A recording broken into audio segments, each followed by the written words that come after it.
Seriously, it's a good life. I'll pick up the check.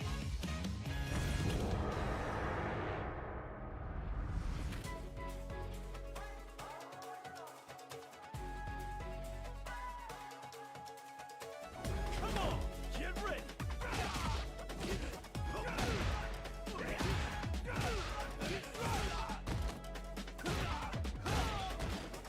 Hey, come on, come on.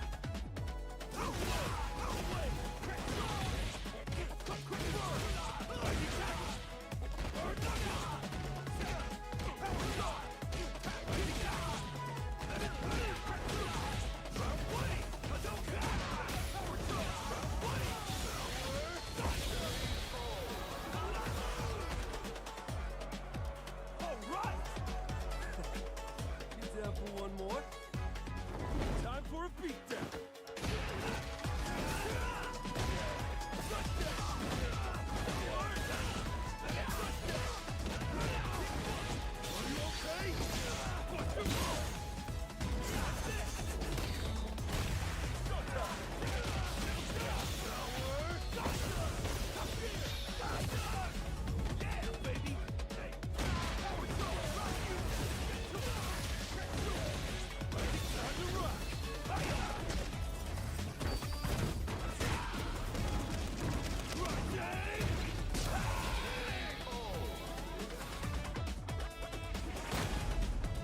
Now, where to tomorrow?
Back at it again with the rest of the pools here at 4 p.m. It's already that hour. I didn't even realize it. Vicious here with my man, the myth, one of the best lab monsters we could ask for.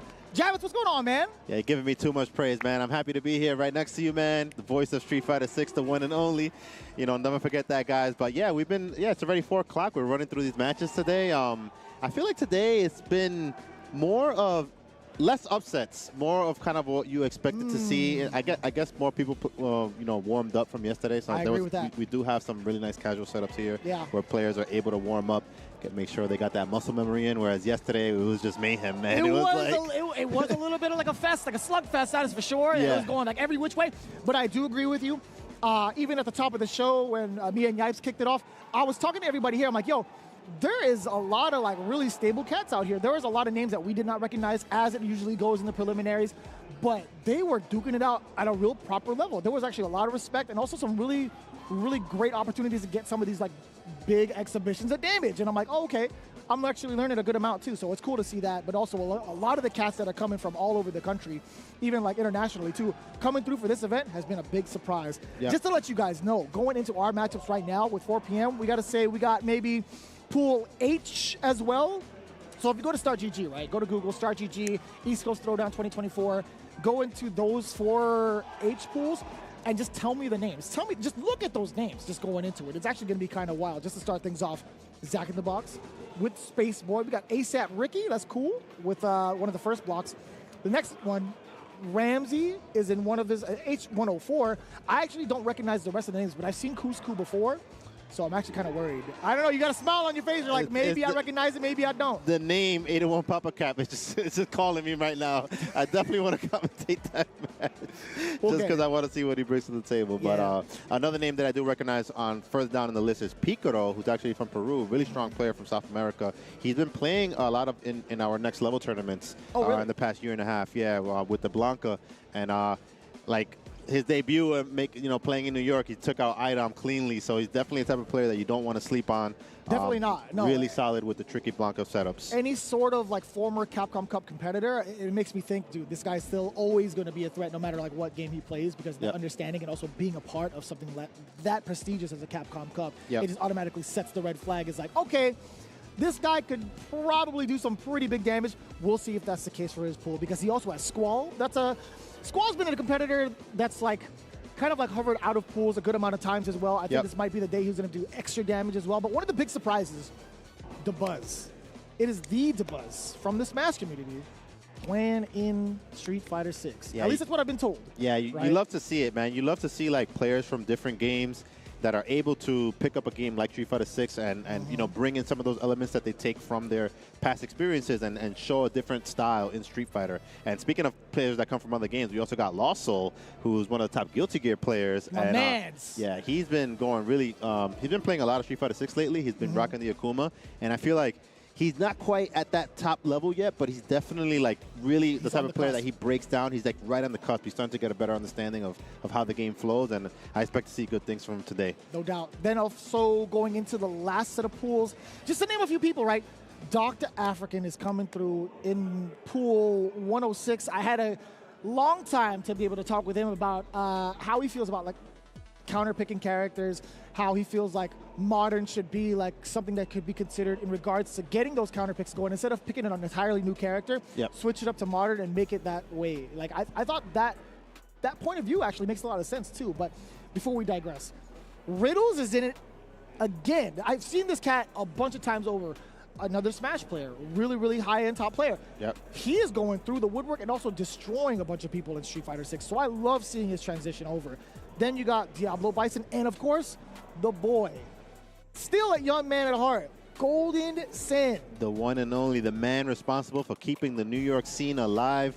Golden Sen with the next level battle circuit, still going strong. And, it's near and dear to my heart to see him come out to these tournaments just because, like, he's the OG, you know what I'm saying? He's always going to be complaining about everything, but he's still rocking out there with the Dhalsim, and he be putting in work, man. You can't sleep on him, you know? No, you never can, and that's the funniest part because he'll always, like, complain about the character. He'll downplay the character. Then he'll downplay himself as, like, I'm just an old man. I just run a shop. And he's still doing work, man. Get out of here, bro. He's real slippery with that Dhalsim right there. Very annoying, and which is exactly what you want if you're playing that type of character. Yeah, no doubt, no doubt. I'm really excited to see it. I'm really excited to see the pools with you guys. Let's take a look at who we have in the seats right now. Mr. Spooky, just in time, too, with Piffy. Okay, 2 names that I do not recognize, but I'm telling you, man, the way that things have been working out, a lot of people had a lot of time to get some of these warm-ups in. There are a ton of casual stations to get those warm-ups in games with everybody. So I'm actually kind of curious if this is actually the real setup. Dhalsim and JP, thank God. I actually love seeing the JP's return, but also I'm really loving the vibe of Dhalsim right now, and now everybody's kind of like really giving him a chance this season. Yeah, we've been seeing a good amount of character variety in this tournament. In the block that I did earlier, there was a lot of Marisa, there was a lot of Kimberly's. So it's good that like you know, we always talk about how the tiers are like compressed in this game, but then like the results sometimes don't always align with that. But like in this tournament, you're seeing a lot of that representation of different characters that are getting deeper into the brackets. So definitely cool to see Dalsim represented in the mix right here. Truly, yeah. It's a little bit refreshing too to kind of like see JP return, right? I don't think he's fully left because there are a couple that have him like on the side. Yeah. But seeing him on the main stage this early on, I appreciate that. Yeah, he's a character that I've had my eye on ever since the Terry patch, because I see that DCQ and Kakeru are both back on him. So definitely they're cooking something up. And basically because like they reverted his crouching heavy punch. It's 1 frame slower than it was in Season 1, but it has the same properties of the invincible hurt box at the anti-airs at the top. So it is an effective anti-air again if you use it, if you time it correctly. Yeah. I do want to see him be able to cook in the corner too with the new routes that he has with the roundhouse too, being able to get the juggle the way that he does in this patch too. But Piffy still getting it to work for himself, at least within the first round. That actually went down a pretty significant amount of time, and also with the amount of life left on both ends. But I gotta say, it was somewhat of a different type of like introduction to both, right? You understand like JP, he can throw out the projectiles, he can kind of space people out pretty effectively, but you're going up against one of these space out characters, right? Yeah, the OG space out character in Dalsim. Ooh, help! All right, a little bit of sleep at the wheel there with Piffy. Oh, wow, okay, he landed that wake up level 2 right there. We'll definitely take that. Yeah. 100%. Get yourself out of danger. That's mad far. Yeah. Did you have reacted to that at your age? No, that's definitely me, not. Yeah, I would definitely be home on my chair, tight. I'm putting the stick down. I don't care if there's one more game left. I would have never reacted to that. So, I mean, good luck to Piffy. It was pretty far. Sometimes when I get hit with the DIs from that space, I'm like, I'm just an old man. I don't see those no more, man. How many times we got to teach you this lesson, old man? Yeah, but I do like that Mr. Spooky is representing that DI. You know, it's one of those things where if they haven't been challenging it, you got to, you know, and you're testing it and they're not passing that test, you got to keep doing it, you know? True. Yeah, I mean, that's something that's going to be like withstanding the test of time, right? Being able to say that quote and actually have that quote of like, hey, if it ain't broke, don't fix it. You have to keep doing it. Level 3 coming in too. Yeah, gonna get a really nice life lead with this one. I like the fact that he just wanted to secure that lead early on. Immediately went for the OD portal. This is it again. The mix, the high-low afterwards, but still being able to pressure. Whether that hits or not, it's still going to be a tough position. So Mr. Spooky being able to close it out right then and there, totally beneficial. And I definitely like that he went for the low right there because that mental stack was so high. You know, Piffy technically could have done like a jab or anything to interrupt it, but, you know, the way that Mr. Spooky set that up, he was able to sneak in that teleport into the go low. So good stuff there from him. Yeah. It is very difficult to be even like thinking about that because he could land with the roundhouse, right? Yeah. That's the big deal right now. Piffy from way above too, just trying to set up a comet perhaps, but I think, dude, Mr. Spooky has done such a great job of stuffing out the teleports, going into a button to a setup. Yeah, and he's been getting a nice conversion from it too. We see him doing the standing light punch into the heavy punch, into the OD ghost, able to set up shop right after that too, so definitely getting the most out of that situation. Yeah. And I think it's totally worth the drive gauge if you're getting something like that too. Just for the sake of the setup, but the damage is also pretty sizable. Damn, that was far. Yeah. Yeah, and Piffy, it looks like he's been in a position where like he's kind of fighting on the back foot a little bit. We see him trying to avoid the spikes with the air floats, but he's like at some point he has to try to set something up where he gets in there and does some damage. I agree. Because you know this is not really the type of game where you want to sit back for too long. No, definitely not.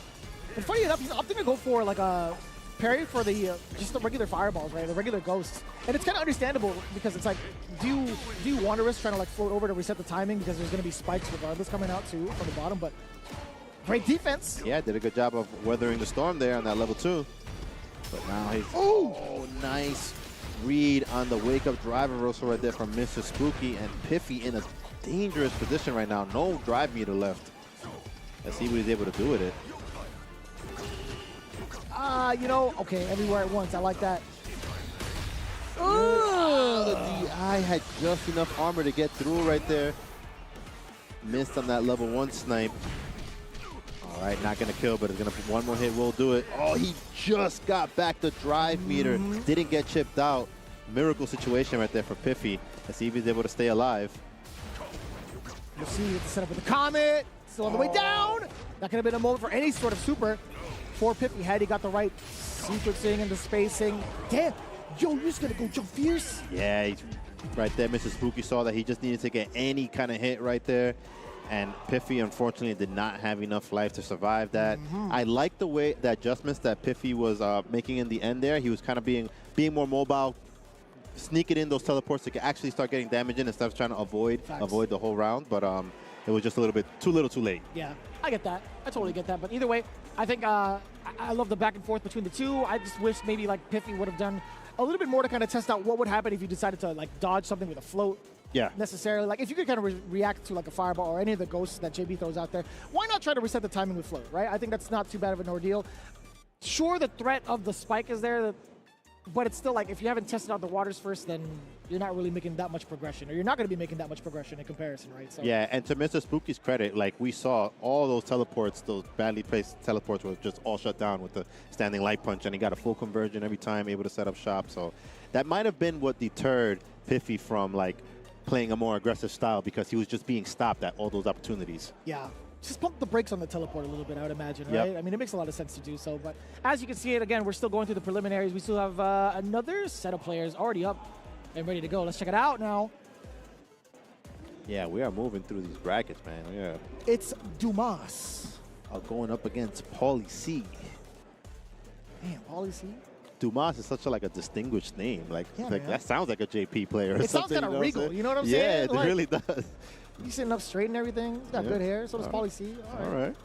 What about it? Dude, I got to say, ECT's got some really good merch this year. Yeah. Some really like fire stuff coming out this year, man.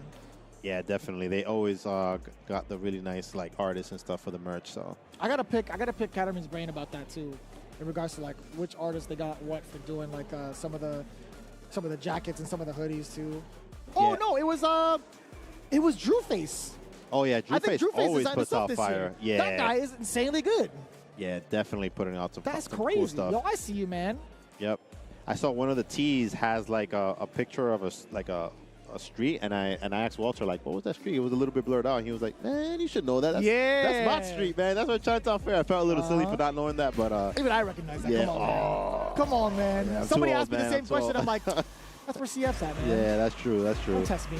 Yeah, man, I dropped the ball on that one, man. Failed the test. It's all right, man. You've got plenty of street cred around here, man.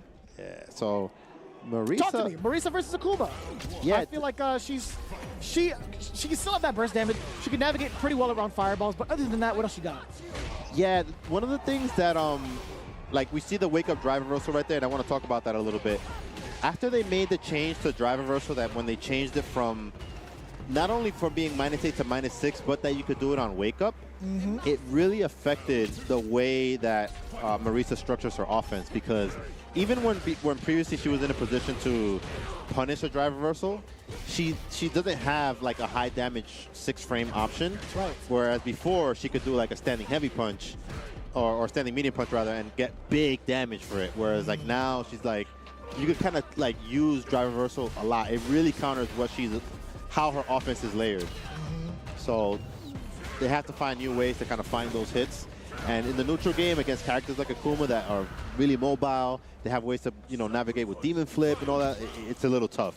So that's why you see a little bit less Marisa nowadays. It's not that like her firepower actually increased with some of the new juggles that she got with the double knees, but it's just that her ability to land those hits and her ability to maintain that Oki has just changed a little bit. Right. So And she's already had a pretty tough time trying to maintain Oki. yeah. At least off of some of the big openers, right? You get like a big opener, it doesn't necessarily kill. Even if you go into a level 3, it's like, what else can I do now? Yeah, yeah. And another one of the big ones also is that she used to be able to loop her command throw in the corner. Yes, that's Yeah, right. And now it's that situation is a little bit different. So she still does have the damage, but it's just finding it, setting it up is a little bit tough. Oh, no! Oh, but you're not dead after this. Yeah, that was a reset from both ends. Yeah, Dumas pays for it. yeah. Dumas dropped it right there a little bit. He had to wait until Kuma landed to go for the punish. He went for the punish while Kuma was still in the air. Kuma was able to land on his feet and got that. Oh, another jump reset and benefit to Paulie C, but Paulie C drops are going to be hella damage. We talked about those big openers. We got to see a little bit more from Marisa. No, drive reversal. Yeah, definitely something you got to be looking for, because, like I said, a lot of people are going to try it against her. So you got to have the counterplay ready Oh. All right, that's all right. You know, sometimes you still got to represent the command throw. Even if they jump here and there, you know, it's still something that you got to have as part of your mix. Damn. And you thought the knee wasn't coming? She had wound that thing up since like yesterday. Yeah, she was flexing too. You saw she got mad hype when she landed that. Yeah, I don't even know how her suit doesn't rip. You know what I'm saying? Like, it's kind of wild. Jump back Yeah, medium. these suits, man, whoever's the tailor for Street Fighter characters, man, is... He be making money off of this stuff. we saw for Street Fighter 5 last game, Urian had the form-fitted suit, the muscles poking out through all that, man. I That don't know suit if he never wanted it ripped that way either. or if he was like, kind of upset. He's like, they didn't have it in my size, you know? Yeah. Who knows? You think he talks like that like all the time?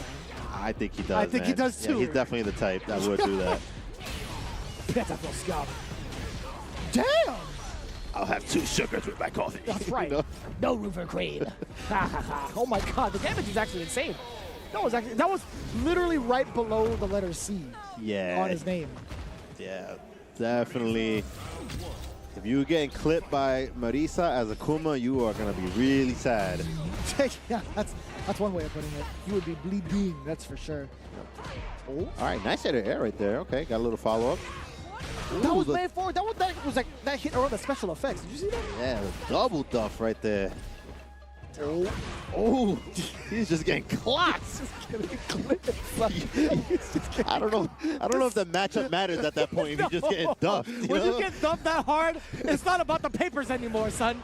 You gotta look at yourself in the mirror. One day you gotta look at your opponent. Yeah, Akuma's not gonna remember what he's supposed to do if he gets duffed like that, man. That's doing brain damage right there. It feels bad. It does feel bad. Drive reversal, yes sir. But man, Superman your way in. The balance. All right. Ooh, okay, nice reaction there from Paulie C. Get off me. And We lucky respect for him. that. Yeah, it doesn't have. Oh, okay, with the pressure right there, using the plus frames. Damn, that was a big turnaround. Yeah. In comparison to what we saw in game 1, Yeah, yeah.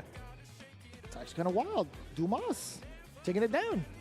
Yeah, definitely. Marisa, she's the type of character that if you got the momentum going on your side, the matchup like on paper kind of goes out the window at that point because, you know, if you're getting slugged like you saw, she getting hit with the fully charged Gladiuses, you know, that's going to put the other player on tilt, especially if they're not From like... almost 3/4 of the screen, you try to Yeah. contest that? Hell no. Yeah, yeah. So definitely good stuff to Marisa moving on right there. Not bad. That was bad for her. Can I just say, so you see it coming, and your natural instinct is to prepare for the whiff punish. Yeah. But if you mistime that bad boy, the hitbox on that thing is massive. Yeah, yeah. Massive, man. Yeah, and it also kind of retracts really fast too. So it's definitely right. something that's kind of like a little bit of a jump scare if you're not ready for it. Eating yeah. the whole thing also feels ridiculously bad. Especially it makes you as feel a Kuma. dumb because of the cinematic. It Yeah. closes up on you at a different angle. It's like, look at that guy. He's Yeah. got clipped. He Yeah, got it's smoked. not just one duff. It's like the two. extra one with the wind up. That's is like, unnecessary, yo. dog. It's Yeah. not. Come on, man. Antonio Giovanna versus Snides. All right, all I right. assume it's Snides. Yeah, you put so much emphasis on Antonio Giovanna. Yeah, you got to do it. It's the full name, man. Mad respect. Antonio Giovanna. Yo, I don't know if you take this call, but video games are calling right now. Okay, Would you okay. actually answer the phone? I would answer the phone. Same You here. know, I'll take it real quick. Yeah, I'll answer that. There's always time to answer for video games. yeah. That's what we're here in the first place, right? But Antonio Giovanna, excuse me, going up against Snides. No idea who they're going to be playing. Really excited to see it, though. But as you guys have been watching along, we have been going through the H block, just in case. Start.gg. I want to see some. I want to see some Blanca. I saw a little Blanca yesterday, but I want to see some Blanca today, man. I want to see some Blanca Chans getting in the mix. You know what I'm saying? What is it about Blanca that's really got you riled up, though? I don't know, Talk to man. me. When little man is just running across the screen and he's just causing chaos, he try to interrupt him, trying to interrupt the Big Daddy Blanca, and little guy is just. Is that like the dad instinct? It's like, yeah, that's my little one. I taught him everything he knows. Yeah, he's biting you in the ankles and stuff. It's like, I'm glad it's not me no more. Yeah, that's what I want to see, man. I can respect it. I mean, like, despite like the damage changes towards or the scaling changes towards like how the interactions are with the combos with Blanca-chan, I still love seeing them, and I still want to see more of it in general. But I'm not gonna lie to you, man. I don't think that's gonna be the case here. Do you think they're gonna be? Do you think either of them are Blanca mains? It's not looking like it right now. It's looking more like we got Cammy and Akuma straight to the top tiers. Two of the characters that are frequently popping up on the top 5 character lists, and for good reason. Obviously, you see a lot of representation from Akuma, especially in Asia region. You got NL, you got Bonchan. Literally majority of Street Fighter League Japan. Yes. Kawano as well. Yeah. Kakeru also picked them up. Yeah, but then with the Cammy, you got Punk, Evo champion. You know, it's definitely putting in work with her. And it's so interesting because when the game came out, Cammy was kind of being like called like a low damage character. But that drove me crazy. Yeah, but then drove me crazy. As people have gotten more optimal, one, they're doing more damage with her, and it's just that she has that really looping offense, like where she's just always in. So, yeah, you know, the slightly less than normal damage that she might be doing doesn't really matter if she's always in that grill, you know? Yeah, it was kind of wild because a lot of folks were also talking about like how she didn't have like the kit or enough of a kit to contest. And I'm thinking to myself, man, she has an OD uppercut that connects and gets her out of the corner. Yeah. That is a huge deal. Yeah, very unique in that regard. She has multiple ways to side switch still. Yeah, you could even do it with like OD spin up if you wanted to. Not going to be enough, still within range to chip though. Yep. Ooh. Anything will do it at this point. He could just walk up and do a... All right, kept it nice and simple. Didn't want to risk an uppercut right there. Good stuff to Snides. Spirit of Fujimura, throwing out the sweeps just in case from like certain distances. Throwing people off guard. It's been working out as a big foot tool. Damn, that's going to be hella damage. Yeah, that was a crazy start to the round. Both players went full throttle right there. They both started with dry brush. Good. Oh. All right, you love to that see could it. have killed. Yeah, he definitely had the meter to do it. I probably didn't realize that he had the 2 bars right there. I mean, still working on a perfect, I think. Yeah, definitely in a position to, okay, had to use the plus range right there. Is more advantageous when the opponent is burnt out. That's got to be so good. Feeling real great for Snides in regards to like his overall sequencing, his understanding of the situation too, of like figuring out if Antonio's going to keep being wild or not, oppressing him in the corner. Yep. Yeah, now he has Antonio kind of hesitating a little bit on challenging with buttons because so he walked up for that throw from pretty far actually. Yeah. Oh. All right, we see kind of Antonio backing up a little bit. Oh, that was actually mad preemptive. I don't know about that one. Yeah, used the wrong version of the cannon spike right there. Nice early anti-air uppercut from Antonio Giovanna. Let's see what he does with it. All right, goes for the Adamant Flame into the heavy Tatsu. Great damage on that. Ooh, you see her try to grab what? Yeah. What are you trying to grab? His fist? What you grabbing? Oh, he didn't want to spend the level 1? Okay. Nah, he had faith in himself. He was right. burnt out. He had life lead. He had 2 bars. Yeah. He was feeling himself. Yeah. A little bit of a conservative date, I guess you could say, you know? You know, I get that. Sometimes you got to spend it. Sometimes you got to look at that bill a little bit, you know what I'm saying? You know, it might be, don't know her too well. You know, I mean, it depends on the dinner for me. Yeah, definitely. All right, but as we say that, Antonio working on that level 3 right now, but so is Snides. Next confirm will do it for him. Maybe even before that. All right, and Antonio Giovanna burnt out, but it's not going to matter. Not going to be able to survive that round right there. And Snides putting himself back in the set point position. Yeah. Oh, that could have been an opportunity for an uppercut. There was a couple of moments where that Demon Ray just kind of lingers in the air for a while. Cammy does an excellent job of being able to control that multi-angled uppercut, right? Yep. And the OD, we just talked about it, getting out of harm's way. Yeah, gets a nice side switch from that. All right, get off me, create some space. Wow, both players are switching sides like all day. Nice. Bow. All right, should combo to level 3. We should have went for it. We could have burnt them out and then chipped them. Uh-oh. This might come back to haunt them. Antonio Giovanna, please. All right, now he's taking this full string. Next confirm will do it for either player. It's so scary, too. Yep. Yeah, that drive gauge just came back around Antonio Giovanna. Try to get a tech. Oh, and there it is. The hit straight to... No! Help me! He doesn't want it! He doesn't want it, Javits! Oh, man, a little bit You of... thought you had it, not today! A little bit of sloppy joes there from both players. Sloppy joes! The end of that sequence, but Antonio Giovanna still able to put himself on the board, tying it up 1-1. Yeah, definitely. That's what happened, man. Yeah, definitely. Antonio Giovanna earlier in that round had a really good hit with a life lead and opportunity to land the level 3. I felt like he could have spent it, got the drive meter lead and the life lead. Yeah, so it was based off the Adamant Fist, right? Yeah. Went for the Adamant Fist, immediately went for the the Demon Raid forward and also try to get like plus frames off of it, which he did. Yeah. He did the quick fall. But still, man, Snides still had it in the bag. Yeah, you don't want to be in a position where the way that you're landing your level 3 is on like as a reversal or a guess because you're getting pressured. You want to land it on your terms, you know? Facts. Oh. All right, just as I say that, Snides making a really good adjustment, sneaking in the shimmy right there. All right, we saw that start from Antonio Giovanna last time. Good call. Literally about to say the same thing. Snides not going to really try to give him really the benefit of the doubt. I thought he was going to give maybe like an uppercut. I don't know. There we go. That's the anti-air and also covering the fireballs. Yeah, we saw that exchange happen as well before, but right now, Snides opting to spend the meter on that level 2. Oh! Try to get away with it again at the cost of a burnout. Adamant, Demon Raid. Feeling like a little bit of deja vu, honestly. No. All right, nice bait right there. He will be able to build for the level 3. Oh no, he just opted for a little bit of a different combo. I feel like he should have done a drive rush combo. He did crouch jab. I would imagine he was still like in the midst of doing a jab because he could have done jab level 3. It would have killed him. Yeah. So a little bit of an execution mistake right there. Snides able to pull it through. Video games no longer calling him. Yeah, they are not calling somebody else right now. Yeah, because video games be calling someone else. They're calling Snides now. Yeah, Snides is getting that. It's rough. They're blowing him up right now for that after that one. They're trying to go out on a date. Yeah. Hey, but Antonio Giovanna don't want to spend, so I don't know, That's man. how it goes, man. Yeah, you got to spend. You know? You got to spend for your video games. Yeah, for real.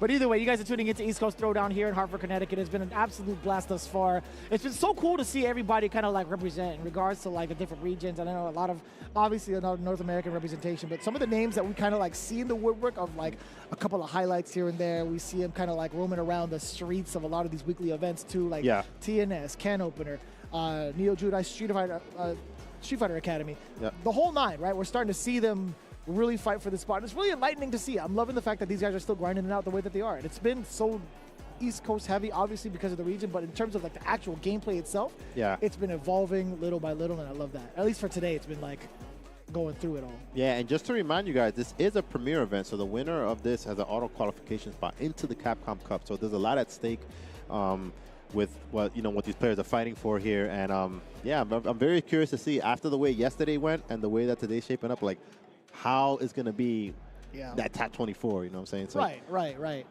When you think about Capcom Cup being out of the United States for the very first time in Japan, that's got to feel so different. That's got to like get so many of y'all excited to just kind of like experience that, being able to get that one-way ticket, or sorry, round-trip ticket, I should say. Yeah.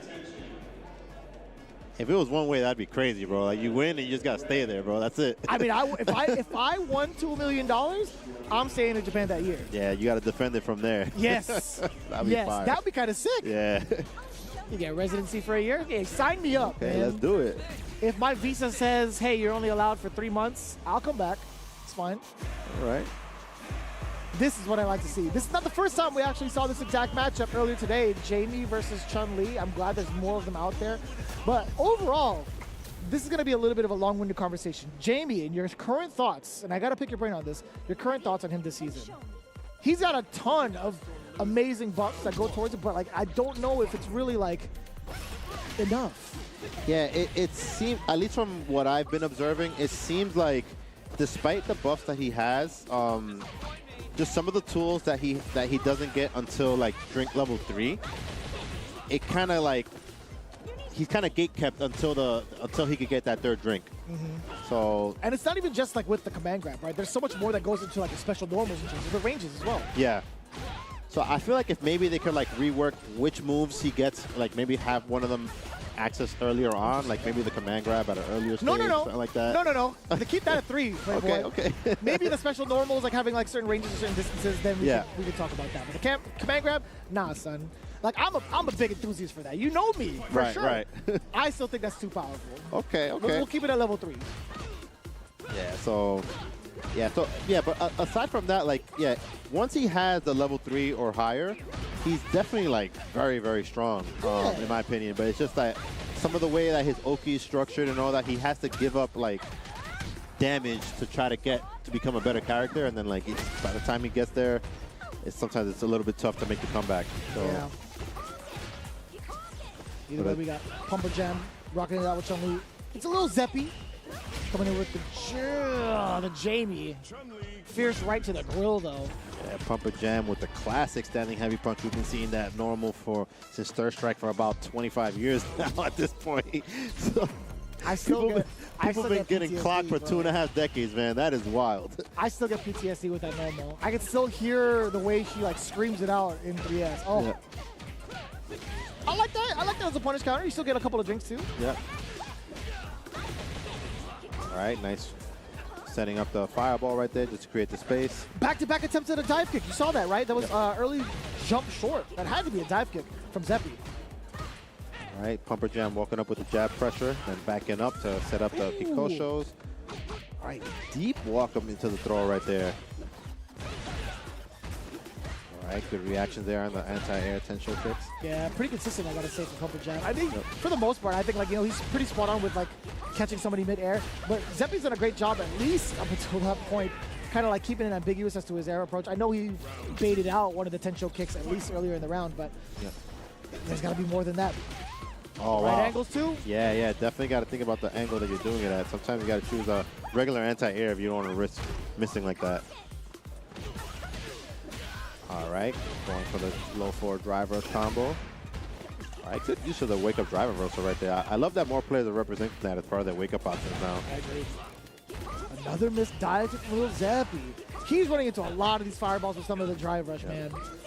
Pumper Jam wanted to slow it down a little bit to regain some of that drive. Missed the anti-air right there. Looked like he went for it because I saw a button come out. I think so, yeah. Oh, once again. Puts himself in a burnout. Are you going to spend the level 3? You have to, right? Yep. I don't think it's going to get the kill, but he will get a follow-up from it.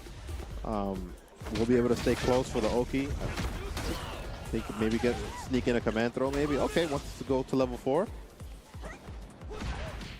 Oh, that was just a little bit awkward for Pumper Jam. What was that, crouching jab? Yeah. I think so. It's kind of rough. I love that opener, by the way. Yeah. All right, nice. Keeping it simple with the low forward drive rush to the grab. Just reminds me of, like, Yun had a hard time getting it. Oh, yeah, very It's shades of difficult time, yeah. That's what it felt like. Ooh, that was countered as well. So All right. throw. Oh, wow, still got the anti-air right there, just barely. Good recognition there from Pumper Jam. Bam. Right. Cashing in that level 3 early, want to maintain that life lead. It will create a big deficit in drive, so it's not always about the damage that you're doing, it's how well you attack the drive, because you see what's happening right now? Turns being stolen. Yeah, and the drive, it puts you in a position where now you got to think about, do I do this OD move? Because if I do it, I'm going to be burnt out. Yeah, it just makes the risk assessment a little bit heavier. Yeah. It's a negative, or it's just like, you know, if this manages to whiff, I'm actually, like, dead twice over. Yeah. Not only am I going to get whiff punished pretty heavily or punish counter pretty heavily, but if my back's towards the corner, they can even reset the combo into a DI if I'm not ready for it. So yeah, double dead is what it feels like. Yeah, and that's one of the things that you know, you mentioned them earlier to me, boosts. Like I know Ringe has been talking about him as well. Definitely one of the players that when he optimizes his combos and situations, it's not only damage. He's thinking a few steps ahead to attack that drive, and he has a ton of setups that are always geared towards, like, he's going to do a good amount of damage, but also immediately going into, like, Jinrai setups or other ways to do, like, meaty standing heavy punches that are maybe plus, and he's always attacking that drive, and that's a really smart way to approach this game. Yeah.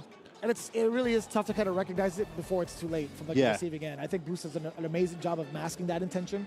We're starting to see some of that play even, like, in pools. Like, there are certain moments where we see guys that we haven't really seen before kind of show that off, too. I'm like, all right, well, a lot of folks, which gives me a lot of hope, too, because a lot of folks now are starting to realize, all right, in order to get good, I have to really fully utilize the mechanisms of this game. It's not just about dealing the damage, it's not just about the positioning anymore, but also about the resource management, and people are really starting to be keen towards that. Yeah, Definitely, like, once you start realizing that when you attack their drive, you're limiting their options, it only makes your offensive options stronger, because now they're less likely to do certain things that are going to put them in a bad spot for the remainder of the round.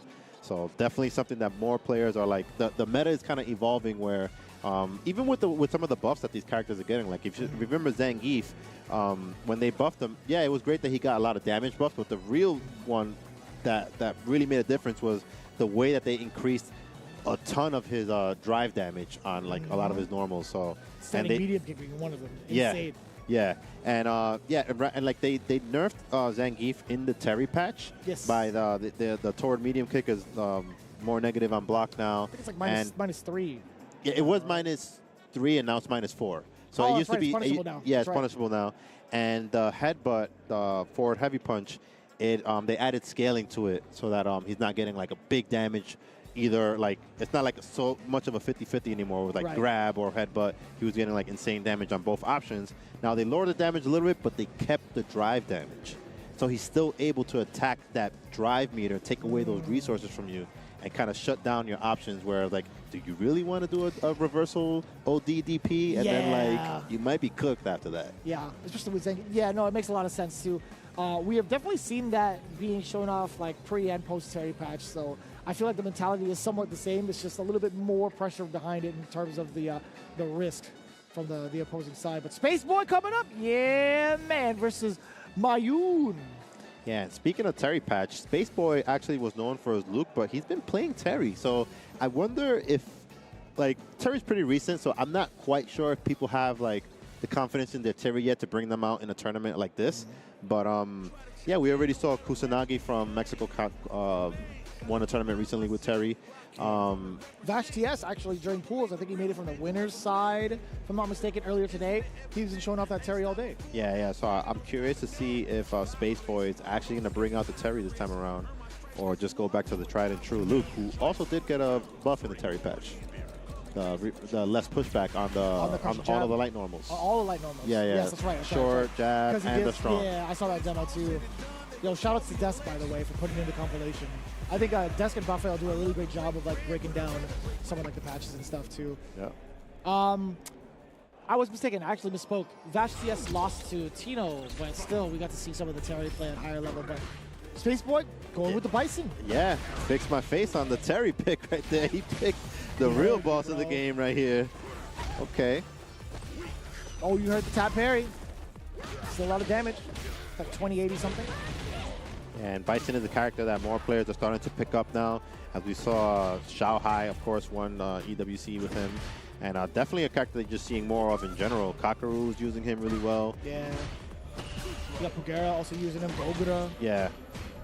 Very scary character to go up against in tournament. Oh yeah, with the amount of damage that he can dish out too and his mobility overall. Yeah. I'm not even just talking about walk speed. I don't think he's like above average walk speed. But him being able to cover the ground with scissor kicks to blow up some of your normals too, and also get over some of the lower fireballs in this game, is a pretty substantial deal. Not only that, but if it's counter hit, you get to extend that goes into like a punish, Psycho Mine. Yeah. Pretty significant deal. Yeah, and I feel like aside from just having the high damage that he's known for, he's definitely a character that like he's just always in your grill, so he jacks up that mental stack so fast, especially with the bomb up. Like you're thinking about like, oh, how do I deal with the bomb? Is he gonna scoop me? He's next to me again. He's doing heavy kicks. Like he's just overwhelming you, smothering you at all times. Yeah, and I get a lot of mileage too. Yeah, Psycho Mine, all from a low medium kick confirmed from Space Boy. Single hit confirmed into the drive rush that led into the demise of Mayun. Nice work. Very clean. Yeah, kept it nice and simple right there with this conversion too. We love to see that when they recognize that they don't need to do like the most damaging combo if they know that the simpler one is going to get the kill. So good stuff from Space Boy. All right, Mayun slowing it down a little bit right now. Space Boy not as eager to just bust in. And just as I say that, who lets the scissor kick rip. All right. Psycho Mine heavy. Dash up. Driver forward, I should say. Has to hold that. You know, he's going to react to it as well. Yeah, and that's another thing that changed in this season now that tap parry has a significantly more recovery, so much so that you can actually like visually react, walk up and get the throw punish. Ooh. All right, nice backdash right there from Space Boy, maintaining that space. That's rough. Beg for your life. Level 1, get these throws out of here. All right, there's a lot of corner carry on that level 1 super. Ooh, and he's got clipped. I'd imagine two things could have happened, either a backdash or a jump out of the corner, perhaps. I didn't see a counter hit. Yeah, no counter hit. Maybe, like you said, he was probably just holding up. Maybe. Gotta be holding that north. I understand it. Standing fierce, gonna be plus, right? Why not go for the parry? Counter hit conversion. I like that from Space Boy. Yeah, you like to see that. Okay. Using the plus frames from the bomb explosion right there. Walk up standing medium punch. That is only 0 on block. Oh, wow. He went for the empty jump grab right there. Mayun kind of caught sleep at the wheel. Uh-oh, trying to steal it? Yeah, tried to steal the turn back right there. I like the idea, but it was just a little bit cheeky, and Space Boy recognized that he didn't have to really overextend right there. Just waited for something out of Mayun and closed it out. Quick work. It's very tantalizing, too, when you see something like that where it's negative and it's like, all right, well, I mean, it is my turn to play. Yeah. Most people would be susceptible to that kind of stuff. But Space Boy, again, making those like high-end decisions of like, you know what? I'm going to force him to do something kind of crazy. He has meter. This is a possibility. I'm going to go and bank towards him, towards my opponent, making this rash decision just to kind of steal his turn away because it does feel about that time, right? Yeah. And, you know, Bison is an offense monster in this game, but because you have that overwhelming pressure always kind of on your side, you also got to know when to pump the brakes. So really good recognition there from Space Boy. Saw that, you know, looked at the resources. You know, he had to try to make a comeback at some point. Right. So he recognized that it was going to be at that moment right there. You know, just standard, pump the brakes a little bit and finish the job. Yeah. Good stuff. Love seeing, being able to see him play in general and watch his progression throughout 5 has been such a fun journey overall. But we don't even come close to stopping there. We still have 2 more players setting up for themselves on the stage as we progress towards pools. And this is what I was talking about. Is that the Buzz setting up? Oh, we got a hell yeah. We definitely got some head nods. All right. Yo, hey, man. Welcome to the family, bro. That's what I'm talking about. The Buzz playing Street Fighter 6, I'm about it. I am definitely about it. Yeah, I'm curious to see what kind of character coming from that Smash background is. Take a guess. Take a wild Akuma. guess. I don't know. You know, he never really played top tier. I think from like majority. I think the character that like threw him into stardom, and he's been on All-American main for however long, but I don't even know who he plays now. But who's the best comparison to Olimar? I have no idea. Yeah, I'm not sure, man. But I don't even know. Like the amount of control that he would want. I don't. You know, forget all that. Maybe he will go top tier. Hey, I want to see it. I had to hear those words many a time before. Pick a top tier, yo. Yeah, clearly I don't listen. But let's see if the Buzz. That's how it got you to the commentary just with your Yeah, that's why I'm on this side and not on that side. Yeah, you still got the powers, man. You have the powers that be. Yeah, shout out to Sanford Kelly for that one. Big ups to Sanford, man. I love being able to like pick his brain at every Evo when he would attend, just in general. It would be short, but it would be sweet, man. I mean, I hope he's doing well. I love that guy for real, man. Yeah. All right, and I see some Lily on the screen. That's the character that I've been rocking with. Yes, sir. Oh, you're going to be having a great time with this one. All right. All right, could try to punish that with the standing medium punch. It's a great poke, good range on that. Pretty safe. Oh, okay. Good recognition of the knockdown, too. Getting at least the first win stock. Now being able to abuse that. Immediately out the gate, gets a throw. He understands the matchup. He understands Javits. Okay. I think the Buzz is playing her as if she had a throw loop. Okay, I respect it. I'm not going to be the one to tell him that she doesn't. I mean, if it works, right? It's working for him. Oh, wow, just a little bit too early on the drive rush jab. If he would have let the drive rush travel just a little bit, he would have been able to connect that crouching heavy punch. Uh-oh. Kind of dire. All right, one more hit will do it for the Buzz. Damn! Finds that crouching heavy punch right there. I don't even know how that was a punishment, if I'm being honest with you. Okay. That's how you feel today? All right, and he's been throwing a lot. I think there we go, as soon as I say that. Throws him again. You must be mind blown. I was like, this character has throw loops? Yeah, I think he thinks she has a throw loop. I respect it. That's how you do it. Are you going to spend it now? You got to spend it now early. I was going to say, if you spend it now, you do get the burnout, but it's a little bit too late for that. Oh, nice use of the drive reversal right there. Shades of Street Fighter V. Like, you started seeing that a lot in the end of Street Fighter V, where players were using their drive their V reversal offensively. Like once they get the opponent in the corner, the opponent tries to fight back with something, then immediately reversal them back into the corner. Yeah. That's kind of what the Buzz did right there. Really good use of it. Pretty solid. I'm liking what I'm seeing this far. Yeah. He's reinventing the game. He's coding a throw loop for Lily right as we speak. I see that. he must know something I don't know. He's in the matrix right now. Yeah. Throw? Oh, he went for it. Okay. He loves the throw. I mean, why not, man? We haven't seen a command throw yet. We've only seen normal throws. Ooh, I did a giant whiff punish. Oh, the double dump right there. Clean, almost 30%. All right, let's see if the Buzz here is being sneaks in an actual command throw this time. All right, but not if Professor KO has something to say about it. Okay, a little bit too far, and that combo into the combo wins. Man, so Professor KO has been opened up a bunch of times off of the Condor Spire, the enhanced Condor Spire, right? Yeah. So I think one of the big takeaways, obviously, is to kind of like cool it or either commit to the drive reversal if you can. Yeah, there it is. Finally does the command throw. The Buzz. And what's good about landing those command throws is that now that the threat is already established. Now, Professor KO can't just sit there. You know, he's going to want to get antsy and push buttons when you hold up. Just like that, the Buzz making quick work of Professor KO. Good stuff. Excellent work. I appreciate that.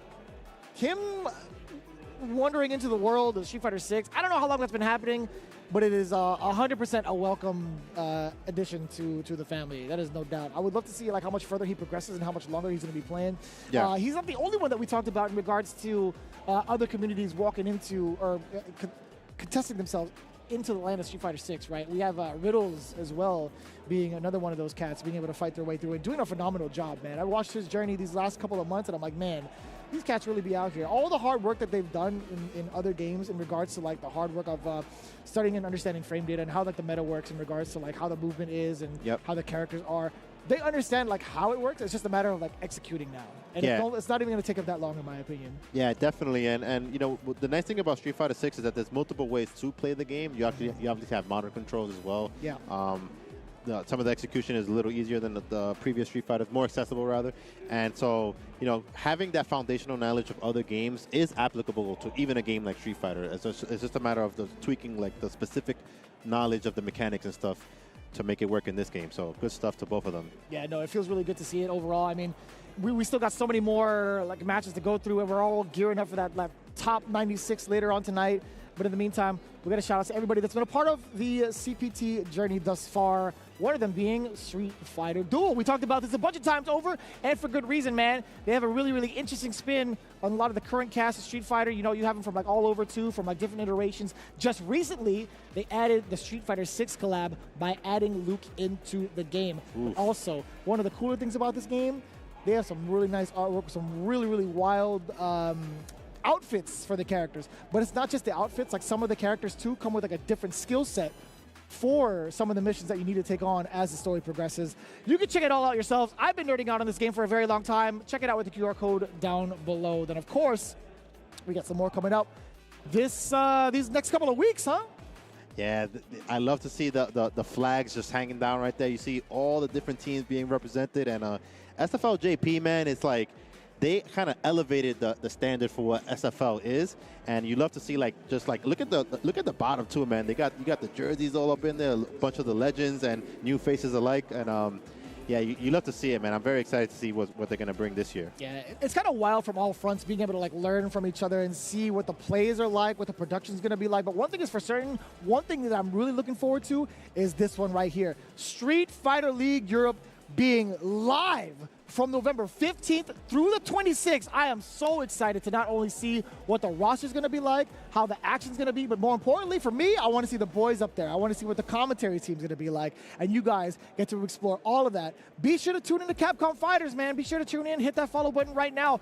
Be sure to check them out on both Twitch and YouTube as you are watching right now. Again, November 15th through the 26th. It's Street Fighter League Europe 2024. Then, of course, got to bring it back to home field, baby. You already know what the time it is. It's going to be Street Fighter League Pro US happening real soon, October 16th. Do you see this lineup, Javits? Do you see the Bandits? Led by Meta RD, we got FlyQuest, being led by Punk. Down below, Cloud9 and JB. Shopify Rebellion with Knuckle Dew.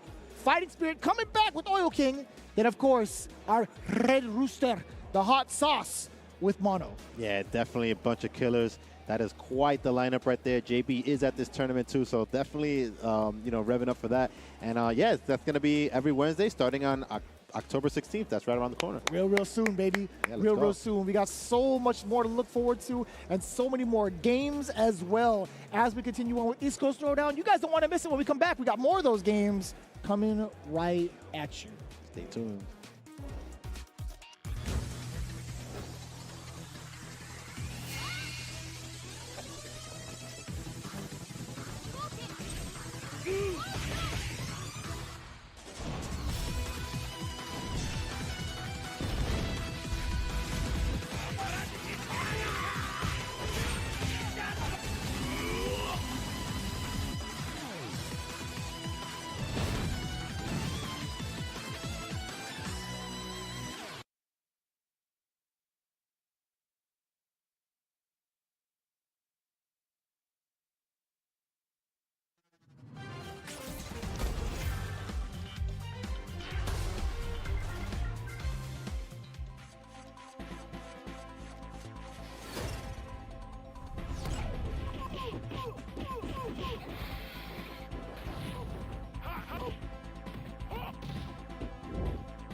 Welcome back real quick. I gotta be honest with you guys real quick. I've been kind of messing up a little bit. You know, I'm not showing enough love to some of the sponsors that are out here. I see it on the lower third just a little bit too late, but I want to take some time out again to thank Pagoda. They're actually here in the venue right down that way if you guys are here and checking it out through your mobile phones, but if you guys haven't already, you already know what time it is. It's time to put those egg rolls in, baby. You got to crush those cravings, just like we've been crushing through a lot of the pools that have been going down. But again, big shout out to Pagoda, man, for giving us the shot and also being a big part of the CPT these last couple of years. So big ups to them, man. We appreciate y'all. I don't want to leave you guys hanging with that. So with all things said and done now, welcome back, everybody. Javit's up here with me, and it's been quite the journey. We actually have still so many more players to look forward to, right? You've been talking about that before we went back up, but I'm going to do this real quick for you, baby. Yeah. Just in case, 'cause it was way too down. All right, okay. A little bit of the pro action right there. I respect that. But yeah, talking about, you know, the matches that are coming up, I saw that Ramsey is still one of the players that we have yet to see, and I'm trying to see somebody get scooped, man. And facts. He's definitely going to be the one to bring that. I saw Picaro still. Match that we haven't seen yet with the Blanca that I also want to see as well. Yeah, I'm excited to see Lost Soul as well. I want to see how his Akuma has been cooking. So you got one more. You've been waiting. Don't duck the old man, man. Golden Sen, baby. That's my guy right there. I really love his energy. Real talk, I really do. Yeah, my mind says he's gonna get cooked, but my heart says he's gonna get somebody. So he's got to get somebody. Yeah. Like 100%. I mean, the way that he's been playing, like so many different games over the years, like I think his understanding, whether he practices or not, whether he admits to practicing or not, I should say, he's still gonna have a pretty firm understanding. I think his game sense is always gonna be pretty high. Yeah. Enough to carry him a decent way in pools. Yeah. And if anything, depending on who he's playing and their experience level, being that he has, like you said, been playing for so many years, and he's originally an arcade player, he's able to quickly recognize when someone is like starting to get annoyed, or that, you know, he knows how to get in people's head. And you know, when you're playing, especially side by side, and you kind of like get in that mode where you just start kind of doing things that kind of get in under their skin. I could definitely see that happening with the Dhalsim. It's so funny too. Like I had a little bit of a conversation as we get ready for the pools. By the way, we're still kind of prepping it stage-wise and the game-wise. But I had a little bit of a conversation, man. We were talking about like the age gap between like the current generation and like his generation back then. Then we also started to talk about the other legend. I'm like, aren't you like the same age as Valle? No, he's like way older than me, is what he says. Is what he quoted. Allegedly. He's like way older than me. I'm like, how do you even know? Let me, like, do you actually know that? Because I'm about to text Valle right now. He's like, no, don't worry. I got his Facebook. Man pulled up the Facebook info, looked up the date of birth, and I'm like, you crazy for that one. Yeah, you definitely will not get sneaked by with the receipts. Against He's got the Golden receipts. Sen. He just pulled it out immediately. I'm like, yo, I could just text him right now. He's like, nah, I got him on friends with Facebook. I'm like, you are crazy. You're actually kind of wild. But man, like these cats go a long way, man. I never thought Golden Sen would be like of the age that he is. Because one, he looks like he never ages. Two, he's been around for so long, people forget.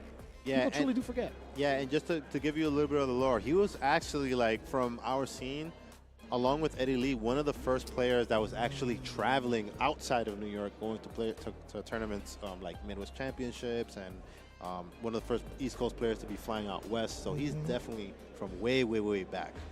One of the first players that was kind of like showing where our scene is about, different regions. So cool stuff. You know, it's cool to see him still playing. Obviously, he runs next level. Keeping the New York scene alive. The last few years, you know, was a little bit tumultuous or difficult with you know, the pandemic and all that. Surely. The fact that he's still able to like keep that and sustain that, and also provide like a safe haven too for a lot of the folks that kind of like really devote their times into fighting games, man. I really respect that, because that stuff goes a long way for a lot of folks, man. But man, okay. This is literally out the gate. Golden Sen versus Dr. African. That's actually kind of sick. That's actually crazy. It's like they heard us talking about it. And Golden Sen looking young as ever, holding it down for the next level with the gray sweats, looking like he just got out the bed. Okay. He probably did. He just got up, man.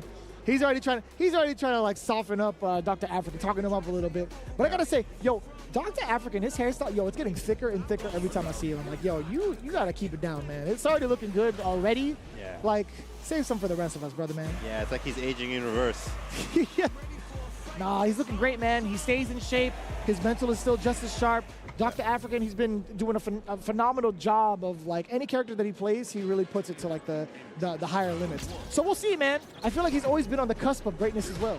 Yeah, and you know, just one more thing I want to touch on, you know, Golden Sen and running next level is, like, you know, we kind of see him as like our like cranky uncle, like he's always kind of complaining and stuff, but I do respect the fact that like he just keeps those doors open, and that's the place that brought about like this newer generation of New York players like Smug, Right. IDOM, you know, and these are players that are champions in their own right, and they're continuing still as like really important figures of the scene. Right. So shout outs to Henry, always giving us a place to play. It's true, man.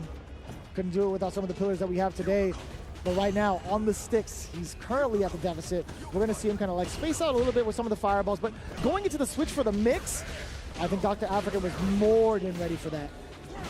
Yeah, we saw a match earlier today where the answer was standing light punch for the teleports as well. So it's just something that, like, it's not like that Dhalsim can't do that at all. It's just something that he kind of has to cover it with like a yoga arch or a specific knockdown setup. It's like he can't really get away with doing the raw teleports in this game if they're ready for it. Makes a lot of sense, too. But right now, we'll see if he tries to change it up. He's been very active thus far with some of the buttons, too. Standing medium punch has been a great deterrent against Dr. African. All right, good awareness there from Dr. African, just choosing to jump back, not having to take the throw or the strike throw mix-up. Good block from Sen. Up until this point, though, the contention with the crouching jab, very smart, getting himself out of the corner still. All right, Dr. African taking to the skies a lot. Golden Sen definitely has to recognize that. And just as I say that, opposite combo straight into the level 3. He's not going to get the kill, but Dhalsim has the advantage that he is a long-range fighter, so 2 more pokes will do it. And close to burning out Dr. African as well, which put him in a position that he'll be able to chip with some fireballs as well. All right. Golden Sen being a little bit careful right there. Finds the crouching strong into the drive rush. Like Gets the job done. 1 round apiece. Oh! Okay, a little bit too far to get an extension there for Dr. African. And I get that was a little bit preemptive, too. It actually caught Golden Sen pressing the button a little bit earlier. Forward throw. Does have the corner pressure. He did have the counter hit, didn't believe in it, though. He was attempting for the tick, though. He already committed to that option, right? Yeah, mentally he had already, like you said, committed to that. So like, right there, that's why the throw missed. There was a counter hit, crouching light punch. All right, but Golden Sen staying alive, trying to be a little bit slippery with Dhalsim right there. Exactly what you were talking about earlier, right? He could be a little bit hard to catch with some of his mobility. All right, and Dr. African opting not to go for the level 3 right there. Hopefully he doesn't come back to bite him. Oh, with the anti-air parry. Showing a little bit of the young man stuff right there. Is that what that is? Okay. Oh! That could have been disastrous with the flow. All right, and right there, Dr. African keeping it simple. Just going to go straight for the level 3 right there. Doesn't want to do anything that he knows has the potential to drop. And just like that, puts himself on the board first. So we've already seen 2 different archetypes of Dhalsim throughout this game, right? We've seen the mix-up potential coming from Golden Sen a couple of times over. Then we saw like the zoning capabilities that we're normally used to seeing from Dhalsim. Both of them currently getting blown up just a tad bit by Dr. African, right? Yeah, and one of the things that I hope Golden Sen recognizes that Dr. African in a lot of the strike throw mix-ups is opting to hold up back. Or even a forward sometimes, and definitely something Golden Sen has to like find a counter for, because he's missing out on some damage opportunities as a result. Oh. All right, with a super meaty slide right there. Oh. So with the double reverse and the overhead. I think that's the one overhead that Golden Sen wasn't able to block. Yeah, he did a lot of damage right there, clocked him. Able to weather the storm a little bit on that bomb. Oh, just as I say that with the neutral jump shimmy, big damage on that. Good contention point, too. That was actually a pretty big punish counter for him, at least to get the bomb off. All right, goes for the level 2. Doesn't want to leave it up to chance. Definitely going to get the kill on this one. Shades of Street Fighter 4 with that one right there. He even like rotates his arm like on the way down to like toss the person. Yeah, he styles on you a little bit. He wants to like, it does like mental damage as well, aside from like actual damage. Even some of the words he says, he'll call you like, most of the time it's either like, worm or trash. Yeah, it's like vermin or something. Vermin. It's like you are a real bad guy. Yeah, he does not think very highly of his opponents whatsoever at all. All right, good recognition there from Golden Sen to not throw tech because we saw the neutral jump shimmy that he ate in the last round. All right, nice little stealing his turn there with the back medium kick. Ooh. Oh, I was going to say he didn't budge up until that point. Yeah, it's interesting that he got hit by that, and wow, just like that, he opted to go for a wake-up parry, and Golden Sun just grabbed him out of it. I like that. Yeah, some nice back and forth action from. That was just an unfortunate, what was it, like a backdash, right? Towards the end of it? All right, 2 throws. Will he go for 3? Okay, good defense right there from Golden Sun. Oh, there it is again, that neutral jump I've been talking about. It is one of the ways to counter that float reset from Dalsim. 3 is going to be great. We're going to not only build up some of yours back, but also putting Dr. African in burnout. A pretty good deal. What's going to be the setup, though? Fireball? No, it's going to be Fierce's. All right, and this is huge because Dr. African can't get in with the OD Psycho Crusher anymore. He has to find a little bit of a different approach. Oh, punish! That could have been so much bigger. He didn't believe in it. All right, not going to get the kill here. But fix my face. Dalsim got damage? Okay. The Javits challenge right there. Yeah. That was it. Can you get the W off of the single hit? Replay takeover live. Yeah, the live takeover. He took over that life bars when he took over. Bars. Oh, on the way over with the reverse. Oh, wow. Sits him down. That was sick. Wow, I'm surprised that hit from that high. All right, relentless pressure from Dr. African right there. Wow, unfortunate. The scissor kick went right over that slide. Out of there. Ooh, and the punish counter damage on that. Brutal. Okay, working on that drive. This is the classic Bison round right there. That's what it felt like. Yeah, definitely had him in the corner most of the round, working on that drive bar. It's so difficult. Like, Dr. African doesn't even want to try to grind this out, and it's totally understandable. And it's really kind of overwhelming Golden Sun. While the Psycho Mind is applied, I couldn't even tell you what he tried to do on defense there. Yeah, and he puts the mind right back on him, too. Jesus. You get to build yourself a bar, at least. Yeah. No, maybe not. Not with this variation. Yeah, he didn't have the meter to extend, so now he's going to get the level 3. But it's a very dangerous position. I haven't seen a Dalsim make a comeback from this much of a deficit. It might be a possibility, though. Yeah. If anybody can do it, it's Golden Sun, but it's very, very tough spot that he's in right now. Okay. You get level 3 off of this. Can you make the damage count, though? You gonna go for a reset, maybe? Oh, no! No way! Oh, my God. He called you out twice, dog. He's like, oh wait, you said I can't make the comeback? Oh, my God. This is definitely a kill. Damn.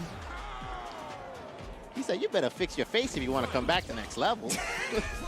You're going to pay an extra venue fee the next time you come over. Yo, Dalsim is whack, but I can make it work. I can definitely hear it. Oh, wow. Okay, nice defense right there from Golden Sun. Didn't get hit so much. You got to put that on a poster somewhere with Golden Sun's face on it. Also kind of whack, but I can make it work. I can see him saying that. All right, and Dr. African does have 3 bars, so Henry got to look out for that. Oh, the drive impact right there. Got to look out for this. The DI? Oh, there's no way Dr. African is above 30 years old. There's no way. Yeah, he is looking like an old man right there. No, there's no way. Not a single gray hair in his head. You got to be kidding me. All right, but a big turnaround right there. Now, Golden Sun is the one in the corner, one of the scariest positions to be in against Bison. And you got to be willing to take the throws. Oh, challenges with the jabs. Oh, counter hit. Oh, my God. So sick. No way. He brings it all the way back. Golden Sun. Golden Sun. Dalsim against the Bison. Word. With the crazy comeback that kept him in the game. Son. Unbelievable. You better crazy. You're about to get charged at least an extra $10 for a venue fee. I'm going to keep it a stack. I'm going to keep it a stack real quick. I did say that I feel like Golden Sun was going to be able to get somebody. I didn't think it would be Dr. African. Neither did I. I'm going to be honest with you, too. I'll be doubling that stack. I did not see that coming with the way that Dr. African's been playing this sean, and also with his transition over to Bison. I don't know, man. That was close. And that's a tough match for Dalsim. It's like, you know, of all the characters that can kind of like, you know, traverse the screen really fast, Bison is one of them with the Psycho Crusher, even though he is negative. But if he has the bomb on you, it's actually plus. And, you know, all he wants to do is get in. You know, it doesn't really matter, like, once you shut down the limbs game from Dawson, and especially a character like Dawson, Bison, once he has you in the corner, we saw how those other games went, and you know, Golden Sen was able to to pull it out. And it was Crazy literally comeback. off of like one sequence where he was about to die. As soon as he got the burnout against Dr. African, that one bit of health. And I gotta say, that's like maybe like 2 jabs, maybe like a medium punch. Yeah. Either way you spin it, that one moment brought it all the way back for him. Very, very impressive from the man. I gotta say, he still got it. Yeah, that's the experience right there, that composure. Good stuff. Nice work. Let's see who else we got on the screen to kind of match that. That's actually a really difficult act to follow at the start of the pools, but I have faith because you know who's up there? It's my man Zach in a box versus Nar. Tricky Nar, I actually haven't seen him thus far. I dig the hat, I appreciate that, but Zach in the box has actually been doing phenomenal work for the Midwest. I think he's done a great job of also kind of like, he is sort of like a mix between like newer generation and maybe like 2009-ish. Yeah. Maybe like even later, like towards Street Fighter 5. But he's done a great job of really teaching and opening the doors of like some of the other cats that have been like trying to play the game as well. So really admirable and also really smart about how he conducts himself in regards to like learning the game. Yeah, and correct me if I'm wrong, but he played Luke last season, correct? That's correct. Yeah, so he's definitely in that camp of players that went from Luke to Akuma. I feel like the vast majority of the competitive Luke players all transferred over to Akuma, and it's not necessarily because Luke got weaker. It's more like Akuma represents more tools, more ways to overload that mental stack. And when you're playing at this level, you want any little slight edge that will help you, you know, stay on top of the mental game in a match. Most players are going to go for it, so that's why you see so many of them switching. Yeah. And again, you got what you asked for. A little 2-in-1, you got the Blanca as well. Yeah, you asked for Golden Sen, you asked for Blanca, you got both in the same pool. Yeah, and you got the Tricky in the name, so I expect to see some Tricky Blanca-chan stuff. We'll see. So far, he has been trying to play the Beast character. He does have Nar on there. I see you with the lead order, but he started off with a slide right out the gate. Yeah, he's Tricky or not, I wouldn't even know how to call that. Yeah, it's definitely degenerate, I'll tell you that. That's the word we're going with, for sure. All right, and nice timing on that throw right there from Zach in the box. Nar tried to do something a little cheeky right there with the command hop through, but Zach in the box went for the throw a little bit late, double dash. Had to bust out with it, I understand that. Yeah. Oh! Okay. Oh, but didn't follow through on that. Hey, you gotta clean up the execution. Yeah, I think that's pretty smart too because it also like blows people up for trying to option select. Yeah. All right. Chasing down that fireball with the drive rush. I love that button. Crossing medium punches everything. In terms of the range, in terms of the active frames. He's gonna get the corner from this. There goes the Blanca-chan. Oh wow, interesting spot to activate. Okay. Oh, he went the wrong way. Or did he? What or happened did there? he, Javits? And you got the frame kill with like the rest of the follow-up. All right. we'll say it is. Okay, fine. I know I got hit. I definitely would. I 100% got hit. Yeah. That's why I'm like giving him the benefit of the doubt. I'm like, oh, that was a sick frame kill. Yeah. Yeah, you like that one, huh? Clip that. That's the Blanca special right there. When you don't, if they don't even know or you don't know if it was a setup or not, you just got hit. That's all you got to know. It works. Yeah. Someone against like Zack in the box too, it hella worked. The sweep ender, got it damage on the board, busts out with the ODE, would have been dead for that, but Nar. This is how it goes. Electricity to level 2. Oh, Nar. All right, gonna go straight into level 3. This will get the job done. Very little scaling on this conversion right here, and the duff to the cranium. I feel like Blanca has a little bit of like wiggle room to kind of like maybe duck under the suit and avoid that, perhaps. You know, that's kind of like cheating. Yeah. Do you think it absorbs? Do you think there's any like material in there to actually absorb punches so that he doesn't like feel the full? Yeah, I definitely could see Blanca doing a little bit of that. You know. It's cheating, no? Yeah, a little bit of dirty tricks from him. It's not even him in there. It's Robot. He's just kind of controlling it. You know? He's just back in the crib next to his mom. You know? Yeah. All right. He's just sitting on like a stack of Blanca Chons right now. Oh. Yeah, I like that Zack in the box, when he dashed up, he waited for Nar to do something, but then he still committed to a button just a little bit later and still got hit by the jump back air ball anyway. But I like the idea that he's looking for it. Yeah. Oh wow, nice check right there with the standing heavy kick. I love that. Again, crouching medium punch, catching Zack in a box, trying to press buttons. Or at least trying to counter poke, I should To be specific. Yeah, that's how. That's every time I see that happen, I think of Justin Wong, because I remember back in the arcade days, he would always do that to us, where like he would whiff a button out of range, and then you would think like, oh, I could just walk forward and now it's my turn, but then he would just use that same button again, and you get hit by it, and you're like, yo, this guy is crazy. Efficient, man. Oh, he's got so many people off guard with that. All right, okay, tricky stuff right now. It's gonna set up the Blanca-chan. Oh, that was so ambiguous in terms of the timing. Right. Oh, he just ate that? Yeah, we saw counter hit, so he probably tried to either do a DP that got messed up, or maybe try to anti-air crouch heavy punch. Either way, a little bit too late. Oh, damn, we another saw that check. again. Yeah, that really good use of the standing heavy kick to check the drive rush. Oh, nice confirm off of the drive rush low short. All right, and whenever I see empty jump grab on a player like that, I have a feeling that they must be playing each other, because it's not the option that you usually represent early, you know, to catch a anti-air parry. Perhaps that might be a valid statement. I wouldn't know if like Nara has that kind of like practice against Zack in the Box from prior experiences, to be honest with you. There goes the OS you were talking about. When you block a medium punch into drive rush, immediately test them with the reversal OD dragon punch. Nice OD up ball right there from Nar. Oh, that could have been so much nastier for Zack in the Box. Nar could have had the big punish against the. Ooh. Oh, and lands the deep jump in right there. I think Nar thought he was going to be out of range. You got the beast unleashed. All right, let's see if we're able to get out of this. All right, option just go with a throw. Oh, wow, and still got the extension. Wow. Ooh. Great awareness there from Nar. Able to extend it with a slide right there. Not bad, not bad at all. Now it's going to be Nar being the aggressor, starting things off. Wow, interesting. It looked like he walked back and went for a toward heavy punch right there. I think it did, yeah.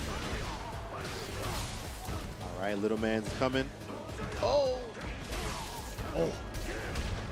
All right, he sees that Nar doesn't have any drive meter right now, so he will test him with the drive impacts. But now they're both burnt out. Oh. One more sequence. All And right. Nar gets his drive gauge back as well. Yeah, Zack in the Box in a tough spot right now. Can't really take any That's chip. Matt Farr! Crazy with the classic slide right there. One of Blanca's best tools against Fireball characters. And you saw he kind of set him up for it. He walked forward and then walked back. Created the space, gave the illusion that he was going to continue to walk forward, and right there, just on reaction, did the slide. Classic Blanca trick. Yeah, and I've kind of like had the luxury of time and also matchup knowledge to kind of like understand like where he can do that slide, even from like 3/4 of the screen for Akuma.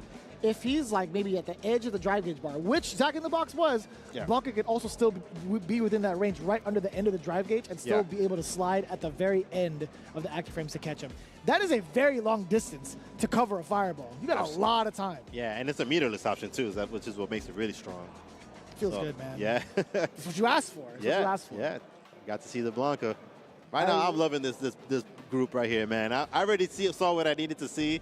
You know, my man, the He's old like, I'm man. Yeah, I'm good. All right, y'all. No, please stay. All right, let me fulfill my obligations, but you know. Oh, we get our other wish fulfilled.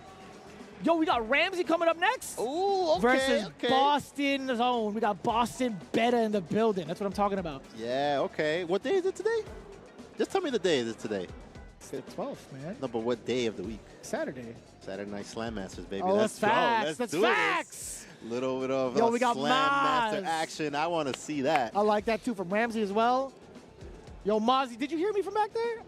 I'm a big fan of his, man. I'm a big fan of both of these cats, actually. Being able to talk and chop it up with them late at night last night as well. Really avid fans of the game, but also have grown exponentially in regards to like the experience that they've gotten and like how to play the game. Ramsey's been doing mad work. Being able to watch him too at Cleveland City Convergence, he almost took out one of the greats. Yeah, definitely. Ramsey has been. I feel like every time that he's on a stage in Street Fighter 6, he kind of gets the crowd behind him. And it's really cool to see. Like it's just the way that he uses Zangief. It kind of looks like Like, a lot of people hate Saturday Night Zangief. Slam Yeah, but he makes Zangief look like the hero almost. Like, you know, he just kind of walks you down, has that menacing approach all the time. Yeah. And Ramsey always does that. And he gets the crowd really into it. So I like that. definitely Yeah. want to see him, you know, bring that to this match right now. Damn, he was churning that butter. He was getting ready. But no, it makes a lot of sense. Like, anytime we see an SPD, there's some sort of crowd behind him that are like, yeah! Yeah. Gets kind of wild. Uh-oh. Oh. Don't leave him hanging. Okay. No, no shot. Oh, wait. Is this Ed I know that specific? Ed does. Yeah, like, I know Ed does give Zangief a hard time. Oh. So I'm curious if he just doesn't feel comfortable in the matchup, or it could just be that he's been playing the Terry. Well, you know? I don't know about the latter, but I would kind of like maybe understand it if it was one of those things where he doesn't want to play the Zangief versus Ed matchup. Yeah. But I will say, when he does face off against the Eds, he wasn't doing too poorly. But seeing this is a very new development.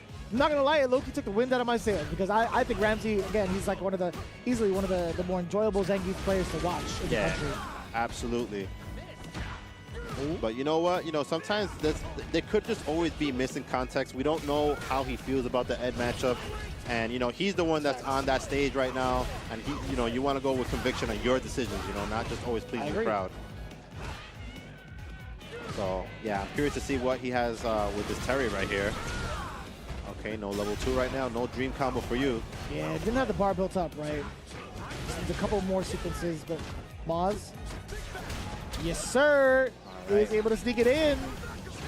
Yeah, and I like the way Maz snuck that in because he did like a couple of lights first just to kind of like play with the rhythm, and then he did the DI. So definitely Ramsey wasn't able to really see when it was going to come. It's super interesting the way that DI has been evolving because like on the surface, it is a reactable move, but sometimes it's a very also rhythm kind of the way that they sneak it in. Like people will do like a button, no DI. That's right. And then sometimes just do raw DI. Yeah. So it's definitely like something that is still, you still can sneak it in despite it being 26 from startup. Sometimes it's just so difficult to contest though. Like when it does happen, you really do kind of feel like a fool too, a little bit defeated when it happens. You're like, man, I thought I was ready for that. Uh-oh. Oh, nice backdash right there. Okay, opts to burn him out. I like that decision right there. It's so funny when you see a level 3 get activated because you have to look at like 6 different places on the screen. Yeah. You got to look at the drive, you got to look at their meter, your meter, how much life. There's like so many things to consider. But yeah, it was definitely the right decision right now because, you know, Ramsey's able to recover the drive meter first, and now he can, you know, lock Maz down and possibly get the DI stun or pressure him a little bit. Okay. Able to close the round as a result. 1 round on the board for both. Maz sitting at 3 bars. I'd imagine if he gets a big punish counter with that heavy punch, we might see him put to sleep. We might see that pain. Wow, really deceptive range on that jump in from Maz. I think Ramsey kind of just blocked it with his face because he didn't think it was going to reach. Oh, wow, really far from firm right there. The light punch into the... Okay. Didn't have too much meter to get the big Terry damage, but still was able to get the corner nonetheless. And the Terry pick looks like it's paying off, and right there, dream combo. Are we going to see it? Nah, not quite the decent he was looking for, but still damage on the table. Being able to end it with a forward heavy punch and also maintain his Oki, still pretty important. Yep, absolutely. And Maz a little bit starved for meter right now, but finds that fully charged flicker right there. Oh, a little bit of a different exchange that people are not used to with Terry. His fireballs do go under. Oh, nice. Confirm right there from the standing jab. All right, Ramsey believing in Terry and put himself on the board. Love to see it. Oh, saw the screen shake as well. Pretty plus on that. Not being able to contest. All right, I like the space that he's staying at. Definitely keep staying in a position where he can still anti-air with a rising tackle if he has to. Right. Oh, okay. What a read. Drive impact. Oh, a little bit. Use the wrong heavy punch right there to combo into the heavy tackle. There goes that jumping again from Ed. All right, Ramsey playing a slower stoning game. Yeah, that's the last house event I would be. What was that? That had to be an execution mistake. Oh, 100%. Yeah. Just a matter of what the intention was, right? Yeah. I couldn't even imagine what he was trying to do with it. Nice and simple. Ramsey putting himself on set point with that. Listen, it is what it is, man. You lost yourself a bar. Not going to be the end of the world. Maz is going to see you fight back. Yes, sir. OD flicker. Letting it bounce with the fireball, too. Missing the rest of that continuation, but it's fine. Yep. Ramsey now playing his game as well, letting some of the power waves rock. All right. Oh, that one is plus. Nice way to sneak that one in. The heavy power wave, which is called round wave, is plus on block. Oh, parry. Okay. Good awareness there from Maz. We saw that he did it last time and found the parry timing for it. Yep. Nice spacing on that. No, the execution mistake. Looking for him to get punished too hard for it. This still could be anyone's game. Oh, Pop Buster Wolf, no! We are not okay. We are definitely not okay. Wow, unfortunate drop right there. A little bit of a, it is a new character. Sometimes those little rare situations like that, you gotta know, find the right combo that just works a little bit more consistently. And now Maz making the most of that right now. Now he's the one with a big life lead. All right, good tech from Ramsey. Oh. Oh, wow, finds that drive rush cancel right there.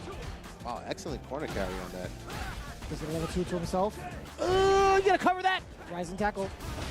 Oh, what is happening? I don't know, but that trade could have been disastrous. All right, Ramsey backing up. He doesn't want to get hit with the dream combo. Oh, nice parry right there. Is it worth it at this point? Nah, you gotta go for the knockdown, right? Oh, he woke up. No! Oh my God. That was...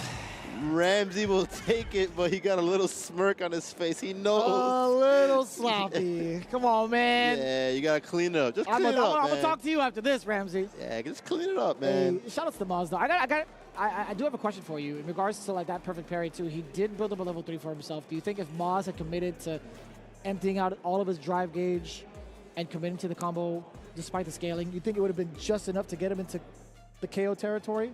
I feel like possibly, but I think he made the right decision there in not spending the bar, just because the next touch with any kind of confirm that he would have been a kill, I think, in my opinion. So makes sense. Yeah, I think he just wanted to have all the options available at all times. If he needed to, for whatever reason, activate the level 2 and maybe get some pressure from that, or do a reversal level 1 somewhere, something. I think like it was going to kill either way, so I think he just wanted to have all the options available. I get that. I totally get that, yeah. In the grand scheme of things, that does make a lot more sense. Yeah. It's actually kind of wild that those two have to face off against each other, like, in this part of the pool. I was actually I had the luxury of being able to talk to them, like, both last night. I'm like, oh, I didn't realize you get to face off against each other tomorrow. But that's just how it goes, man. I don't even know, like, what part of the pool that they're in regards to, like, bracket-wise. Yeah. I don't know if that was, like, semifinals or quarterfinals, but at the same time, it's like, man, it sucks that it had to be those two facing off against each other. But I'd imagine it's still winner's side. But all things said and done, Ramsey with the big switch up instead of Zangief bringing out the Terry. Yeah,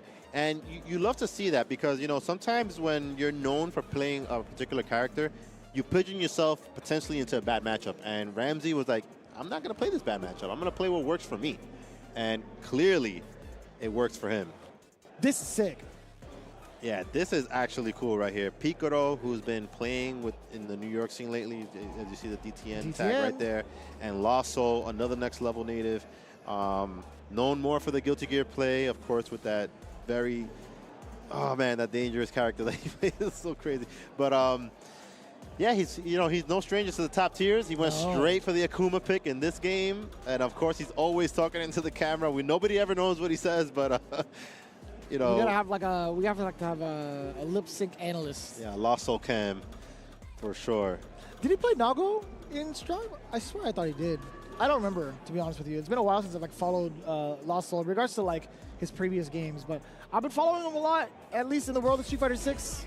He's been diving into it, doing a pretty good job. I actually got to see him on the main stage EVO this year as well during preliminaries. I think I think he's well on his way to becoming a really, really solid Street Fighter 6 competitor if he isn't on already. Yeah. But I think he could also take down some notable names too. Yeah. And definitely what I like about his play is that you know, he doesn't care that he could be labeled as a Guilty Gear player. Whenever he doesn't win, he goes back and he actually studies the tapes. Like he will figure out a way to make those adjustments necessary to get deeper the next time. He's definitely saying, pray for me.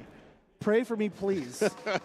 Yeah, this is a tough draw for him because Picaro is definitely a very top-level Blanca. As I mentioned, his debut playing in New York, he took out Idom very handily. All right, nice drive rush into the grab right there. Also caught waking up with a drive parry. And this is one of those matchups where, like, it's like, he's playing Street Fighter, but do you know how to fight some Blanca, though? Like, yeah, you know? he definitely keeps a lot of people on edge in regards to, like, what to do on defense. But I feel like offense-wise, you got to take some of those risks. Like, even if he does decide to do, like, OD up ball, yeah, I still think maintaining your pressure in the long run is going to be, like, what's much more beneficial for you. Oh, he called it out. Yeah, very nice right there from Lawso. Good first round for him. I don't know what that was previously, too. He did Adamant Fist in the corner. And instead of going for, like, a finisher, yeah, he went for, like, a drop into, like, standing roundhouse for a frame kill. Yeah. And he did stand jab too early and got punish countered for it.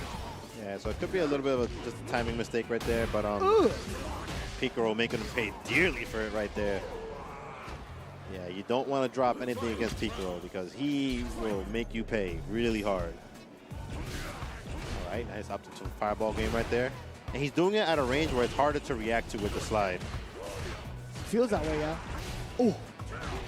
Oh! Back roundhouse, I love that. That's some anime player anti-air right there. Okay. Not really the common anti-air option that you see for Akuma. Will get burned out as a result of this. Probably to burn out. Jump back medium to cover the jumps. Oh, wake up forward there. Some, okay, Lost Soul. Anime player things. They do weird stuff, man. You think so? Yeah. I don't know about all that one. Yeah. And even if he had timed it correctly where it was reversal timing, I think Picaro would have just been too far. Yeah, definitely an interesting choice from Lost Soul right there. And not one that you could say was an execution mistake because that's a full-blown input. You got to commit to that right there. So yeah, he's putting his hand to his chest. That's my fault. That's my fault right there. Yeah, he's a good sport about it. You know. I wish I knew what he said for the rest of it, but either way, not making excuses for himself. Going right into the next one. Lost Soul. He had a pretty fine run, at least in the first round. Yeah, like it definitely wasn't free for sure. Picaro just kind of capitalized on the mistakes really well.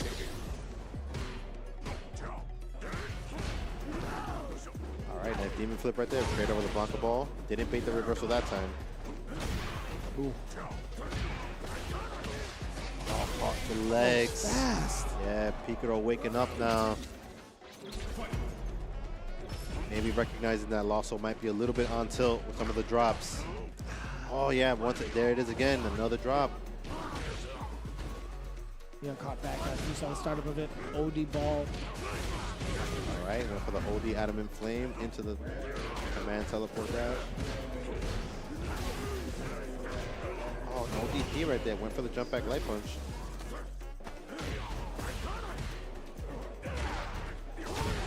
Wow. Wake up OD ball. Always no fear right there for Picaro. No, you can't. You can't have that type of fear.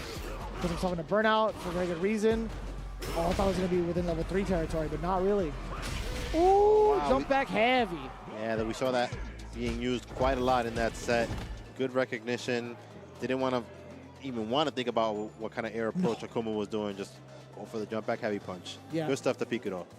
Yeah, I think overall his composure in regards to the matchup too was pretty well rounded. I think it was more so in he's still going in Lost Soul's court to really force Picaro to do something different. Yeah. So I like both players. I truly do. But fact of the matter is, Lost Soul, I think he was just a little bit uncomfortable with the Blanca matchup. Yeah, yeah.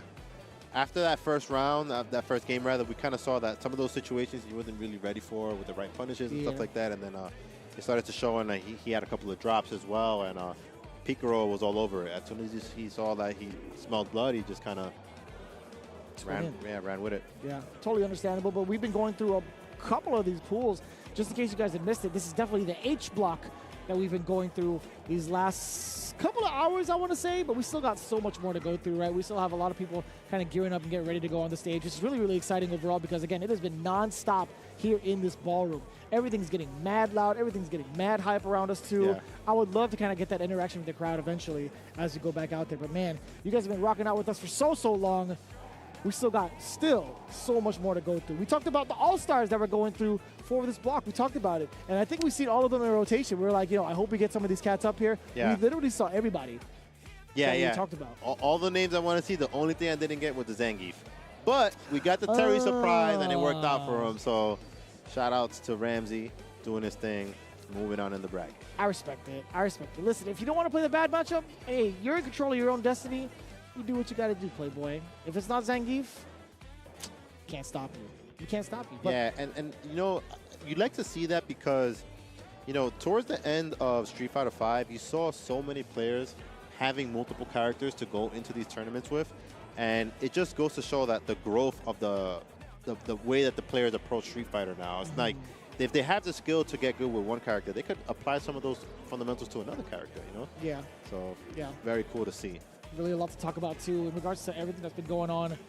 There's so much more to kind of look forward to in regards to like character selection and see the development of the current meta, and also just to see the development of the current pools right now as we're getting ready for it. Again, one of the cats we did happen to talk about was Golden Sen, right? He's doing a phenomenal job of keeping his generational dreams alive of competing. Yeah. It's always fun to kind of like pick his brain in regards to like how he feels about the current meta, how he feels about like the current community as well. Yeah. Because he's got all the knowledge, man. It's like having your own, for a West Coast comparison, having your own like Alex Valle to kind of like talk to about like how things have been going on in the realm of Street Fighter too. But as it stands, Henry Sen, he's still running shop, quite literally. Yeah, absolutely. Yeah, he definitely believes in our scene. Like I said, he's like our cranky uncle. He was might not say it all the time, but definitely he's out here with us, competing. Still showing that he's here to play. And yeah, this is why we all do it, man. And Yeah. Golden Sen again. Okay, what a treat. Yeah, one of the other players I wanted to watch. We got Riddles up on deck. That's what I'm talking about. I wonder again if he is still maintaining that Luke. We talked about it earlier. A lot of the Luke players kind of switched off over to Akuma, but Riddles, he's been doing a great job with that character, man. Yeah, I've seen Riddles playing a lot of Terry lately, actually. Ooh. So, yeah. He's trying to be a Terry riser, huh? I Yeah. see. Let's see if he definitely pulls out the Terry. All right, both players set up. Henry going to serious mode right now. Trying to get that tap into that Golden Sen vibe. Nah, don't fall into the trap, Riddles. Don't let him play old man on you. It's like, I actually don't know how this console works. He owns like 20 of them. Yeah, he sets Don't let these him up fool you. daily. That's what I'm saying, man. He'll just all of a sudden forget when he's on the setup. He's like, hey, can you help me out, young man? Yeah. I need help. How do I use this peripheral? I'm actually a controller main. Yeah, just to give you guys a little bit of lore of why he goes by Golden Sen. I'll let you say it. No, you talk to me about it because I actually don't recall. So I Come believe be it was honest with you. Evo 2010 when the first year that they did the Golden Sticks. And yeah. For the players who got top 8 in Street Fighter that year, they got a golden joystick. That's right. That I remember. And no one really expected Henry Sen to be in the top 8, to be quite honest. Not for a lack of skill, it's just that there were so many killers in that tournament. 2010, yes. Yeah, there was so many killers in that tournament that like it was just not likely that he was going to beat enough of them to get into the top 8. Interesting. And he got in there, he got that golden stick, and from that point on, he just became Golden Sen. That's funny. That's actually kind of funny because, yeah, I mean, I do have the luxury of being able to talk to him at like an Evo most of the time, but it's not really like in the depth of being able to talk to him like from his perspective, like an East Coast and like hanging out and talking to him at the shop too. But that's actually kind of wild, dude, when you put it in perspective, like how stacked 2010 was. Yeah. And him being able to get that, yeah, I'd call myself golden too. Yep, and just as I predicted, Riddle's going with the Terry pick. Damn, it looks good too. Yeah, and I see him been posting a ton of videos on Twitter, like super optimal combos, crazy conversions. I saw him playing sets with Punk. Yeah, he's been in there with the Terry, man. Definitely one of the higher ranked Terrys in North America. Oh, interesting exchange right there. It traded, but the OD power wave still persisted through. Yeah. Very hard to kind of like step him out of that right on startup. It is possible, but kind of interesting either way. All right, nice. Switch. Oh! Oh, Henry tried to jump out of it right there. Had already committed to the jump. Didn't pay too much for it though. And just like that, Golden Sen taking game 1. Yo, Riddles is looking frustrated, dog. He is looking mad frustrated. As soon as the level 3 shot up, he was shaking his head. He's like, what is happening? What is this character? Dalsim, he might not be high in the tier list, but he is slippery, man. And when he gets away from you, if you don't have the mental composure to lock him down, it's just gonna, it slowly starts to chip away at you because like you feel like, oh, I had this one opportunity to get this sneaky bastard, and then he just slips away again. This old man's at it again. Yeah. Yeah, Riddle's going back to the loop. All right, I respect the switch, honestly, because, you know, the Terry wasn't looking too hot against the Dalsim, so you gotta try something else. He's getting frustrated, though. I like that punish counter, too, with the crouch jab, being able to link the crouching heavy into it. Very smart play.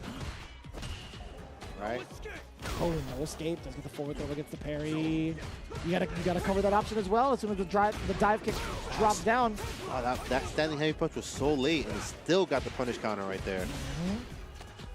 Uh-oh. Despite being in burnout. Not gonna get the back throw, by the way. Just a couple of slaps, doing it again. Yoga Noogie, 2 times over.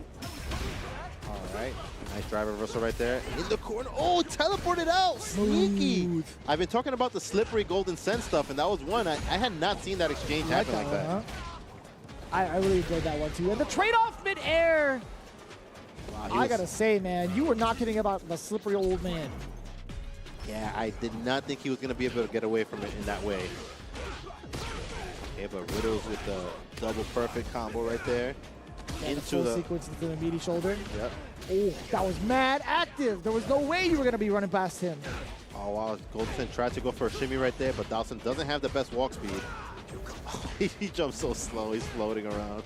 It looks so funny when he tries to jump away like that. Yeah. With the anvil 2, back heavy punch. Still trying to get the mix going. He puts himself in the corner, but still within range to stuff out so much. That slide was mad far for the punish counter, just enough to even give him even more frames to get like back medium punch or back medium kick afterwards. Yeah, and one thing that you pointed out earlier is that you could see the player cam in the upper right, and when Riddles got hit right there, he looked like a little bit defeated right there. Hopefully he's able to bring it back. But it's like little by little, Golden Sen is just whittling away that life bar. I'm telling you, man, don't let this old man cook. Back medium punch, that's all he wrote. 4 rounds straight for the old man. I'm telling you, as soon as that interaction happened, as soon as he was like, Riddles, can you help me out with this? Can you help me out with this PS5, man? I've never used this before, man. Oh, it was over. He broke the mental. The classic okie-doke right there. He put his glasses up like anime, just like, I'm in. And the way that last round went, it was kind of like death by 1,000 paper cuts. Like, he was just kind of slipping away. Aside from that last combo into level 3, he was just being really slippery. We saw that escape on the drive impact in the corner. Yeah. And, you know, if you haven't fought against that consistently, it's going to get in your head, like, why can't I catch this guy? Like, why is this match? It starts to feel sloppy, you know, and you don't want to feel sloppy in a match, especially in tournament. Yeah, it forces the player to really kind of like adapt on the fly, which is something that's not really to anyone's benefit against a character that they can't really catch. And as you mentioned, Henry just happens to be one of the hardest people to catch with this character. So it just goes without showing, like, some players, if you're just not ready for it, if you're not ready to make those, like, it's like playing jazz, right? You're playing against Dalsim, it's like playing jazz sometimes. You got to make sure to get, like, those notes, and also get, when your solo happens, you better be able to capitalize it, or else you're going to look like a fool out there. But being able to freestyle like that is what I was looking for. Is pretty important, being able to catch somebody's movements too, specifically in that matchup though. Yeah, definitely. And you know, the thing that also is like adds to the mental game is that when you fight against Dalsim, a lot of scrambles tend to happen. But the Dalsim players, since they're the ones always being in the scrambles, they're more comfortable coming out on top in those scrambles. They whereas, want like, it to happen. Yeah, they almost want it to happen. Whereas, like, if you don't fight Dalsim very often, you don't know how those scrambles are going to really, like, end up. And you're not sure of what you should be doing. And, As you saw right there, Golden Sen able to come out on top in pretty much all of those scrambles. That's your boy? Yeah. Yes, that's your boy. I totally understand it, man. The fact that he's doing so well, man. He's such a funny guy. Because we literally talked yesterday. He's like, man, I'm just here to just play games, man. I'm just here to support. As if he wasn't gonna do that well, man. I don't know what he'd be talking about. But coming back into it, Space Boy and Gnar, I like this. We got the continuation of Winner's Side. I actually didn't get to see what pool Space Boy was in. That was actually my fault, but always excited to see him on the sticks, bro. Yeah, and we saw Space Boy earlier bringing out the Bison with a surprise pick. Right now, we're seeing the Bison once again. And Gnar looks good with the Blanca, though, so I'm curious to see how he handles this matchup. Yeah, against Zach in the box, too. Yeah, being able to space himself out correctly. Oh, yeah, this is H103. My fault, for those at home. You have got to be kidding me. I see shades of Jabali all over this one. Oh, my God. You like that one, huh? I have no words. That one, starting the round like that is just like sending a message. Like, yeah, I don't care what kind of matchup knowledge you got. I'm just going to do my thing. Dishonor on you. Dishonor on your character. That's how he feels, man. Yeah. All right. That's hella. Dude, look at how much damage he took to the drive gauge over that sequence. Yeah, right now. And even though, he successfully got the OD up right now, look what it cost him. Like, right now he has no drive. Now he has to really react to the drive impact that might come. And he did the raw one. We spoke about that earlier. I mean, it's much harder to kind of like tell after the forward throw. Like, after forward throw, he does get like a meaty one, right? If I'm not mistaken. So that just kind of like being in the back of your mind, it still could be anything. Yeah. It's definitely like super interesting the way that drive impact is able to be snuck in, because I've even seen videos of players that show that, like, I don't know if you ever noticed it, but when a drive impact starts up, there's like a whole big streak that covers literally the entire screen. That it's not just the character doing a move. It's like they purposely made it like more reactable, and even then, people still get caught by it just because of the mental stack. Kind of tough, man. There's like a whole paint splatter that you see on the screen. Yeah, it covers like most of the screen. Yeah. Man, nobody's gonna see that. All you see is you getting mixed, right? I wanted to see the entire screen flash a different color. Just go into like a green screen or something like that. Just like have an announcer scream, help! Help some of these 30-year-olds out, Please. Yeah, just like a different voice line that comes out, just help me. Yeah, man, you got to put that in the suggestions box, yo. I want to hear your voice saying, help me. Hey, old man. Oldies. No, I'm not going to do that, man. I'm definitely not going to do that. It's still not going to help me, but I'll tell you what. Yeah, give us if you're over 30, man, we should get that option, man, please. In the settings? Yeah. I got you. Uh-oh.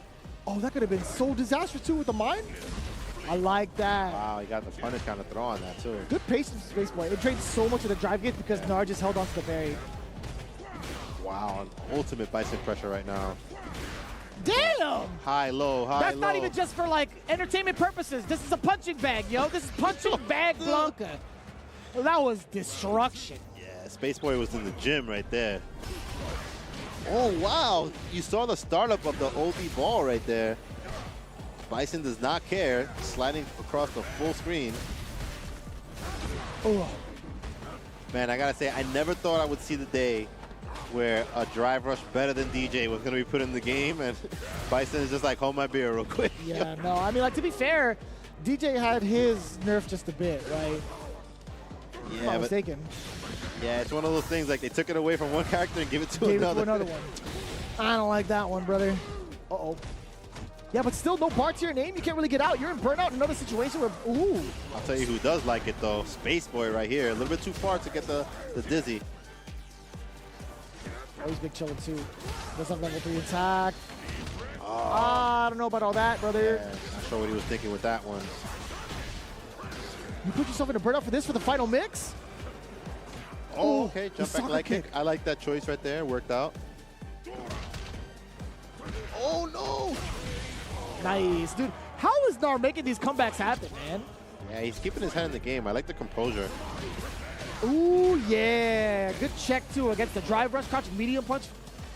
Yeah, amazing choice right there. The bomb is on him right there. Oh! And I think he wasn't sure when it was going to explode, but still able to get the conversion anyway. Oh, no. Not like this. Not like this. The double perfect. I do think that he's going to just barely survive. Okay, good, very good.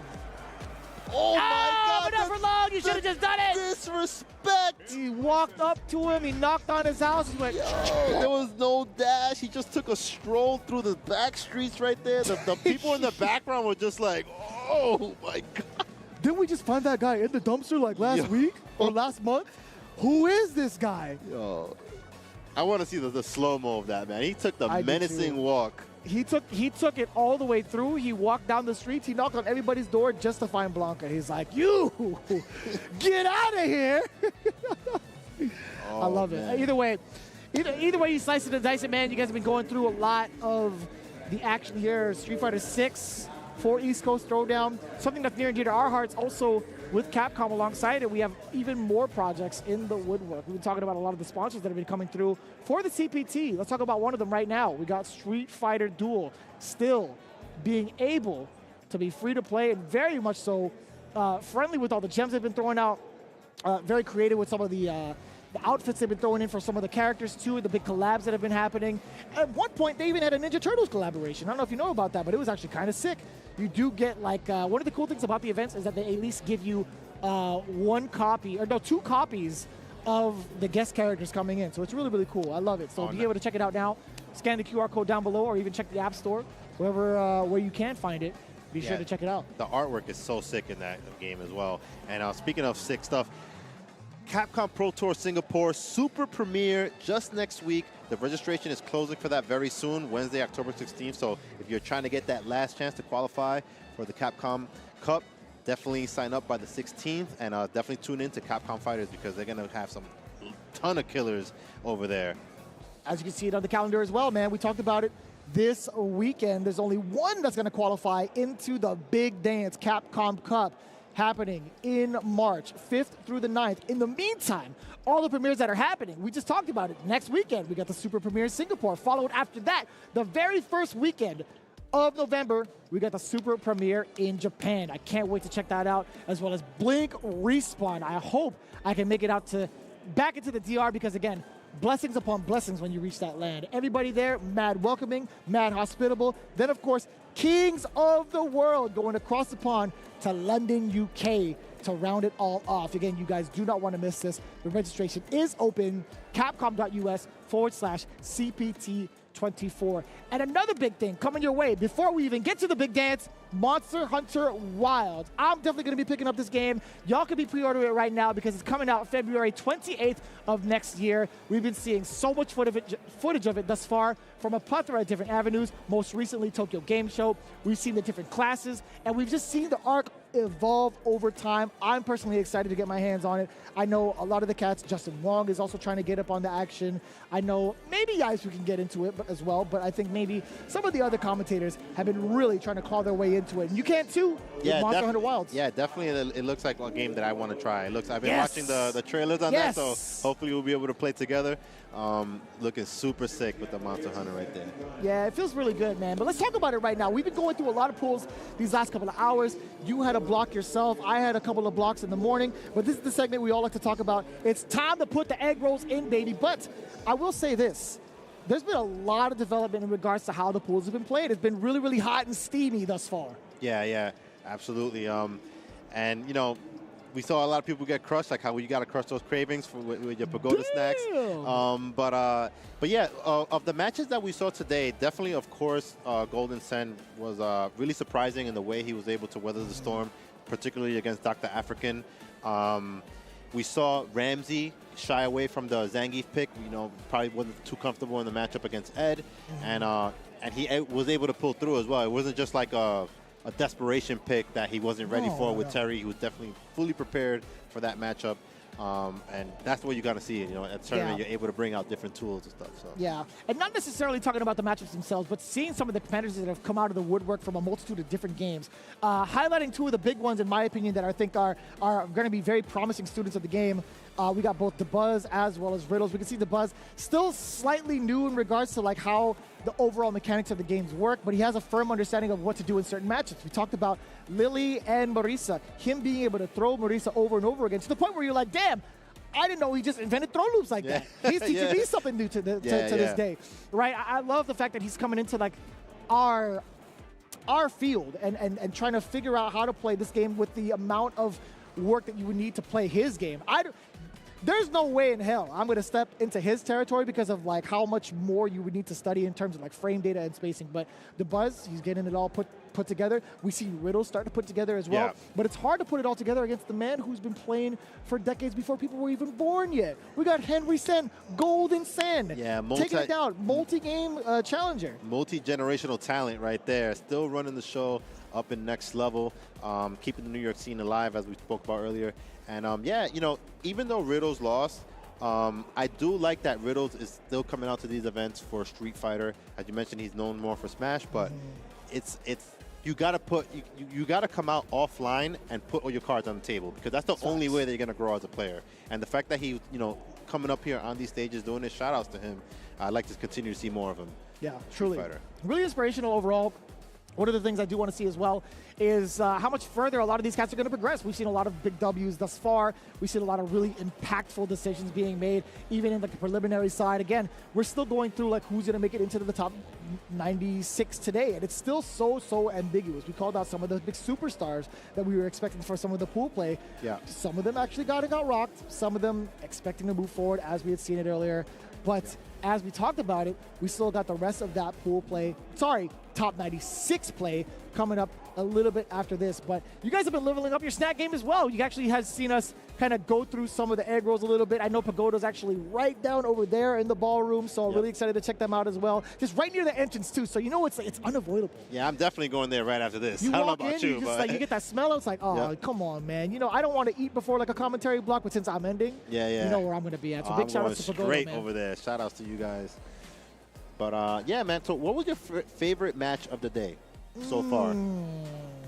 That's a good one.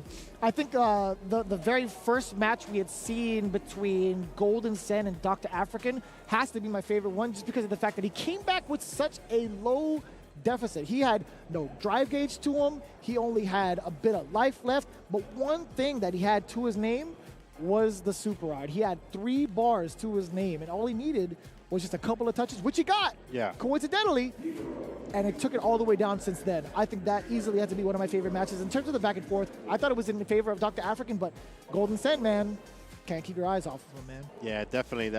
Likewise, that's the match that I think kind of stole my heart today, if you want to say. You know, as we were, you know, talking through that match, I didn't think that Dalsim, as the character, not that Henry's not capable of it, but it was a really uphill battle to make a comeback with those. I think he was like burnt out at one point. Oh, he was hella burnt out. Yeah, more times over. Yeah. So the fact that he was able to weather the storm and just stay in the game and able to pull it, you know, all the way back, it was really amazing play from him. So I hope to see that at the rest of the tournament, and hopefully it makes it deeper. I mean, there's a lot that really like goes into like the motivation in regards to like getting yourself together in the middle of the match. I kind of want to know how that works out for some of the other players involved in the CPT. In fact, we do have a segment with What Fuels You, starring Robert Television, Mr. Hollywood, Rob TV, in a segment with Pagoda. But before we even get into that, first and foremost, yo, it's always good to commentate with you, brother. Likewise, man. It feels so good. But here we go. Again, thank you guys for tuning in. We got the top 96 after this. But before that, we got to get into What Fuels You with Pagoda. Check it out. I'm Hollywood, Rob TV, and I'm joined here with Team Ninja in Pajamas, Phenom, and this is What Fuels You. Phenom, I do not ask this question to too many people. You actually are the first and might be the only. I'm lying, but please, when you touch my egg roll. I'll be honored. Come on, brother. Let's see what it's for. It's very good. Tastes like Phenom approved? Tastes like chicken. The chicken flavor tastes like chicken. Yeah. That's the best review that you can get. No artificial flavor or nothing like that. Yeah. Real chicken. Okay, we'll get back to those, but. Okay, so in Street Fighter 5 and now in Street Fighter 6, you are consistently you're one of the best players. You're one of the most consistent players. How have you been so consistent in these games, Phenom? I don't know, actually. I think I think every year I play, I'm like, yeah, man, am I gonna qualify this year for something or whatnot? And I end up keep doing it. So I don't know. Every year I kind of surprise myself a little bit sometimes, but So I don't know. you know what I wonder? Yeah. Is there really just like you are so like chill, right? Yeah. Is there really like do you have an ego at all when it comes to competing? Like, do you actually feel like, man, I'm that guy? Like, you know, I'm the, they can't mess with me. I don't know. Maybe I just repress it. I don't know. But I think it's more that I don't put others so highly, rather than I don't put myself so. Okay. You know what I mean? I kind of look at everyone the same as I would look at myself. So you never go up against anybody and like, oh yeah, this is the like Yeah. right now. If you were to play against Minna, who's like one of the hottest players right now, you aren't like, oh man, he's cooking right now. It's just like the same as playing a Yeah, exactly. So I think that's kind of. I think that's a better, more healthier mentality. Out of all the down players across the land, Yeah. you are the #1. I mean, people label me a down player. We label you. I never. I'm a truth speaker. Well, first of all. Okay. But I am being labeled a down player by, you know, there's forces in play on Twitter that are like working against me, or working against the ministry. Yeah. We call it. So.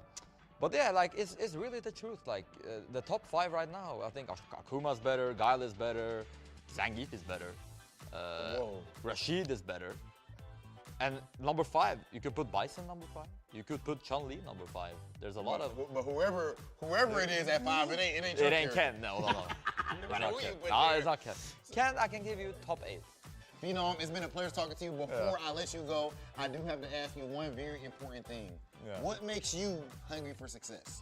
I think for me, I want to be able to do this. I really like to compete. I want to become the best I can be. And what makes me hungry is to just try to get better each and every tournament and do this for a living, basically. I think that's what kind of drives me. I think before I was very more money driven before. Yeah. But I think now I'm more kind of Rich. Maybe. Ladies and gentlemen, you heard it right here. Phenom is getting to the bag. Phenom, appreciate you always, man. Been a pleasure talking to you. I've been Big Hollywood Rob TV. This has been Phenom. And most importantly, this has been What Fuels You.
Our world is not headed for disaster, as you say.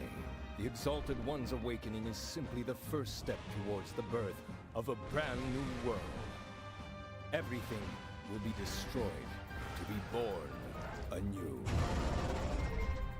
We're going to finish the work that Red started. We won't let you awaken it. I get it that you want to protect Ratha. But all you're doing is making him suffer. Ratha here is the one paying the price for your selfish obsession with the Nergigante.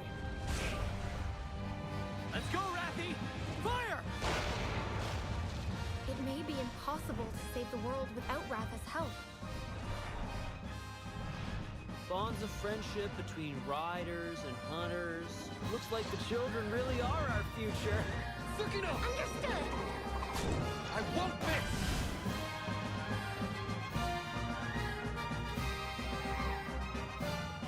Time to put our kinship to the test. This is where it all ends.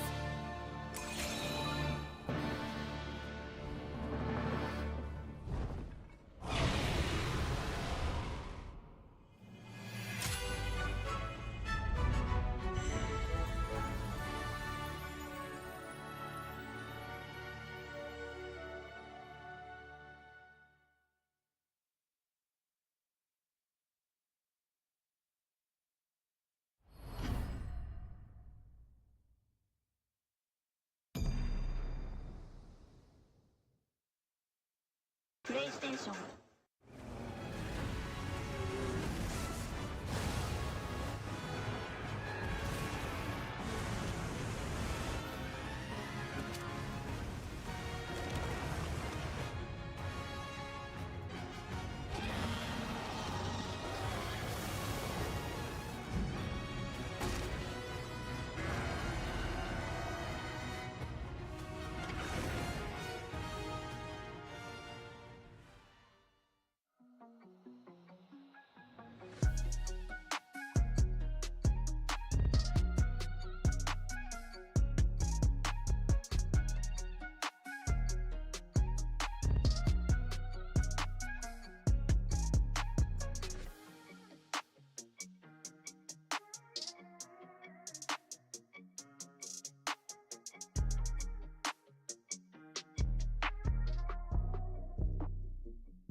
And we are back with more Street Fighter 6 here at East Coast Throwdown 2024. Top 96 starting now. Crazy pools, some wild upsets, some stellar matches that we have watched, and it is only going to get better from here. I am Brad Muse. Joining me is Sherry Jennix. What is up? I am so glad to be here. I wasn't here yesterday, but I watched you commentate yesterday, and there were so many upsets yesterday. It's just, and we made it all the way to top 96 now. Yeah.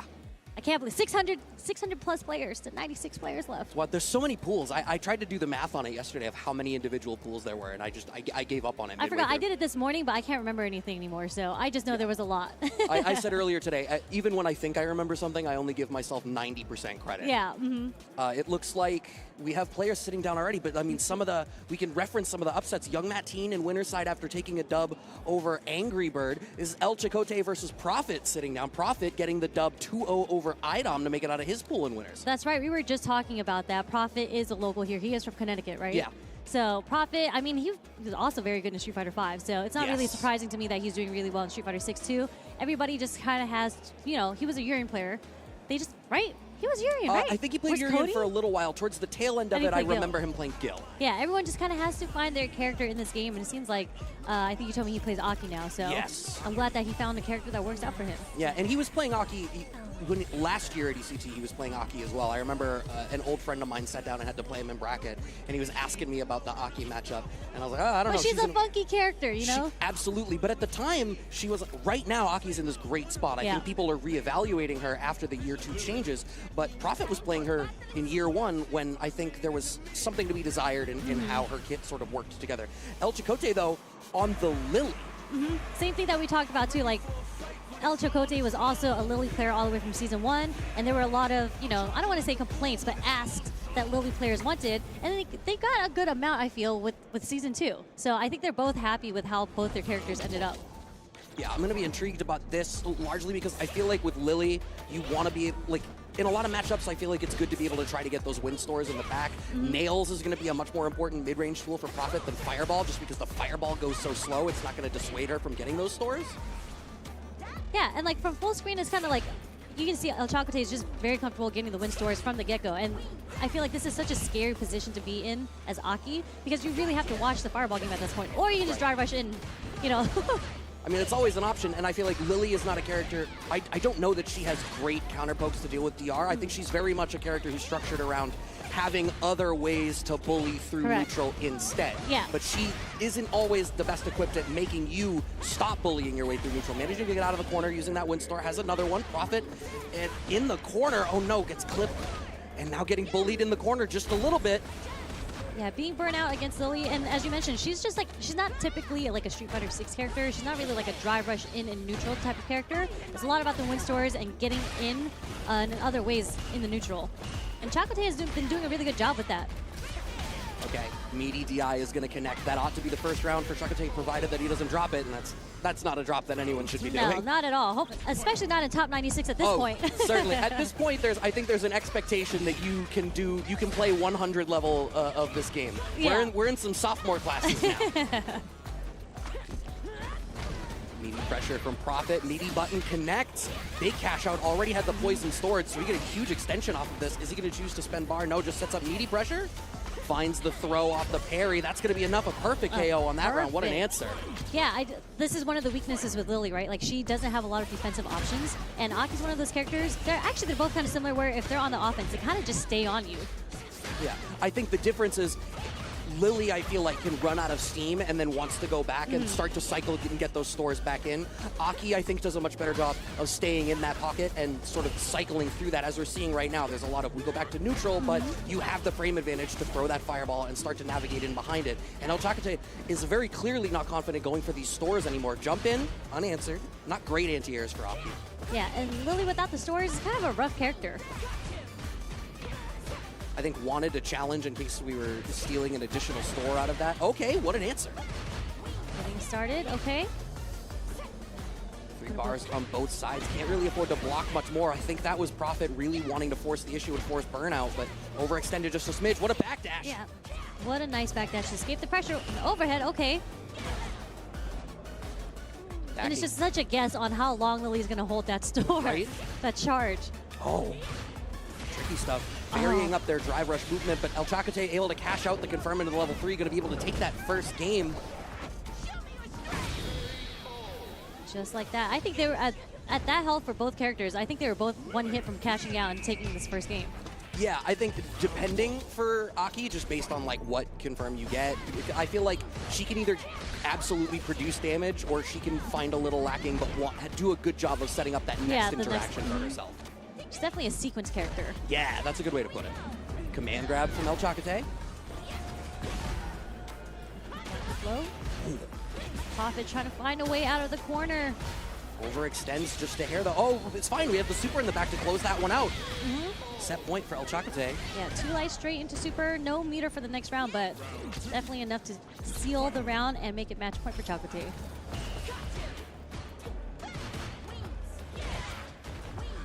So hard to predict when she's going to release that charge. It's backdash.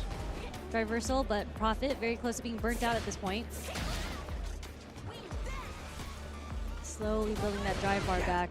And that's 3 stores that El Chocote was able to get through all of that. So this is scary. Can really be a bully now that we have that. Empty low. That's a guess. That's a 50-50. We're cashing out. Oh, tricky stuff. DI, we had the third jab. The third jab does break the armor because DI only takes 3 hits. Chocote already had that ready to go. Like, he did the 3 lights into the DP. He was ready for it. Yeah, absolutely. I mean, that's the setup. Being prepared for that situation, super important. You know, you need to know what you have in the tank to be able to deal with that. Especially when you're burnt out. Yeah. A lot of people will try to DI you, even on their wake up. Yeah. Oh my God, absolutely. Yeah. So yeah, with that moving on, and I'm looking over at the bracket. So with that W, moves on to play the winner of Big Bird and Golden Sen.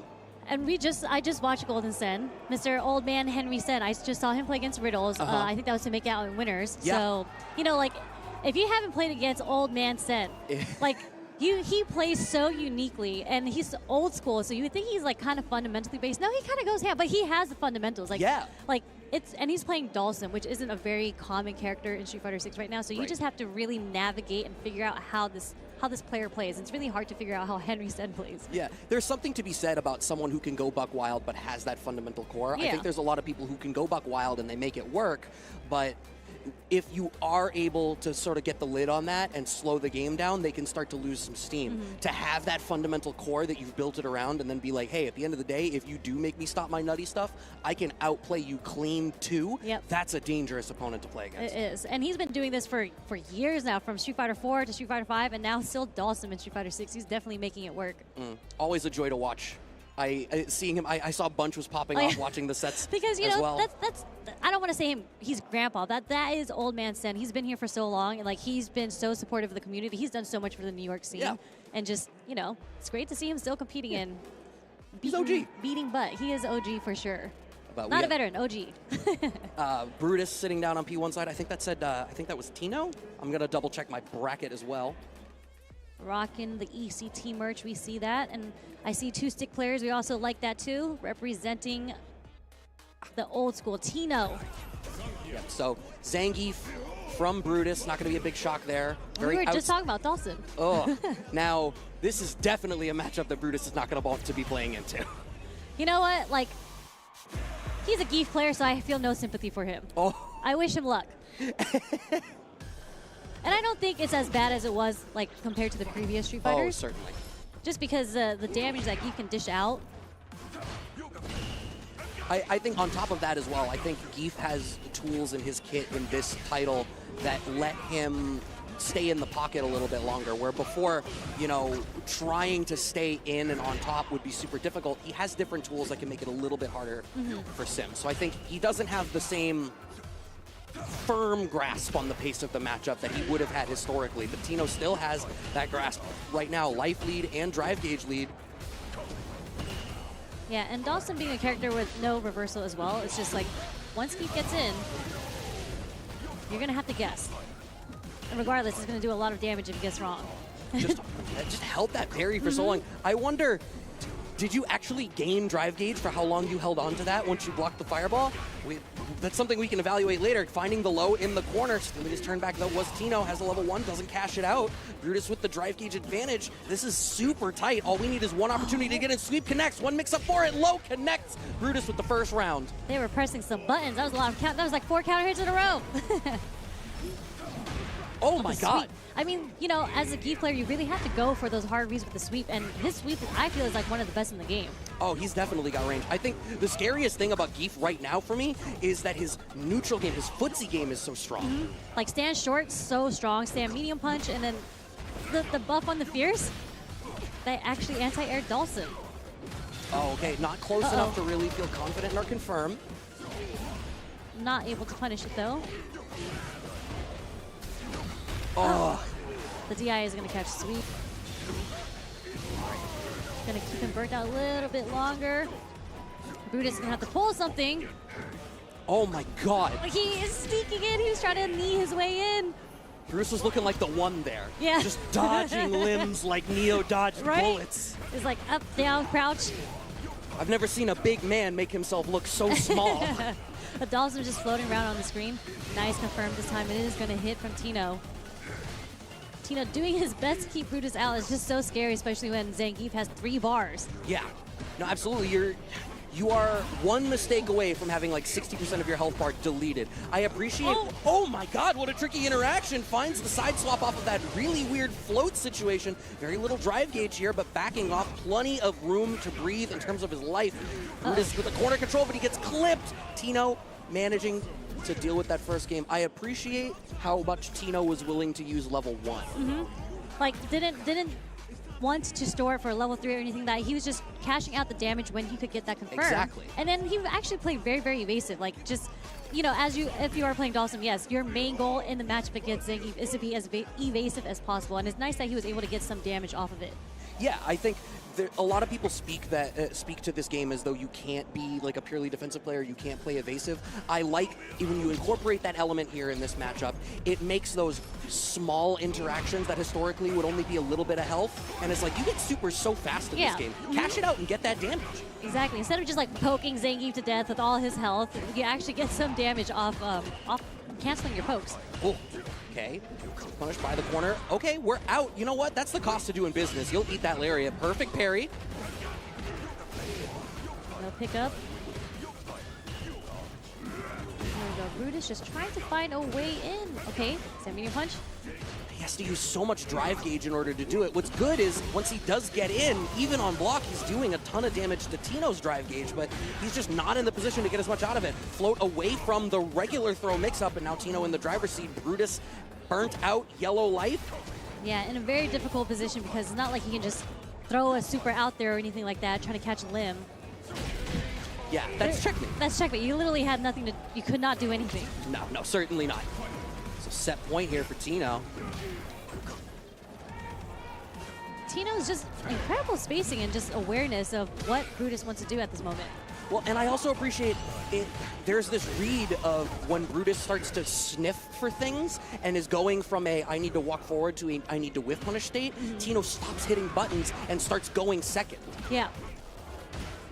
Okay, but this is the opening that Brutus needs. Okay, out of the corner, but those headbutts. Yeah, that drive reversal paid for itself.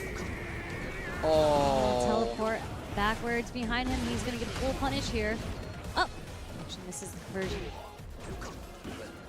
Tough mountain to climb here for Brutus. Not impossible if you're able to get the right hit, but you need to find your way in, and like it's an ODSPD that's going to be the thing that does it for you. You're not going to do it. Tino's able to close that out. I don't know if y'all hear the pop-off that just happened. Yeah, there is definitely, oh, there they are. You can see them on screen.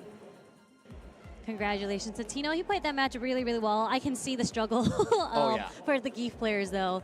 Like, you just really have to, as a Geef player, you really have to make those really hard reads, even though you get punished for it. And that's why you get the extra health as Geef, right? Do you feel bad for them now? No, I still don't feel bad. Still not. You know, that was winners. That's true. You know, he can Geef his way through losers into, you know, top 8. Why not? Well, hey, I mean, sometimes that's just the luck of the draw, right? Like, there's matchups like that where you look, and it's just like, I am uniquely unequipped to deal with these threats. And Tino, like we kept talking about, so great at being evasive, such a great read on the pace going on the screen, and always moving exactly where he needed to be at the right time. Even spots where it's like teleporting out of the corner and getting clipped by the OD Lariat is like, yeah, you know what? At least I'm out of the corner. And now there's nothing you can do. I have this whole screen to just back up. Look at what I've earned. Yeah, and every single time Tino had at least one bar, he would cash out off of the straight hits, off the straight confirms that he would get. And it was just like such good decision making on his end. I feel like he clearly plays this matchup a lot. Yeah. Death by 1,000 cuts. Not something we get to see super often in Street Fighter 6, but a joy to watch. Picaro versus iReflex sitting down now. Yeah, Picaro was actually in my pool, so we had like 4 Bisons because I am now a Bison player, by the way. But anyways, shout out to Picaro all the way from Peru. I'm surprised he's here. He has been the resident M Bison player for so long, at least like, well, all the way from the Street Fighter 5 days. And iReflex, we saw him perform yesterday because he is the one who put Ending Walker into losers. Yeah, that was such a crazy clutch set. Came down to the wire, the whole room. You could feel everyone on the edge of their seat watching that one go through. Ending Walker's still trying to make that run in losers. Hopefully we get the chance to see more of him later. The winner of this, looking at the bracket and looking at the updates, it looks as though the winner of this goes on to play Boos. Okay, and Boos is killing it. Boos is on a tear. Yeah. Like, I've seen him play, like, just watching him play online, and he would, you know, consistently make top 8, but now he's, like, and then he started breaking into top 3, and now he's, like, taking over TNS with all the entrants in there. You see, like, you see the Punks, you see the Dudes, but you still see Boost still taking it over them sometimes in TNS. Yeah. Right, Ken versus Blanca going to be the matchup. Made me eat my words. Oh, he started off with OD command grab. Okay, Picaro. Trying to set the tone here. Starting on that pressure, going for the little mini mix off the Jinrai kicks, back to neutral. Oh, wow. Good timing to jump, managing to get this corner position for themselves now. Finish counter, tried to parry the next hit. I mean, going for these throws is all great for Picaro. The longer that this corner interaction goes, the better for his drive gauge. Back in the green now, finds the space to get that drive rush. iReflex getting smothered a little bit right now, earning a little bit of space out, but again, it's because Picaro was worried about the drive gauge. What a pickup on the perfect parry, but we don't get as much out of it. Up back, Blanca ball, and the slide under the fireball. That's the first round, and I think I mentioned this earlier when I was talking with Logan, that every player plays their character kind of different in this game, and I feel like iReflex is pretty slow. He's not really doing a lot of, I'd say, aggressive neutral moves, and I don't know if it's a detriment right now because he's always on the defense against Picaro at this point. His back has been to the corner for both rounds so far. Yeah, I think you're absolutely right, and you can see it really feels like the match only slows down when Picaro starts to be in that orange on the drive gauge and is being fully allowed to just idly regenerate that drive, closing it out with the throw. First game on the board for Picaro. I think iReflex needs to find a little bit of momentum. Yeah, I think he needs to, yep, there we go. Starting off with low forward. Okay, corner pressure, keep this locked down, but that's the thing. You always need to be respectful of that up-back ball. Okay, moving in behind the fireball, but overcommits to the Tatsu.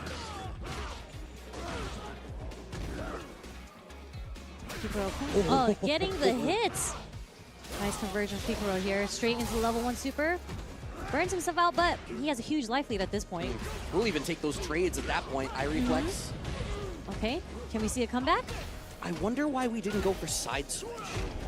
Because he can take him to the other corner, you know? That's fair. I forgot it's Ken we're talking about here. Mistimed on the median, gets punish countered. The wake up light, wake up short. Okay.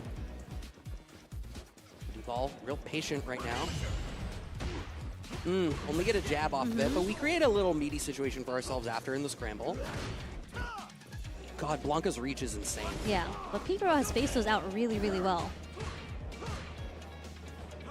Oh, gets a jump. Picaro on the brink of level 2. Are we going to see an activation here? Maybe on a hit we might have seen it, but I get the impression that they want to not overextend. We've seen them be very careful and methodical with their use of resources so far. Up back ball trades with the fireball. Ooh. A little too early of a cancel there and does get whiff punished. Right. Did not get baited by the neutral jump shimmy. Okay. Oh no. Drops conversion, but we're still alive, we're still alive. Waiting it out, no anti-airs. Yeah, reflex has been, there it is. No one jumps with them three times. The wasp jump fierce. One of these shimmies were going to work. Eventually the last one does. Oh, Picaro has been getting the jump timing so well against iReflex. Yeah, I almost feel like iReflex should cycle away from Fireball just because between slides working, the extended hurt box trading with like Stand Strong from Blanca, and this jump timing, it's just not doing as much for him as he might like. Yeah, the fireballs in neutral have definitely not been working out in his favor, even though that was like, he tried to switch it up to a normal, but it's still the same timing that he would have thrown a fireball. So Picaro just read it and got the jump. Oh. And here's the level 2. That's the tricky stuff. Those are the gross Lightning Beast setups. Straight the throw. Nice and simple throw and ends it with the perfect. Picaro takes it over iReflex. I mean, that was just a clean performance. I feel like iReflex. Yeah. He couldn't get it started. Like, his back was against the wall the whole time. Yeah, it seems like the core of their neutral game plan was very much built around Fireball Drive Rush. And there's a lot of characters that rely on that as a game plan, Ken being one of them. But there was such a great plan around Fireball. And it felt like there wasn't a plan B to come back on that was strong enough to build anything off of. We saw some experimentation, but it was just too little too late. Yeah, definitely. Like, Picaro, he didn't really have to adapt. Like, the way that he was already playing and the timing of everything that he was doing was already working. And unfortunately, iReflex wasn't able to adapt to how Picaro was his patterns in neutral. It was a lot of jump-ins. Yeah, no, and they all worked. I mean, it took way too long to find, even for obvious jump-ins and spots where he did have the opportunity to anti-air, we didn't find the anti-airs. And it's like, all right, if you can't represent that tool, as important as it is and as important as it's looking in this matchup, if you can't represent it in the easy places, then you're going to have your work cut out for you.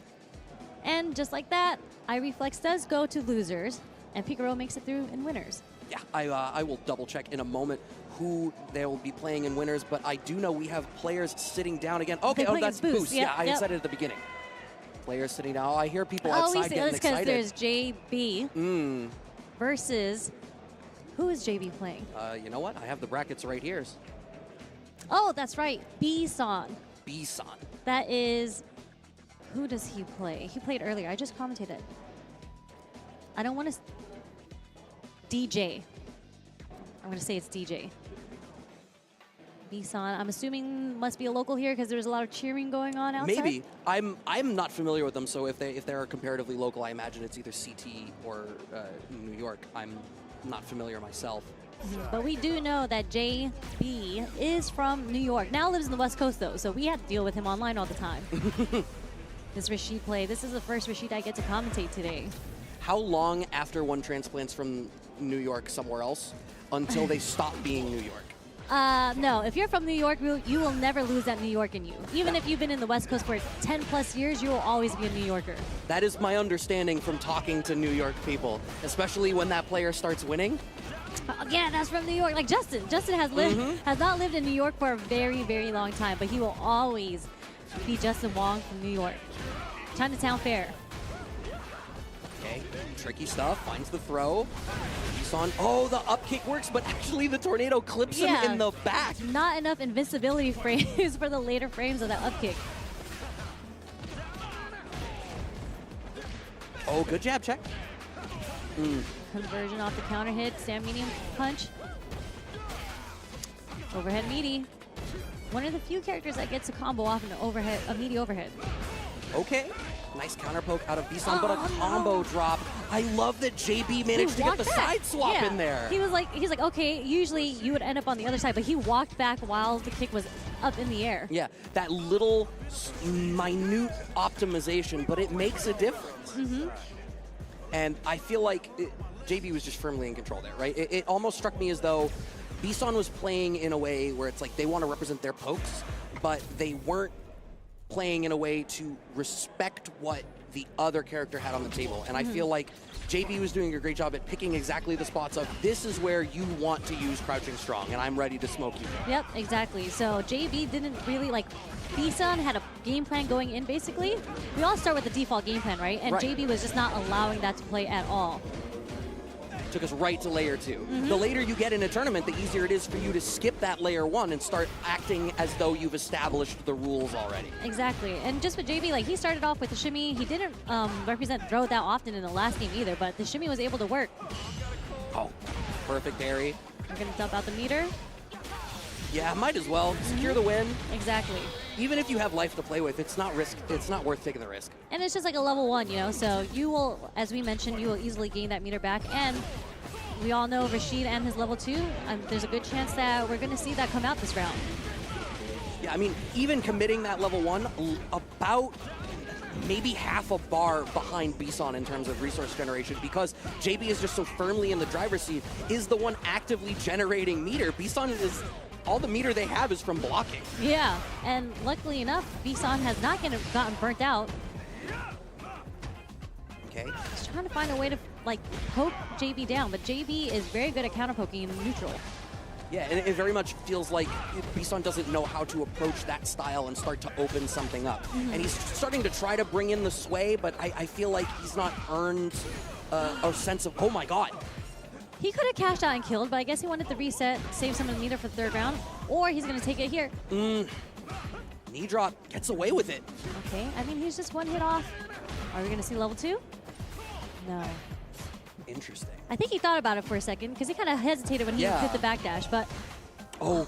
No conversion. This is anyone's round still.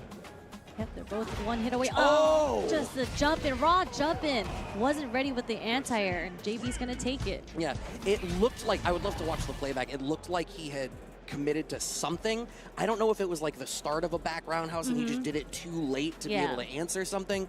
Rashid's, that jump in from Rashid, it's so active down in front of him, so I feel like in that spot you would have had to have your anti-air ready early. Yeah, and it's like when it's a situation where it's whoever gets the next hit wins, it's really difficult because you're looking for so many different options, and JB honestly hasn't been jumping that often. So that's when he got to sneak in his just raw jump in at the very end. And you know what? We talked about how once you get to this point in the tournament, you start to play against players that you can trust, have that 100 level, they understand the fundamentals of things. When you start to push that envelope, that's when the stuff that is wrong starts to be right again, because now mental stack is so important, representing all these different things, like you said, is so important, and suddenly you're like, hey, when you're watching for 7 other things, do you still remember to anti-air? Yeah. Turns out in this particular instance, the answer was no. Nope. Because you're like, is he going to throw another tornado? Do I need to look for a DI? Like, there's so many things to look out for that very last interaction. So Level like, 2 could come out at any point. Yeah, exactly. So, fortunately for JB, the jump didn't work.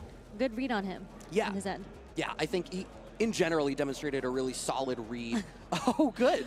The other brother, the other Bautista, Lex himself, all the way from the UK across the pond. And I actually just commentated his match, too, against Zickles. Yeah, so Zickles on the... Kimberly. I always forget if it's Zickles or Zyckles, but yeah, Oh, on I've been calling him Zickles, Zyckles, and Zicles. You know what? I'm going to go with Zicles. That's got the right kind of flair on it for this moment, I think. He's from Canada. They have French people up there, right? Yeah. So there's a good chance it could be Zicles. That's one of the languages they speak up there. But very strong Kimberly versus Lex. Obviously, Lex, huge representative from UK, also from New York, because they all came from Next Level. Used to be a Karen player in Street Fighter V, and now he's just blossomed into this amazing Guile player who did really, really well. I think the performance that put him on the map was Evo Japan. I think that was this year. Or was it last year? I don't remember. I was there in person. So it might have been this year, yeah. Time is a weird soup. It is. There's been so many tournaments back to back, and just mixing it between offline and online. Like, right? I don't. My years are all like mishmashed together. There's like definitely a window of time of like 2 or 3 years that is just compressed into like some weird mass that I remember all of it happening at once. I have to assume, especially I got to watch Lex play a little bit earlier, just so solid in the Guile.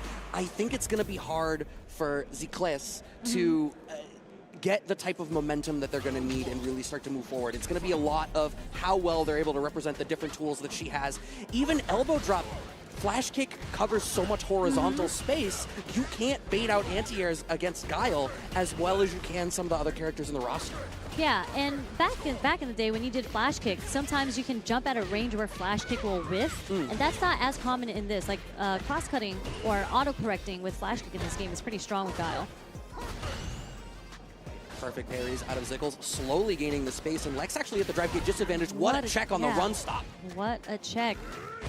Zickles just trying to find some sort of momentum, and first has to get through the minefield of Sonic Booms and trying to find a way to open up Lex, and there's the low forward. It does connect. Okay. Plus frames, okay. Placing that low forward really well. Yeah, the low forward has connected a lot of times, just clipping Zickles, chipping away at the health. Just an onslaught of kicks. And I love that, right? It's a spot where it would be really easy to assume that Guile's going to back off, start to play defensive, especially being in burnout. And it's like, nope, I'm going to continue to claim this space, make you afraid. Air throw coming out from Zickles, lockdown in the corner. What's the pressure going to be? OD flash kick. I don't care what the pressure was. Yep, Lex was not about it. And we're going to see another one. He's like, get off of me. I will not let you get this corner pressure on me. Such a good thing for Guile, too, because once you get hit by the OD flash kick, you get pushed across the screen, and then it's back to trying to find a way in. He's going to cash out. No cash out. I think it would have been a good idea just to get that drive gauge back, but obviously feeling confident in his ability to keep it slow here. What a confirm up the low forward, and because we didn't cash out, Lex was 2 steps ahead. He already knew. He's like, Sherry, I heard you. I didn't need to cash out, okay? Because I'm saving it for the next sequence to end the game and take the first game. That's why Lex is Lex, right? Like, I would have cashed out, but I'm sitting in this chair and not on that chair. And Lex is out there on stage in winners. Top 96. But I wonder what Zickles' strategy is at this point. Like, he actually got a teleport in the second round, the beginning of the second round, but just was unable to keep the pressure up because Lex had no fear and was able to wake up OD reversal, OD flash kick. Yeah, I think it's hard enough to get in if your reads on your opponent's defensive tendencies are not on point and you're going to be so completely removed from your game plan. That's a tough pull. Staying in the pocket now, going for jumps into the corner, unfortunately. Yeah, I think Zickles was looking for some sort of anti-air coming from Lex, but Lex just patiently waited and then got those plus frames on the landing, and just like that, Lex cashes out. Match point. I mean, a strong performance right now. Zickles is going to have to find something super aggressive. That was just a naked OD run stop into nothing. Trying to bait something. Yeah, but I feel like there's all these layers of which Zickles is trying to bait something. Wow, the first time we've gone for a follow-up off of the run flip, and Lex was ready with the neutral jump. Man, Lex is just making all the correct defensive reads at this point because, you know, as Guile, if you do make a bad defensive read, you are going to get hit for a lot. Although Kimberly doesn't do a lot of damage, she is a sequence character, so you would just have to eat a lot of these sequences you're about to see. All right, now having that level 3 loaded up, this is important for Zickles, the damage, but more importantly than that, I think the move speed is going to be huge here because that might be one less fireball that you have to deal with because you're able to cover the space differently. Overhead reset into the level 3, Lex closing it out. What a reset, because he got the confirmation off the lights. He knew it wasn't going to kill if he had canceled into level 3, so he went for the reset instead. Very smart. A little sauce in it. Yeah, just steps ahead in every bit of that. And I think just Zickles was navigating it all right in terms of the neutral, but Lex's counter pokes, particularly with low forward, the placement of low forward was immaculate. Yeah. The counter pokes, the defensive reads, all super on point. A super important skill set to have as a Guile player. It's why Guile is able to be played as such this powerhouse defensive character.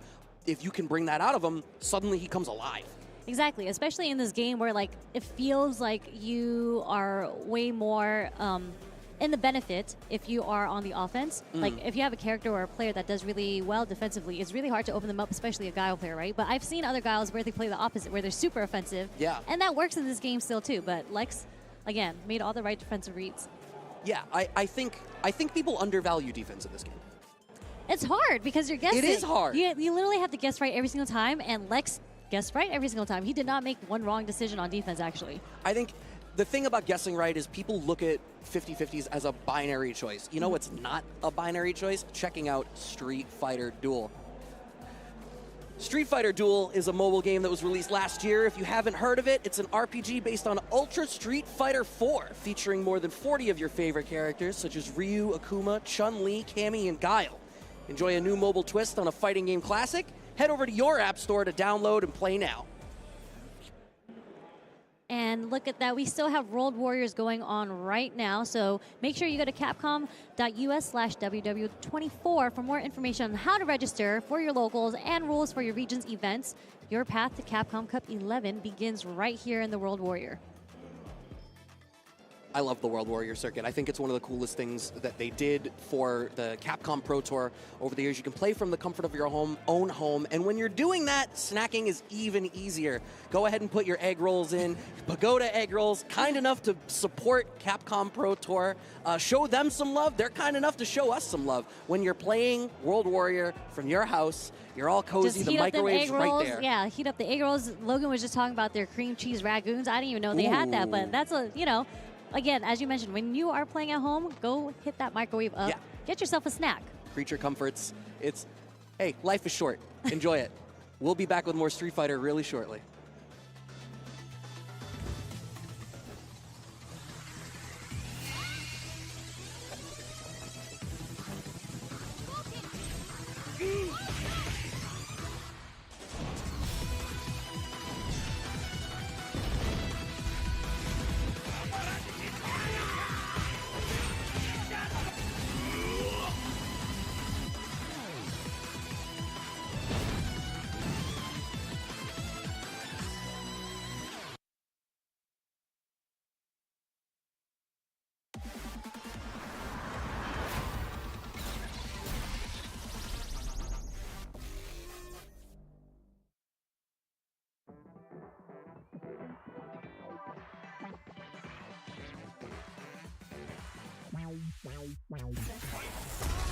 Yeah, come on. Everybody come alive real quick.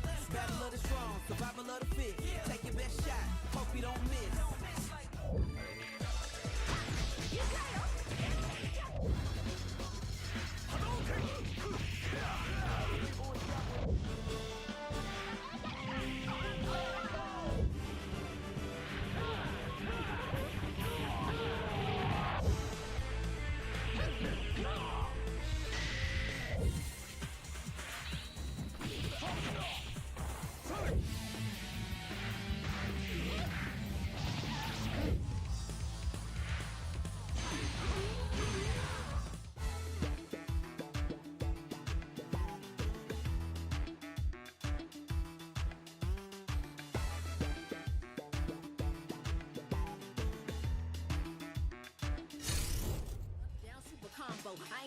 and never quitting is the motto.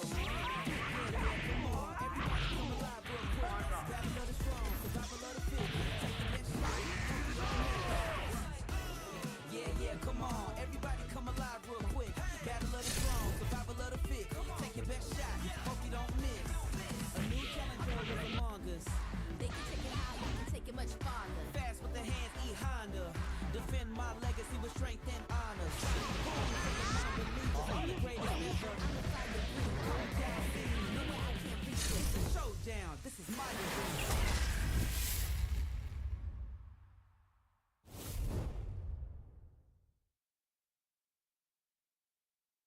The time has come to share with you news that's bleak but sadly true.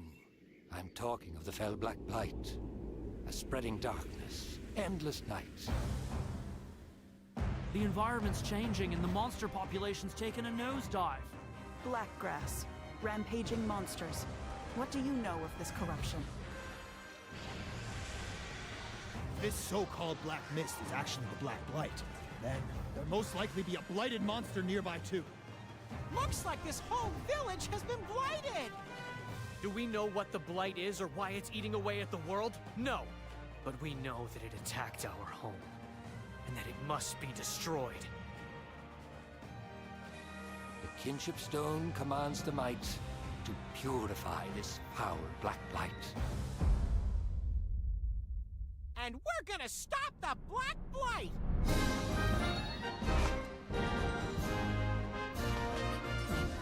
We can befriend monsters easy enough, but other humans are a different story. Hunters and riders. Like, they both respect and live with monsters. They're the same that way. I've been waiting my whole life for this. I want to help my friends. Everyone. But right now, evil is growing in power. And soon, this whole world shall be devoured. Yeah, we got claws for concern. Ratha's blighted. You can use it to stop the blight. But I'm curious about this kinship with monsters stuff. So I was hoping you could show everyone what it means to be a rider.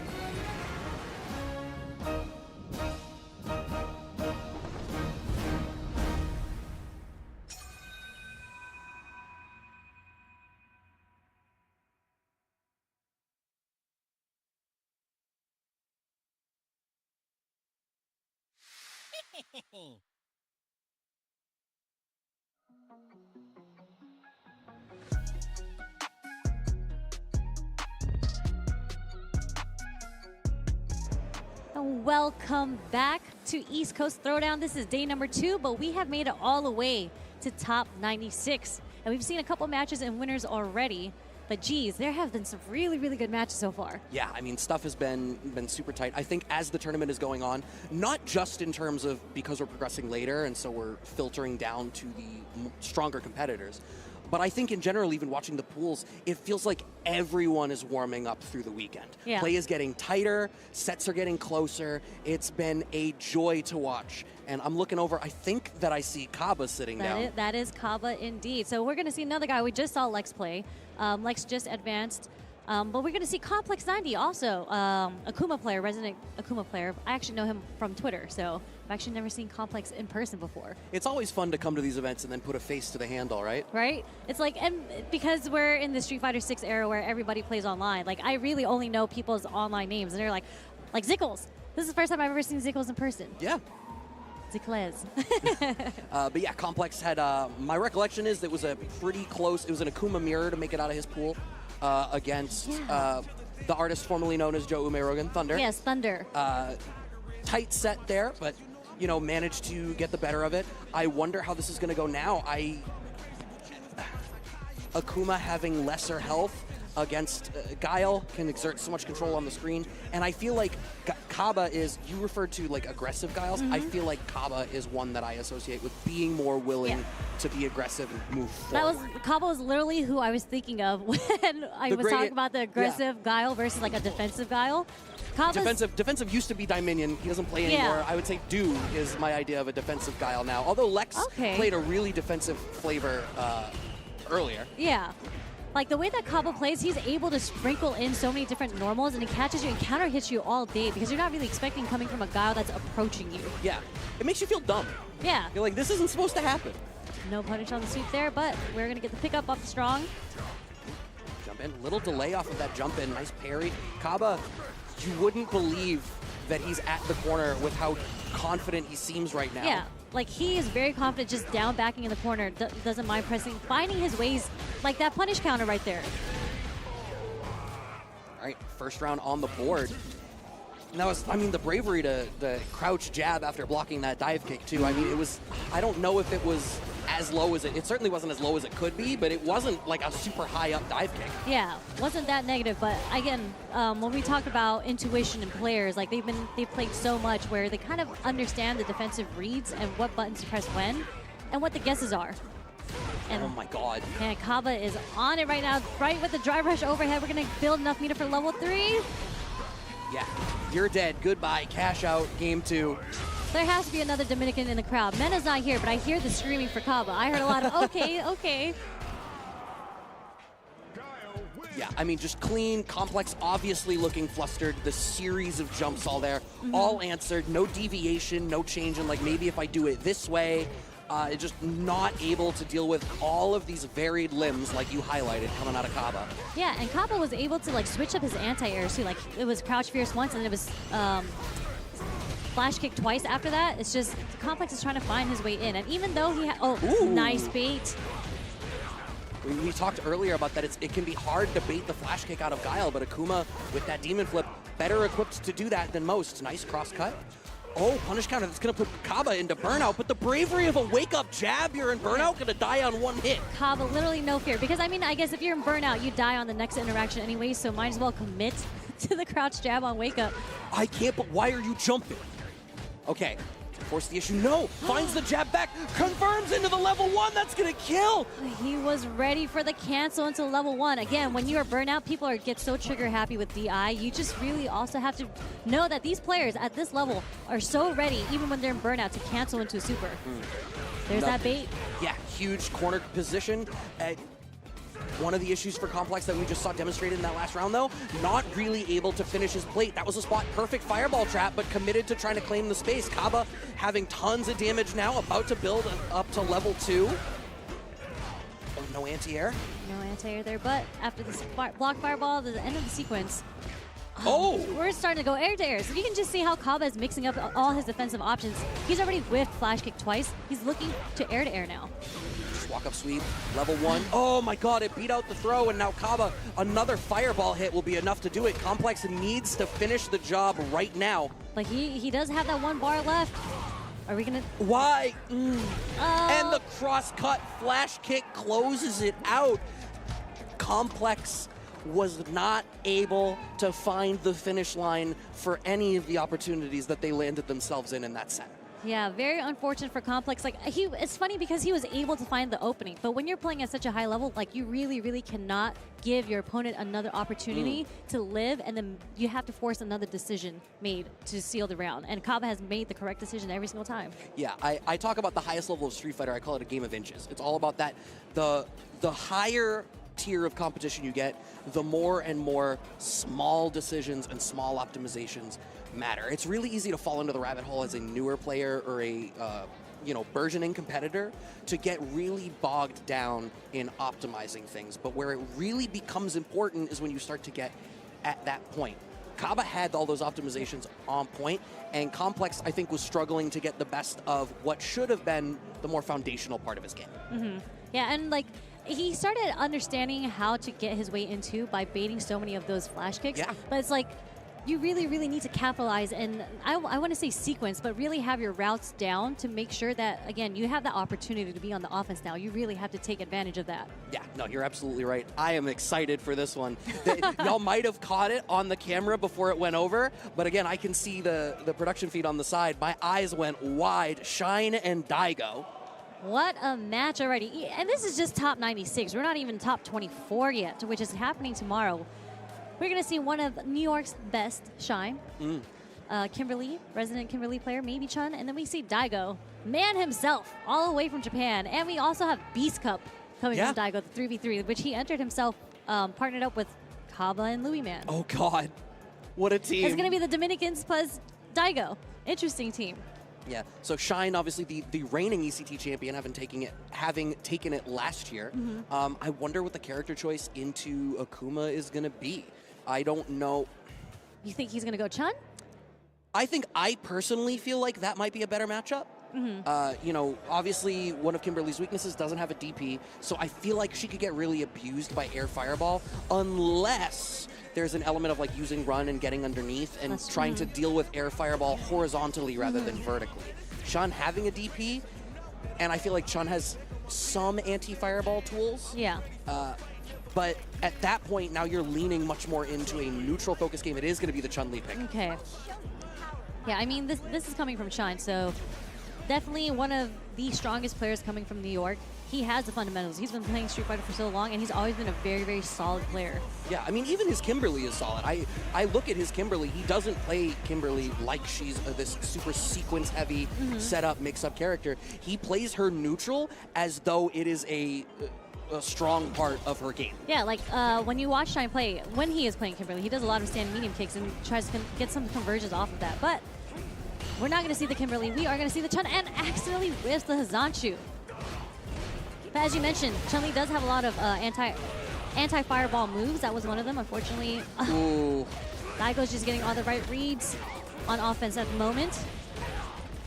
All right, one more touch will do it. Finds the throw. Daigo with a perfect KO to open up the round. What a strong start coming from Daigo. Let's see if Shine kind of, you know, warms it up a little bit. There we go. There's the handshake move, stand medium punch. No throw loops, but we can fake those, you know. Yeah, I mean, she's one of two characters in this game that doesn't have a throw loop. But, I mean, if... It looks like she does sometimes, though. Right, it does. Well, it's all about whether the other person is being respectful of your meaty is real. Exactly. And so if you are respectful of the meaty, you can earn the throw, and it's all about whether they have that micro reaction to that, you know, couple frame differential.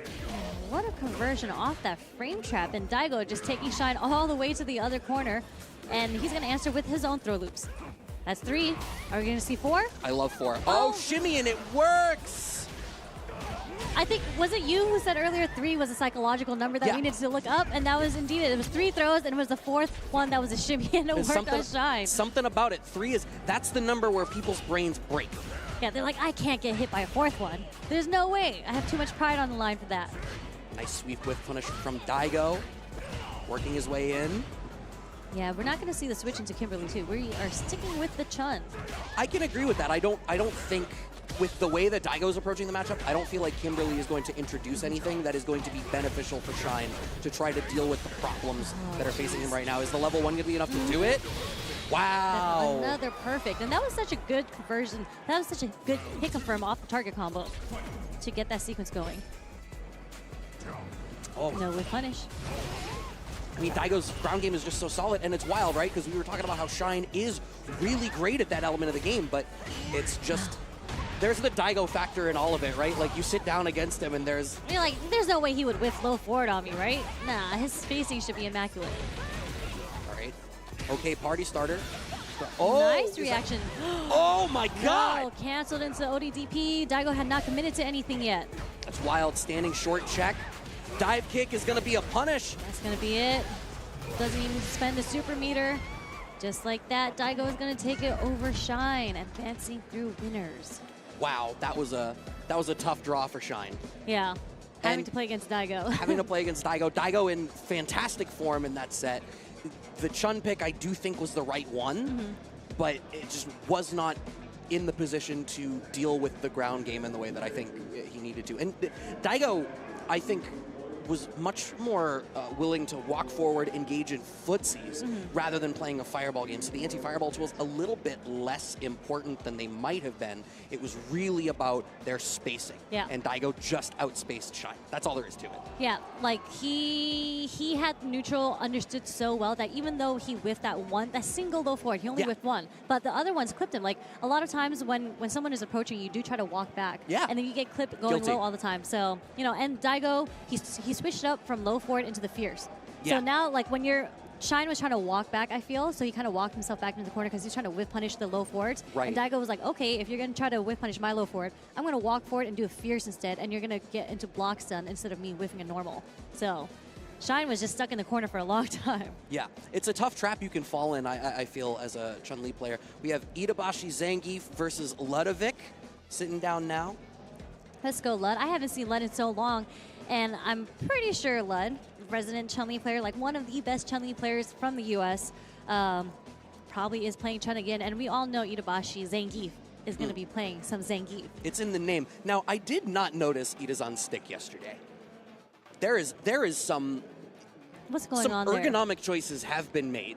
I see there are 3 buttons that are leaned towards there. It looks like there's a little, like, almost a little hill there. Yeah. And it seems like the idea is like it's he like a rests hand his palm. rest. Yeah.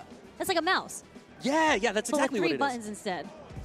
I love all the experimentation we see with peripherals nowadays. Yeah, there are so many different crazy sticks out there, and like it's cool to see because back in the day, all you really had was your arcade stick and maybe a pad every now and then. Right. Now everyone uses different sort of pads, aftermarket, and there's aftermarket sticks and like custom-made sticks. Yeah, we have custom-made sticks literally on site here today. Oh, yeah, that's sick. And I think it's because there's so many, like, people want a parry button now. People want a DI button. Yeah. People are trying to figure out any small way that they can give themselves an advantage. That is how hungry they are to be the best in the competition. It is the Chun-Li pick out of Lud. And I feel okay in this matchup. I think, you know, the grounded buttons from Geef, he can play footsies, but as Chun, you can stand just outside of footsie range, represent a lot of fierce fireball. But once Zangief does get in, it hurts. It's scary. It's very scary. I mean, that applies for every character in this game, right? It's like the matchup that Zangief really has to be concerned about is more so the neutral versus being on the offense. Like, I think once Geef is in on you and is able to be in that headbutt range, matchup is kind of all the same. Yeah, so Chun-Li's job in this matchup then is to ensure that she is never on the back foot. You want to force neutral, even when you're being the aggressor, right? Like, she doesn't have the real throw loop, so you're not going to try to overextend. You're always worried about like a churned reversal SPD or level 3 once that resource is available. So your goal is to keep the game cool and collected and composed. Right now, not happening. What a whiff punish with the standing short from Itazan. We're going to go into level 2. We're going to full animation. Nope. Cancels the level 1. It's funny he went for that combo. He went for that combo in his pool yesterday as well. Okay. Yeah, because I know they actually gave him a buff where, you know, it used to be Hell Stab, which is a really difficult, like, it's a weird movement going from level 2 Hell Stab into level 1, but I guess she was also in the corner, so he didn't have to go for that hard combo anyways. But they gave him a medium punch buff where he doesn't have to go for the Hell Stab anymore. Oh my god, the layers. Drive rush, shallow finish, baits out a punch from Lud and finds the whiff punish. Now Lud walking back to the corner again. Is this going to be the story of every Chun on stream today, that they walk themselves into the corner? Because really, when you're trying to play the neutral, you're looking for a whiff punish, but unfortunately, like, Itabashi is so comfortable in the neutral. Like, he's finding all the hits, whether it be from stand short or stand medium punch. Right, in burnout now is Lud. Oh, that wasn't the one where you can get the plus frames after. I think it's only HK legs ends up plus, is what I want to say. But it's not a true block string if you go for the HK legs, right? Yeah, no, there is a gap there. So, you know, making a calculated choice, but ending up, unfortunately, in a spot where you're still going to get caught out. The drive reversal in response to the drive rush. Low checks. Oh, man, no confirm. Conversion. Okay. Oh, we didn't cancel into the stance. That would have been a great spot. It's maybe because it hit a little weird because it's off the beginning of his drive rush, but Lud is able to get the next hit, trying to push Itabashi into the corner. Meaty jabs, but see, this is an okay spot now to try to slow it down. Problem is, your drive gauge is so low. Zangief does such a good job of specifically targeting your drive gauge, and Lud is still surrendering so much space, back almost at the corner already. And Itabashi's just so many fierces you're taking right now. Slowly chipping away at the drive bar. That is a punish counter. So, yep, that headbutt was definitely going to take it. Stun corner. Lud just had to be ready to super there, but he wasn't. So, this is going to take it with the level 3. Yeah, just a super clean performance from Itabashi Zangief. Like we were saying, Chun's job, keep the game in neutral and win neutral. Itabashi had a better neutral game there. Not dissimilar to the Daigo match that we just watched. Yeah. It came down to spacing. Their spacing was better. Yeah, and like Itabashi, like it's funny because it's not like Geef has the best movement, right? Like he kind of knee hops around, or he'll try to drive rush in. And Itabashi switched up his options, like ending drive rush early just to stop the check coming in from Lud, and then whiff punishing that. And I saw a lot of whiff punishes with the stand short too. Yeah, and I suppose there's something to be said that, you know, Chun-Li had that change to her back walk speed going into year 2. It's entirely possible that her year 1 back walk speed, she may have been able to easily get herself into an advantageous position to start really setting up her neutral game compared to there. That difference in like the delta between the characters, because she was slower, may well have been a difference maker there. Yeah, and like Itabashi actually didn't throw out any sweeps, like trying to catch Lud, trying to walk back, but you did see Lud get clipped a couple times with like the crouch low forward, or it was like short sometimes too, the crouching short, just slowly clipping away at Lud's health. Yeah, it's not even necessarily about getting clipped walking back. It's about ending up, I think, in a space where you feel confident trying to set up for a whiff punish. And like the fact that you have to walk farther and longer now to do that, that distance comes a little slower. It's not easy, and it can feel really scary, especially with Zangief as he exists right now. Yeah, you're trying to escape his pressure. Right. Slow as molasses is like when you have that dream where you're trying to run, but you're slow for seemingly no reason. I have never had that dream. You've never had that? Am I weird? I think when I run in my dreams, I'm like lightning fast, like the Flash, because I want to be. I think you're better adjusted than me is what I'm taking away from that. Because it's your dream. You can determine however you want it to end. Good for you. Right? I used to be able to lucid dream. I can't anymore. Sitting down now, Big Bird and El Chacate, Lily versus Rashid. Yep. Big Bird, huge household name of Street Fighter 6 and Street Fighter 5. We've known him to play so many characters. Ken Rashid, but definitely he has been making waves with his Rashid. Same thing with Chocolate and his Lily. Right. Pressing the issue, finds the throw, continues to migrate forward, but it's hard. I mean, because the fireball from Rashid behaves so differently from a regular fireball, you can't use it to dissuade stock storage at full screen in the way that you would want. What a neutral jump, though. Neutral jump coming down with the right button, too. Oh, my God. Oh, no. That is a fat punish. Fortunate drop for Big Bird. But building some space, very close to level 2 if he needs to use it. Yep. Yeah, is going to cash it out. I think with the drive gauge where it is, yeah, you want to try to force the issue as best you can. I mean, yeah, it's checkmate. That chip damage is coming.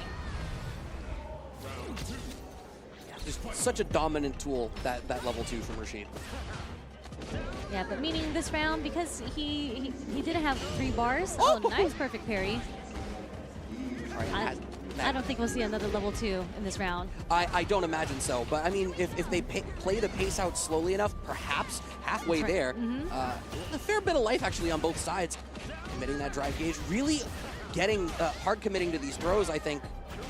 But just like that, clips with the overhead. The driver's overhead, that is a safe jump. You cannot drive reversal it. Just like that. Almost had the bar for level 2, but didn't need to do it. Rashid's damage on cash out in the corner when they really want to commit drive gauge, I feel like they do such a good job of just deleting your health when they commit all those OD specials. Yeah, and it's funny because it's just like, you think the combo is over, but the extensions that you get off of these cancels and the OD moves, it's just like, oh wow, this combo is never ending. It's a Marvel combo. You look at it and it's just like, what are they doing up there? The OTGs and whatnot. Counter hit throw. Keeps the pressure going. Another throw. This is such a difficult position for El Chocate. Oh, I wanted 4 would have been right. My favorite thing is when somebody throws on 4. Level 1. Just enough. Great calculation there on Big Bird's end. Okay. Set point. El Chocate I think as the set is going on, seeming to have a harder and harder time navigating the neutral. So actually being more aggressive is the adaptation that we're seeing right now. But a wake-up jab out of Big Bird gets him out of the corner. And it puts Chocolate into the corner. Difficult position for Lily to be in. Oh, but the whiff will get punished. Not a full conversion, though. Oh, my God. Catching the startup frames. And the shimmy works. Level 2 available. Nice check. Getting the counter hit. Perfect carry. Uh-oh. Shimmy, no bite. Overhead connects, and he didn't even need to cash out the resources. I want to highlight that perfect parry there, because it was off a jump in, but he delayed the parry and perfect parried the empty jump low short. Right? Like, there's a specific timing that you would go for if you're like, all right, I want to, perfect parry the jump in. That extra bit of delay, like, I want to believe that was a calculated choice. Well, I mean, if you're waking up tap parry and you do get the perfect, that has to be calculated because there's a slight delay. It's not just like a wake up. So I do fully believe that Big Bird meant to perfect parry and tap parry in that situation. Yeah, it's just on the empty jump. Empty jump, like that's the thing that gets me. Yeah. Is because I look at empty jump in situations like that as like, okay, the goal of empty jump is to bait out the parry, is to right? bait out the parry, and to alter the way that you're approaching that defensive choice and have it work out for you that way. Bringing in layer 2 like that, I talked about Game of Inches. That's where you start to see those other weird minor optimizations that are the difference maker between top 96 and top 24. Yeah, exactly. I mean, Big Bird just got second at Evo. You know what I'm saying? Like no big deal. He's got that level. He has that decision making on defense and on offense, and all those drive rush overheads connected. Yeah. I don't think any of the overheads were blocked. Yeah, maybe one, but I think overwhelmingly, yeah, the offense just worked for them. Tino sitting down against Dual Kevin for the next one. Okay, so we're going to see another Rashid matchup versus Tino, who we just saw play earlier, Dalsim versus Brutus. So this is going to be interesting to see Rashid versus Dalsim because this has been historically a bad matchup for Dalsim. Sure. But Eagle Spike works differently in this game. So I think I just know this is not as bad as it was in Street Fighter V. Yeah, but not being as bad in 5 is not the same thing as being good. That's true. And I think in general, I'm of the opinion that I think bad matchups in this game are not as polarizing as bad matchups in some previous Street Fighter titles have been. There really is no like 7-3 yeah, I was matchup. about to say. I was like, is there a single 7-3 matchup in this game? I don't think so. I mean, Geef players might think differently. Maybe they think Dalsim Geef is 7-3. Yeah. I think year 1 Sim JP was really bad for JP. Okay, that could make sense too. Yeah. But even that I think might have only been like 6-4 or 6.5. Not rightly sure. Yeah, I mean, like the meta in this game, there's so many different tools. Like Drive Rush just changes the game for you. Oh yeah. Like it's the fact that every character has access to Drive Rush and Drive Meter, it negates terrible matchups. It gives you a tool to fix whatever that discrepancy might be within the matchup. So I'm going to be intrigued to see how Tino approaches what is going to be a very different pace of game compared to the Zangief from Brutus. We saw a very calculated and informed defensive evasive play. Dual Kevin not going to give Tino the same opportunities to bob and weave and thread the needle. Not at all. He literally said 99 seconds, round start, drive rushed in. I mean, he's wearing green. He's already got it. He's making his intentions known. And it's so funny because the way that Dual Kevin plays, he's typically a very slow player, but because he knows his matchup, the fact that you cannot give Dalsim space to breathe, he just started off the round super aggressive with the drive rush and ends up with the perfect. That's what you need to do against Dalsim. If you treat round start like a situation where you need to start to back off and jockey for position, what you have done is you have already handed Dalsim the keys to neutral. Exactly. And like, Jesus, Kevin just ready, like, Tino tried to float away. He was like, nope, he did an air-to-air, got the juggle conversion into the corner, and we're watching all this. This is what I mean by the combo extensions, right? It looks like the combo is always going. It really does. We're going to confirm into the level 3 at the end of that. There's a fair bit of scaling on this, but with the life already being yellow, I think even with minimum scaling, it could. It does. Oh my gosh. And it was almost a double perfect at that point.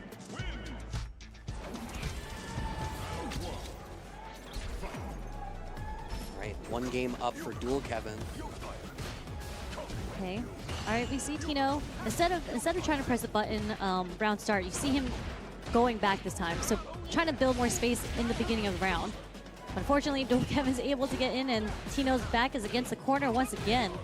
I mean, even with Eagle Spike behaving differently, Rashid has great movement, so it is hard to be able to claim that space. He's just going to take it back from you so easily. Okay, finds the punish counter throw for the parry pump out of Tino. Dual Kevin about to go up 2-0, basically unanswered. He is speed running through right here. That is a Dual Kevin special. I've told him this so many times. I said, I don't know if you know you do this. I'm sure you do because you're the one who is doing it. The third round or the second round of the second match, he always does drive rush overhead. That is like that is a Dual Kevin special. And I'm like, do you realize you do that a lot? And he's like, huh, I do that a lot. It's something about, it must be something about where the pace of, establishing conditioning and layers goes. Something about that feels natural to his hands and his psyche. Still firmly in the driver's seat. Level 3 available. Wake up super from Tino, but it's not going to matter. Dual Kevin just button right into level 3 to close that one out. Watch the movie, sir. Truly. I mean, like, at that point, he didn't have to commit to anything. He did not have to overextend. He could have just waited and, made the right decision. Yeah, Tino really just... Rashid, off rip, had everything that he needed in order to deal with what Tino was bringing to the table. We saw, it's the exact opposite in terms of pace and matchup from what we saw in Tino's first game. And when you give them the opportunity to start to bob and weave, really pick their spots on the screen, give them the breathing room to be really selective with their button choice, they were fantastic at that. But Rashid is not a character who's going to let you do that. And Dual Kevin's not a player who's going to just let you dictate how the pace of the match is going to be played out. So the net result of all of that is, yeah, sorry, the thing that you're best at isn't going to be part of the game today. Yeah, no, not at all. And especially in a game where like they give you tools like Drive Rush to kind of close the gap against characters, it definitely works against Dalsum. But Kevin was just, like, you could see Tino, he did try to adjust. So in the beginning, in the first round, he got hit by the immediate start round Drive Rush, and in the second round he started off with his one button and it did clip Kevin, but that was the only hit he got that round, and it almost became a double perfect because after he got that hit he did try to up back, tried to flow it away, and Kevin just read it. He literally just ran forward, jumped forward, did the air to air short, got the conversion, put him in the corner, and then it's a rinse and repeat cycle when you have Dalsum in the corner as Rashid. I think there's something to be said.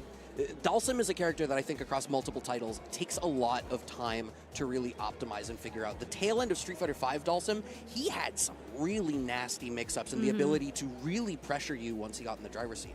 I don't really know that I have seen a Dalsum player in Street Fighter VI yet who has been able to implement something like that and start to play the aggressive side of the engine of Street Fighter VI. And so even in a spot like that, like you called out, where you find that jab to check the drive rush at round start and it starts to be your turn, the tendency is still going to be to try to get back to that more neutral focused game, because the tech just hasn't been developed for the Dalsum players to start bringing out all of the tricky stuff and making us say zoner, by the way. It's really up to like the enthusiasts. It's up to all you Dalsum players out there to start figuring it out. Actually, Louis Man is here. I'm pretty sure Louis Man is in top 96. He is one of those Dalsums I feel like have a really, really good mix between playing defensive and offensively. It might just be, I don't want to say it, but it might be like the style of the Dominican Republic. Like they're kind of like highly aggressive. As we mentioned, as we saw earlier, Kaba doesn't really play 100% defensive guile. He is down to slug it out with you in the neutral with normals outside of sonic booms, and I feel like Louis Man kind of has that too. Like he'll mix it up with the dive kicks, he'll keep the pressure on you, and I think that would have worked out much better in this matchup since you were not going to win in the neutral against Kevin, not just player to player, but as a character situation. So you kind of have to switch it up and go on the offenses or something. Every inch you gave became a mile. So you have to start taking some inches of your own and claiming that space and doing something more active. Being the passive defensive player in that spot against that combination of player and character, just simply not going to work out for you. Yeah, so unfortunately, that was winner still though, right? So I believe so. Tino is going to go down into losers and Kevin is going to advance through winners. Yeah, I mean, and I think Dual Kevin, often a shortlist candidate to make it really far in tournaments like this. I do know that all the Midwest is cheering for Dual Kevin because if he is to win this and he is to qualify, that means the World Warrior out in Midwest, right now he's #1 spot for points. That means he automatically qualifies, and then 2 more slots will open up for the World Warrior in Midwest. Yeah, that's one of the things that makes these premier events super fascinating to me is the way that these, the results of these, like any person getting a dub can drastically change up what a World Warrior leaderboard looks like. Yeah, it's kind of like what the West Coast is going for too. You know, we have like JV, we have Nephew. We're hoping that they qualify in their own way, so it kind of opens up more slots on the West Coast for more West Coast players to represent. Yeah, I mean, we're probably lucky Punk won real quick. Otherwise, World Warrior East would have been a really weird conversation. Yeah, I mean, there's so many. East Coast is so strong in Street Fighter 6, seriously. So, you guys, there's a lot of heavy hitters out there. One of them sitting down now. We have Boost on the player 2 side playing against Picaro. I do imagine this is winner's side as well. Yep. Well, yeah, because we saw Picaro win earlier. And this was the match that I'm pretty looking forward to, because we did see Picaro just play against another Ken, but Boost is. He's a newer player, but he plays like an OG. He is very fundamentally strong. Yeah. Oh my God. Look at that trade off the Blanca ball. And the check on the dry rush, again, this is what I mean. Like, he was an online player, and a lot of times when online kind of transitions to offline, they don't get the same performance. But I think Boost actually upped his performance offline. Well, that style, right? Even with the fantastic netcode we have, and this game is incredibly playable online, there is a different experience in the flesh, in the analog, with the person sitting next to you. And if you have a reactionary style like we're seeing out of Boost, it can really come alive there. Hopefully, oh, Shimmy works out for Picaro, though, having the life lead now, going in, up, back from Boost. Yeah, nice up back just to escape the Shimmy theater. A nice check with the wake-up jab coming from Boost. Tried to delay the jab, didn't catch Picaro, though. And Picaro has been playing so solid. Yeah, and playing really slow, right? Boost going to that fireball, but I think Boost is a little better equipped than the previous Ken that we unfortunately saw going into this, recognizing the anti-fireball tools inherent to Blanca's kit. That up ball was crazy. Yeah, like I think Boost did try to bait out the up ball, or he did try to go for the shimmy, but the up ball actually caught the back dash coming from Boost. But that was an incredible sweep punish on the whiff medium punch. Woo! There's perfect parry on the Blanca ball, full punish with the Tatsu. Oh, and that's crazy, too, because the run ensures that they get it standing. He caught it on the landing frames. Still at a life deficit. Up back ball, but we're still plus. Picaro gets the shimmy and closes out that first round. Oh, that was such a clean round from both players. I think it's just like a lot of the opportunities that Boost was getting where, you know, pokes were working out in his favor just weren't leading to an awful lot of damage. Crazy corner control here. And this is probably going to make for a much better position for him. So much of that first round was fought mid-screen. Yeah, and Boost playing so patiently right now, just slowly walking Picaro into the corner. Picaro is able to get out with the rainbow ball, but Boost, again, not really phased. Walking him down once again, drive rushing fierce, putting him in the corner. Uh-oh. Not a good position to be in. Stun. Wow. Just right to DI, no muss, no fuss. You know, like, because at this point, when there was such a huge life deficit between Boost and Picaro, I don't know if he wanted to spend the level 1 to get out of, to get out of the situation. At this point, you might like look at it and say, oh, I want to keep my meter, keep my level 3, and make it down to the final round where I can reset the health.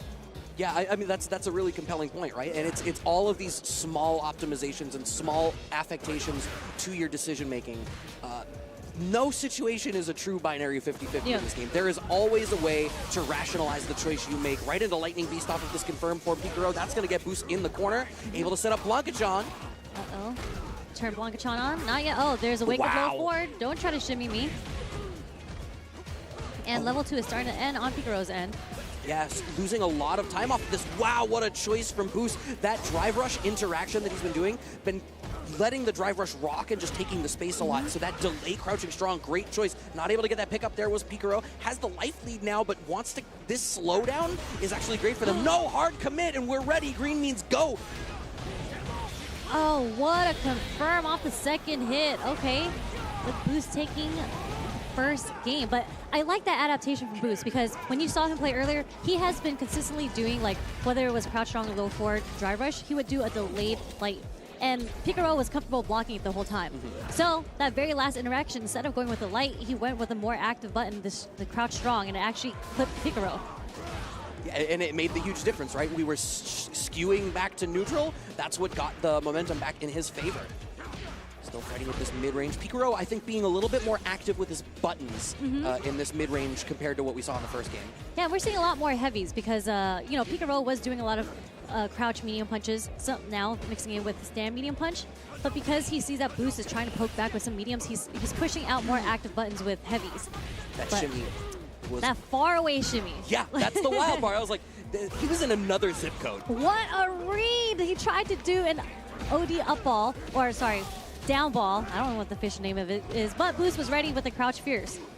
That is a crazy call out, and that is a degree of confidence that you have. Wow, perfect spacing to call out the up back ball. Once again, has the level 2 ready. That's not going to be enough to kill, but one more interaction will force it. Goes for the jump. Oh what? My God, he did a delayed ODDP. That is like... We got Ending Walker at home. That is an Ending Walker move, yes, 100%. The walk up delayed ODDP, Jesus, putting it all on the line. Boost is feeling it. This is a different type of confidence level right now. Absolutely. Jab taking the turn after the up back ball. Dominant Picaro doesn't want to block all this out. Yes, manages to get out of the corner, but all of these blocks bad. That drive gauge being specifically targeted. Lightning Beast. He's trying to get, oh no, there's a fierce. Okay. Punish, but not much damage off of there, which is fine. This is okay for Boost right now, although he's burnt out. Okay. Picaro needs this change. Yeah, Boost slowly walking himself out of the corner. Just about out of burnout. Great air-to-air. Blanca-chan in the back, but ready with the reversal super. I think you would have been far better served just setting up Blanca-chan. Okay. Walk up. DI. Okay. Trying to get the shimmy, but Boost with the up back. Escaping, but Picaro's in a bad situation with the drive bar right now. You don't want to take a drive rush hit or drive rush block. Yeah, just had to commit so much in order to make those opportunities. What a pickup.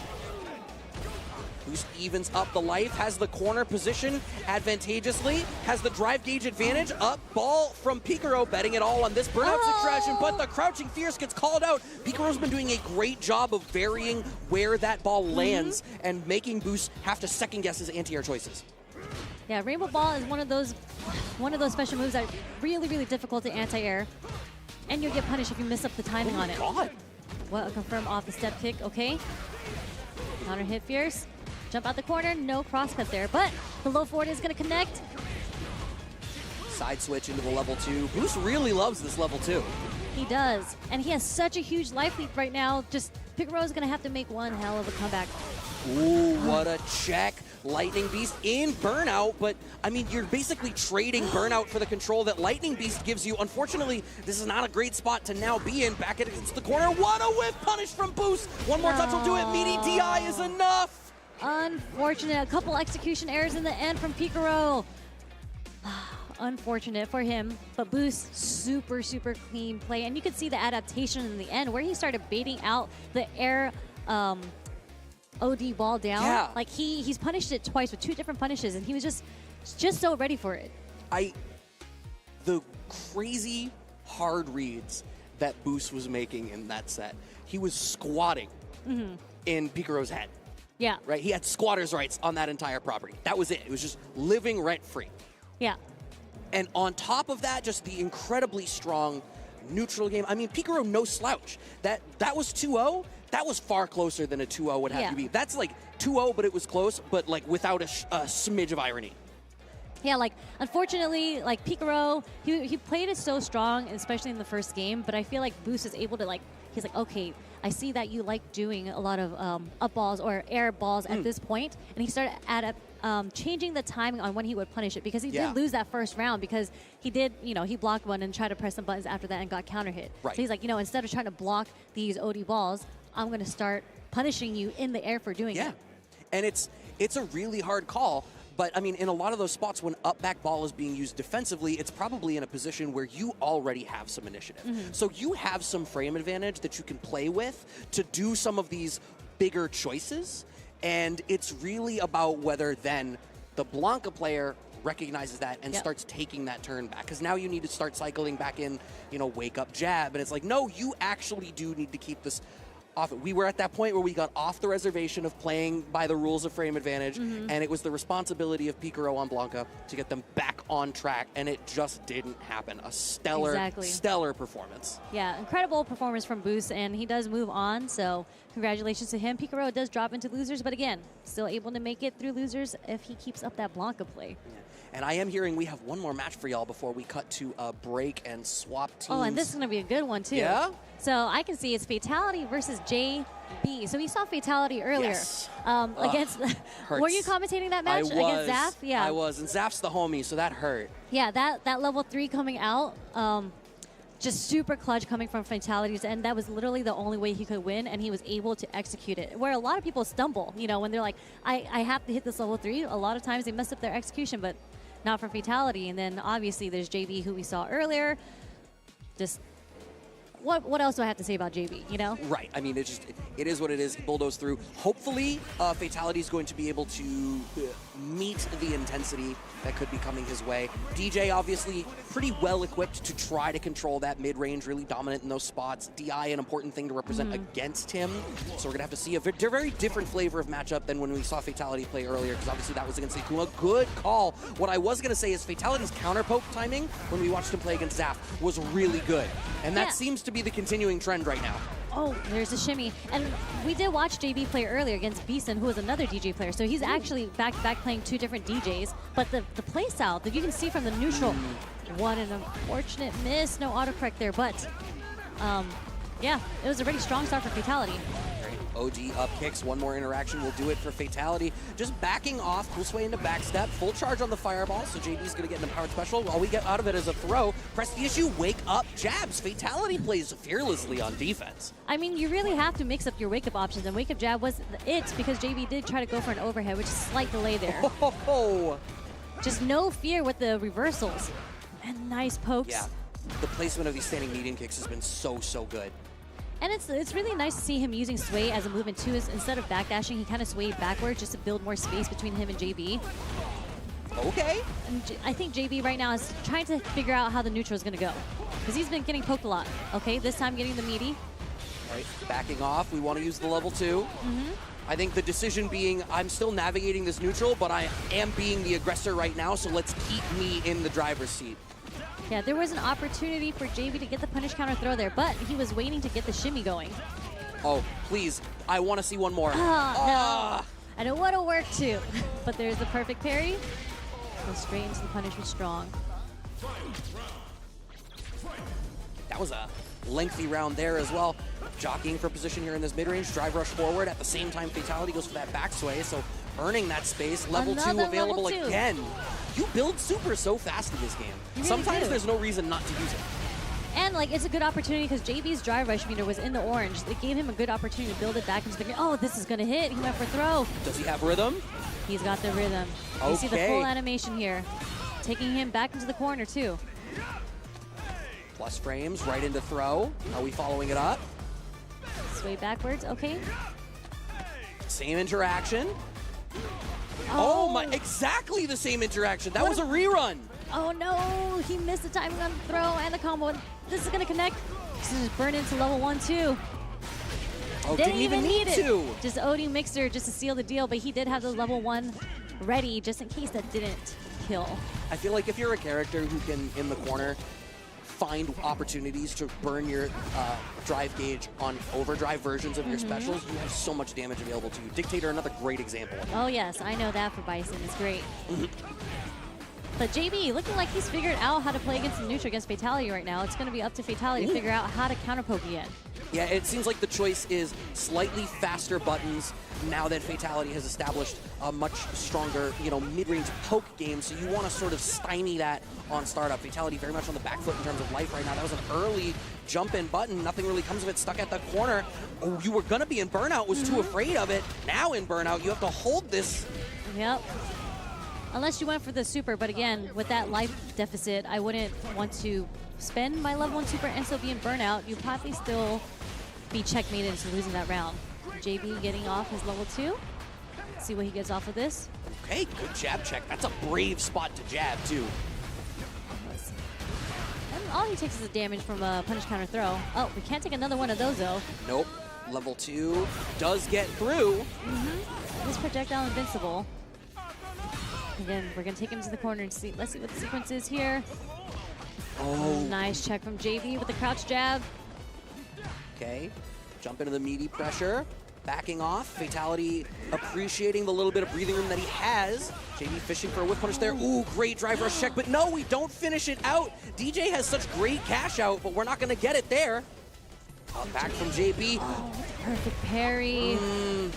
Punish counters, DIs him back, and just like that, the adaptation from JB, couple unfortunate drops from fatalities in, and we mentioned earlier, like once you get the opportunity, you really, really have to catch out and optimize on your opportunity. So when you make drops like that and you let a player like JB live to make another decision, that's really unfortunate. No, absolutely. But I do want to give, I loved Fatality's approach on the ground between this and the match we saw against Zaf earlier today to get out of pools. The ground control really solid, has a great sense of how to not only play DJ and control that space, but the alternation between being poke heavy and making you sit, and then recognizing once you're watching for the pokes and then choosing to bulldoze in and be aggressive. That alternating cadence from him was really solid.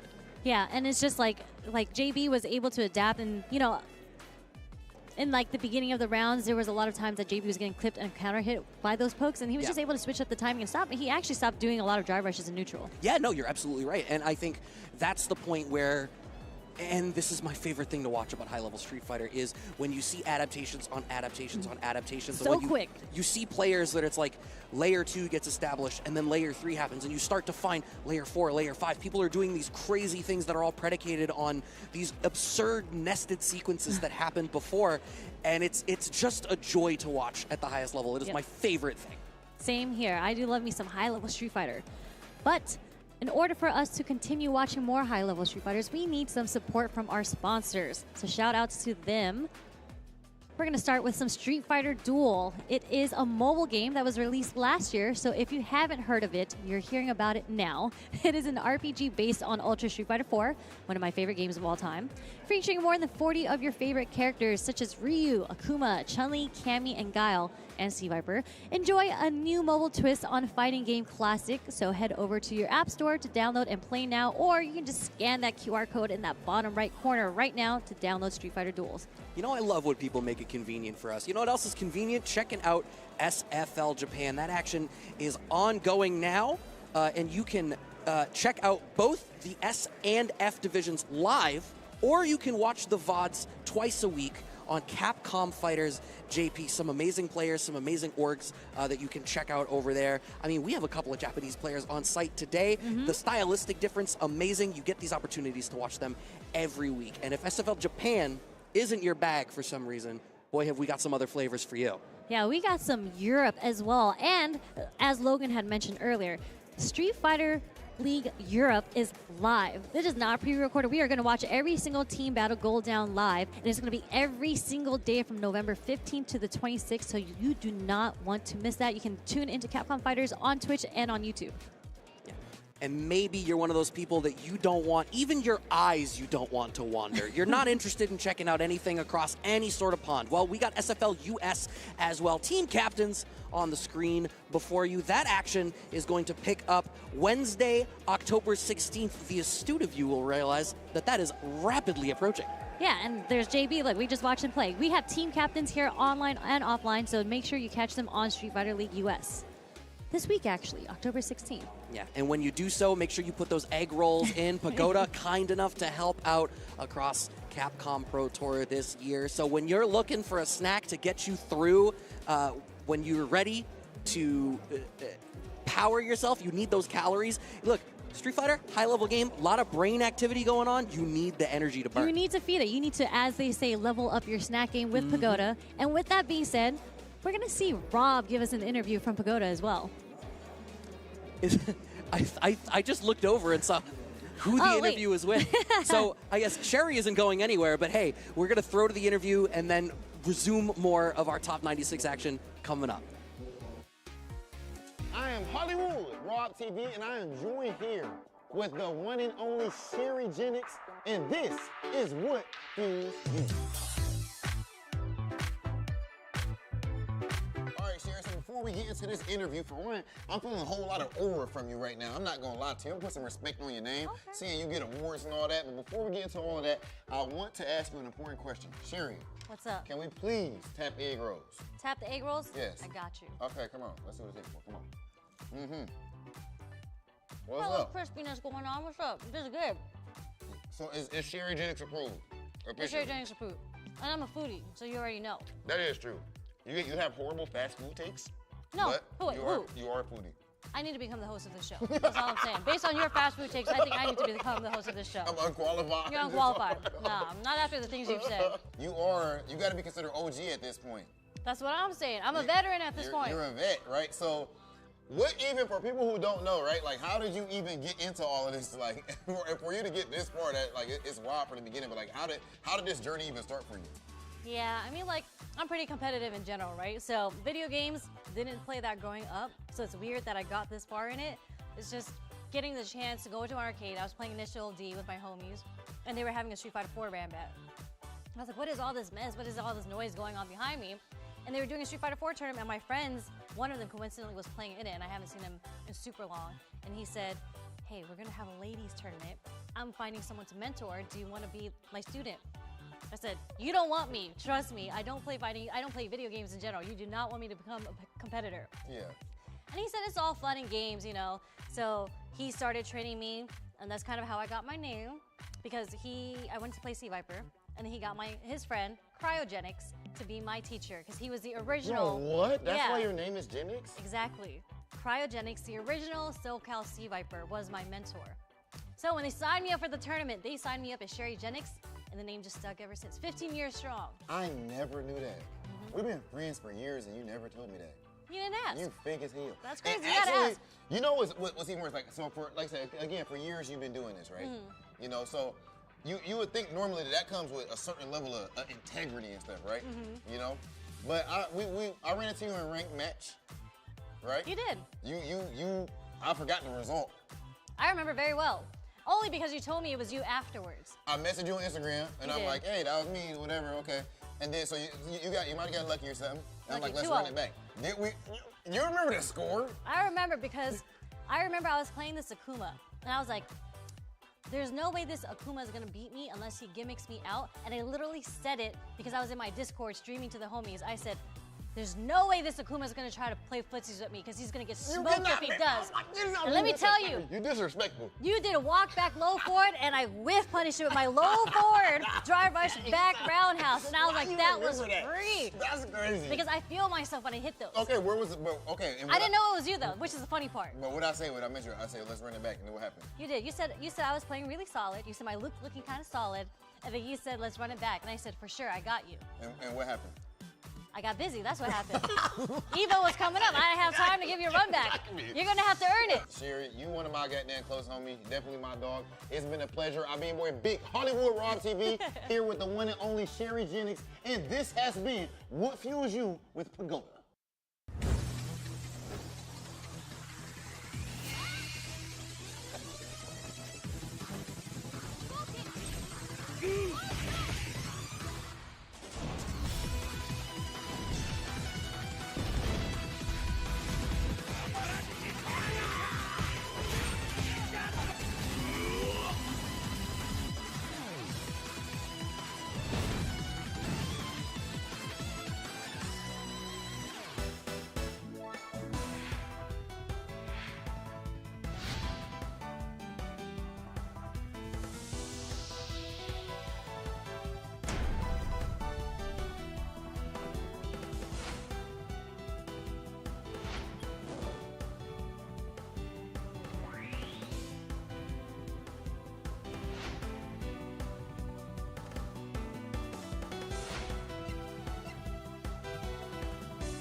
Welcome back to East Coast Throwdown. The action continues, and it is my pleasure and honor to be a guest in the house on the East Coast of the living legend, the great himself. My guy.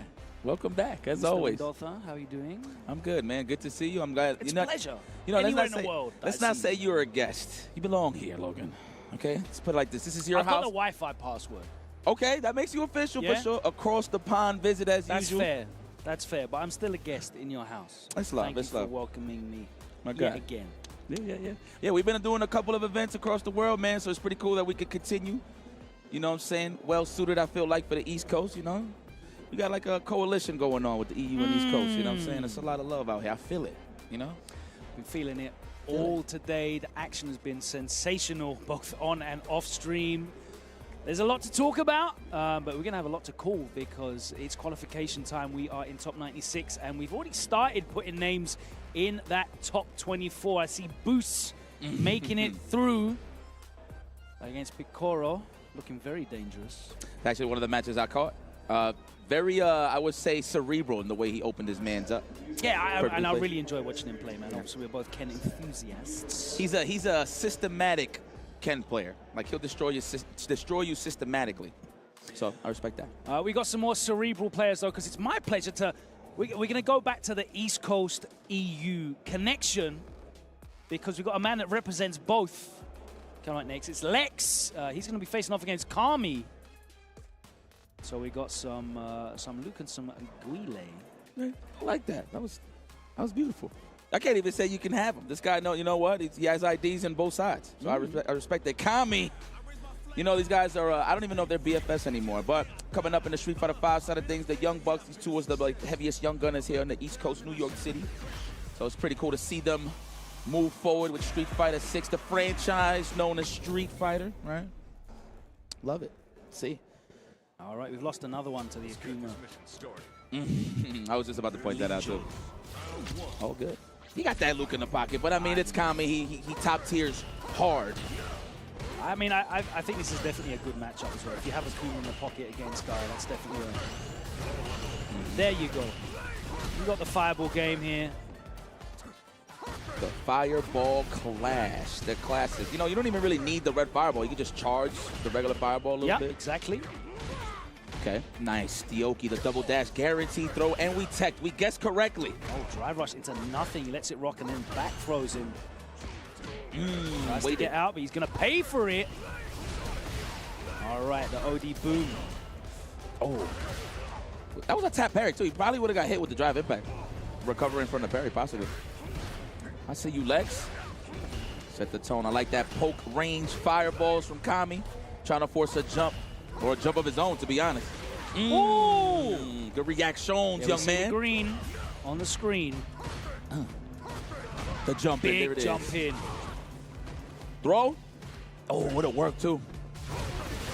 There you go. Make it optimal. Make it count. Is it enough? No. Oh. Chip out, though. Okay, Kami. New York representative here. Yeah, no OD to worry about. Let's go, man. Round number 2. This is just the appetizer, guys. Logan pointed it out. This is top 96 action. If you just tuned in with us here at East Coast These Throwdown. are qualification matches, though. Yes, sir. Trying to get to the promised land. That tick.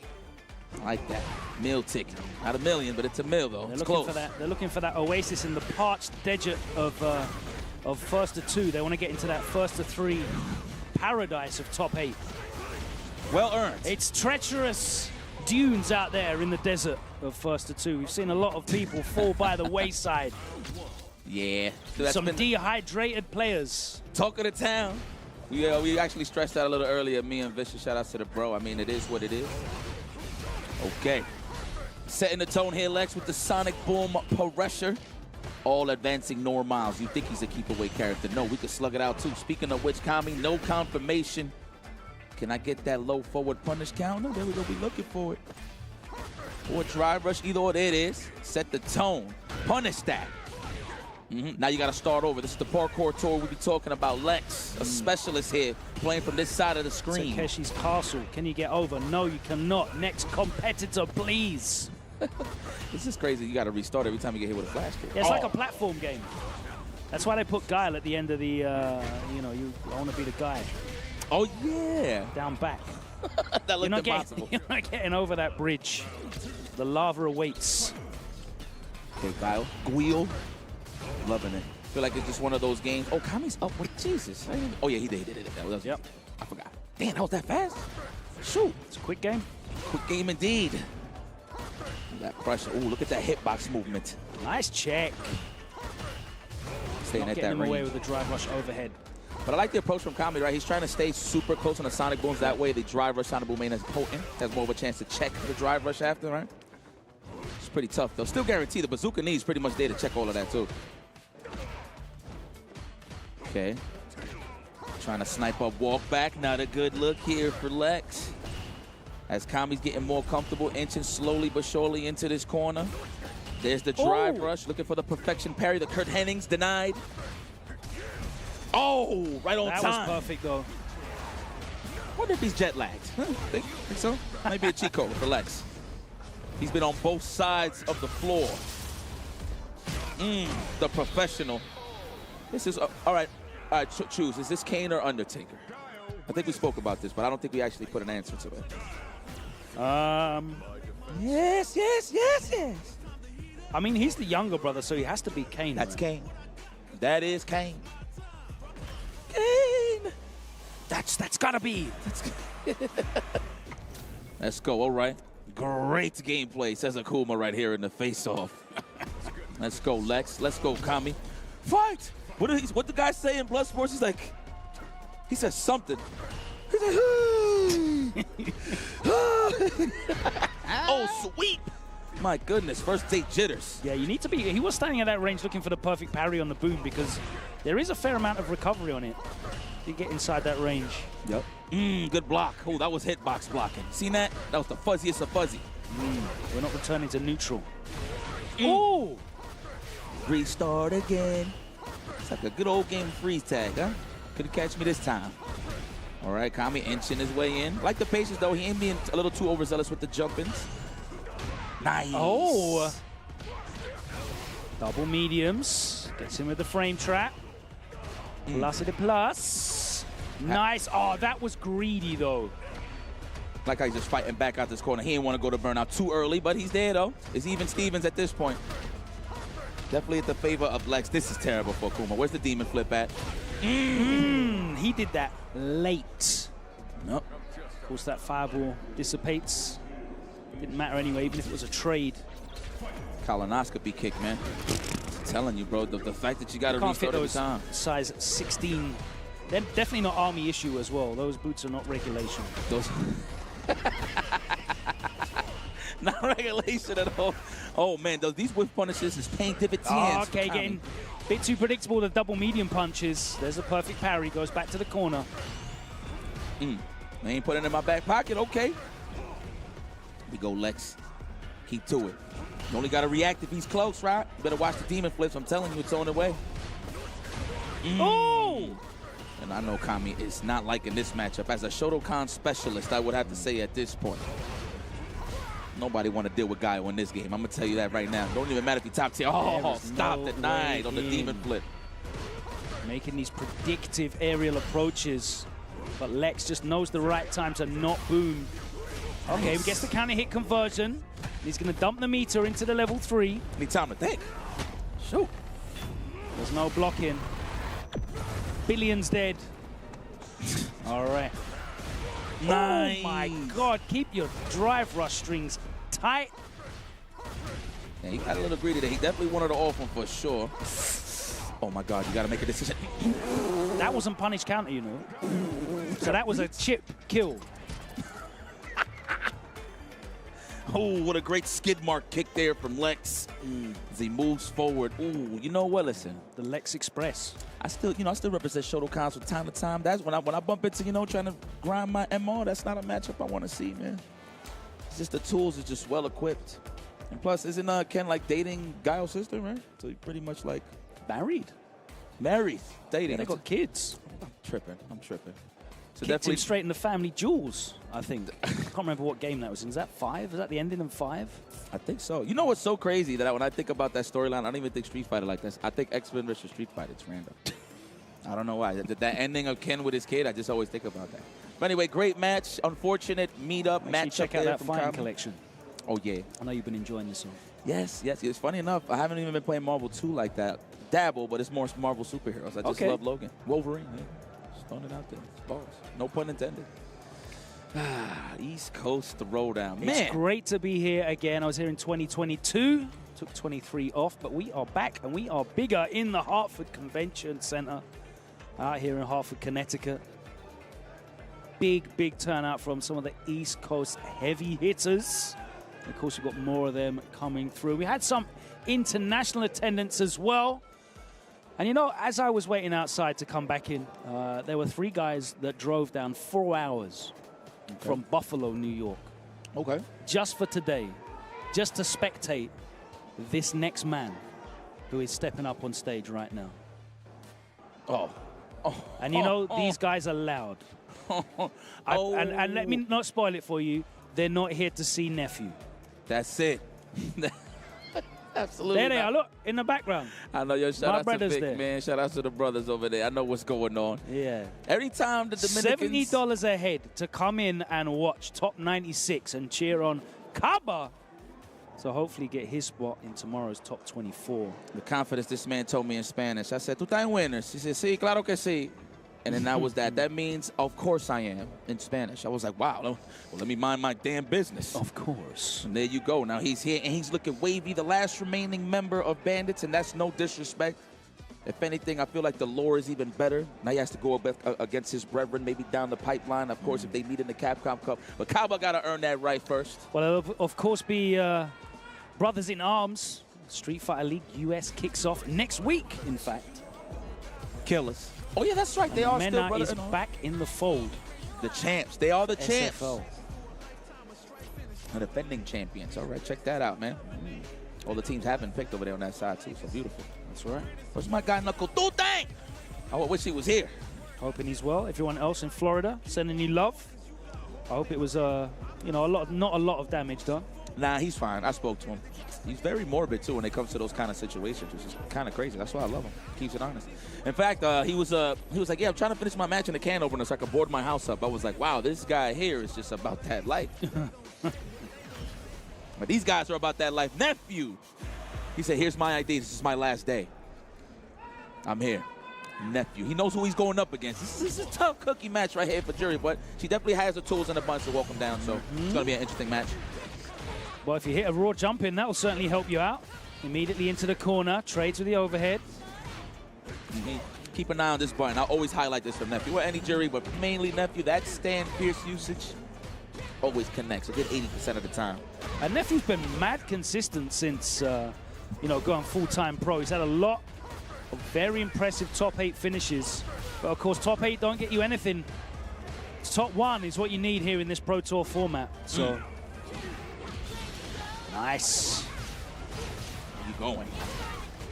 One more throw will do it. That's what he was looking for. He's going to eat that level 1. Let's go throw the drones out there. No drive rush behind it or could react into the OD. So I see that. I see that.